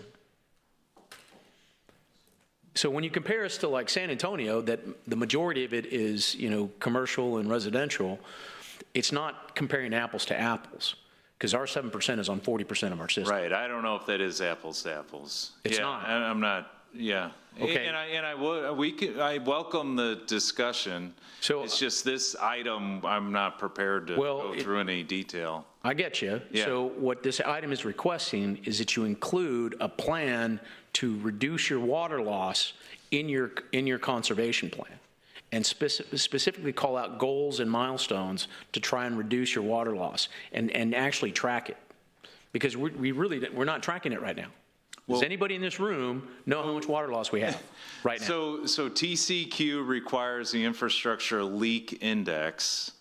That's a TCQ requirement. That replaced the previous water loss, because what the regulatory agency determined is that number isn't appropriate. So they moved to what's called the infrastructure leak index. That is calculated annually, is provided to TCQ, and it's our annual drinking water report or consumer confidence report that is online. And that I mean, I've got some numbers here, but I can go online and pull that for you. You see where I'm getting with this, is that we want to make sure we have a plan to reduce water loss in our system, in the water conservation plan, that we're accountable for, that we have goals and milestones for. That's all we're asking, to make sure it's in the water conservation. We'll put that, we can write that tonight and put it in tomorrow, you know? Yeah. We don't need. Okay, let's move on. Okay, well, that's part of it. That's a good plan. Let's do that. Let's put that in the plan. We'll have Nick do it tomorrow. Yeah. I mean, we have pipe replacement goals. Should have a goal. Yeah, absolutely. All right, Councilwoman Vaughn. You know, sometimes we just don't listen up here. We don't get the hint. When it says we're not prepared to discuss it, it means you want to discuss it at a later date, Gil. Mr. Sinoni, I think the Conservation Committee needs to focus on what we put them there for. Right. And I think if you were going to have a bunch of complaints, you would have already had them. I think we need to keep it just exactly like it is. And what we need to remember up here is staff is so overwhelmed right now with the water issue. We just keep adding on and on to what they've got to do, and we've got to stop doing that, because the most important thing right now is water. Correct. Thank you, Councilwoman. Councilwoman Paxson. Thank you, Mayor. Let me start from ground zero. Okay. We had the first conservation meeting, committee meeting, which that transposed not that long ago. I think it was in January? Yeah, I think it was the end of January. The end of January. Yeah, that's right. Last year, we were, at this time of the year, working on the drought contingency plan. And we saw huge amounts of public participation. Something that I had spoken to Peter and the water department, we had a different COO at the time, was when it comes time to do the conservation plan, we needed to get ahead of it and welcome community participation. And now we have the committee. After the committee, the feedback was that we really were only looking at the plan. My understanding, based on the historics of the conversation for the conservation plan, was that we were going to be able to look at some real meaningful ways to save water throughout our ratepayer systems. And the feedback I got after that first meeting was that the plan was much more administrative and much less evaluation. And so my interest is trying to get back to that original understanding of the task. So I did watch the meeting. You guys did. You guys were going over a lot of really creative ideas for conservation. So could we do this instead? By the time the conservation plan is completed, and we're now going to be reviewing it, I would presume it's got to come to this body. Before we sunset the committee, we could revisit a conversation similar. Yeah, we can, for the work that's left to be done. So the curtailment information will be done and out in March, and Nick and Wes are going to work on the goals for lost water. Correct. And how do we get there? We'll So put the that last in one the is plan. technologies. How can all user classes use more technologies? As an example, at your home, you can put in a meter that tells you if you're losing water. Those are out there. We don't encourage them, but that's something that, so that's something the committee could. So I think some of the material can be, Councilwoman, like that one I just mentioned. You can buy about a $200 meter. You put it on your meter at home, and on your phone, you can tell if your water's running or not. I have one at my house, and it's saved, with 3 kids and a wife, it saved a lot of water. But that's a technology with an app and a phone, so they can, that's one of the things they could probably they could look at as they go through the development of the plan. Of the plan, that's correct. And we did talk about items like that last meeting. I know, and those are wonderful. They really are. But there are some opportunities, I think, such as how many times is water recirculated in some of our large volume users? The technology continues to advance. Right. And so I know that they have a driving force to make themselves most cost effective as possible. Yeah. I totally acknowledge that, 100%. But are we as an entity staying up to date with that so that we can ensure that future investments and things like that are as much up to date as possible? So that was my interest in that. Okay, and so just some feedback on that is the committee that, there may be one person on there from industry. We don't, so 17 of the 18 people have no clue about how a refinery works, and even we who work with them monthly, or at least a couple times a month, a lot of that information they won't tell us because it's proprietary. So it would be even hard for us to say, hey, Flint Hills, hey, Valero, use this technology so you can recycle your water more, because we don't know. Well, we They don't won't have even to tell us. necessarily, peel back and look at their systems to be familiar with available technology. They don't let us in the plant because they're real. And the one thing I do know is every refinery is different, so they refine different things, different aspects. We could, that could be like a separate, that could be a separate task, if you will. Yeah. To be, could we meet with there's about 30 in that group, and we could say, hey, can we meet with you to just talk about what technology specifically are you using? Is there ways the city can help with, the grants or state funding, federal funding to help get that technologies? I would say the industry knows the more they recycle the water, the cheaper it is. I agree. And It so makes sense. they're doing, I just talked to an operator the other day in Flint Hills, and actually it was Valero, but they're putting in systems right now to be able to use their water more because it saves money on their production. Those are the provisions behind this, so I just want to Okay. ensure that we can include some of that in this effort. Okay, that's good to know. Okay. Thank you. Yeah, thank you. And Peter, thank you for the record, your thoughts on it, because this, and I guess a couple of others, this committee was put together for a purpose, and we need to stick to that purpose. And I would just encourage the 3 signature memo teams to maybe get with staff or get with Peter before, because we spent a whole lot of time on this, and that conversation could have been had with you or with Nick. He had no idea what was going to be talked about. Ma'am, you already spoke twice. So it's 9:57. Thank you. Are we gonna do the water? We're recommending we not do the water update for the sake of time. With that, no further business. This meeting is adjourned.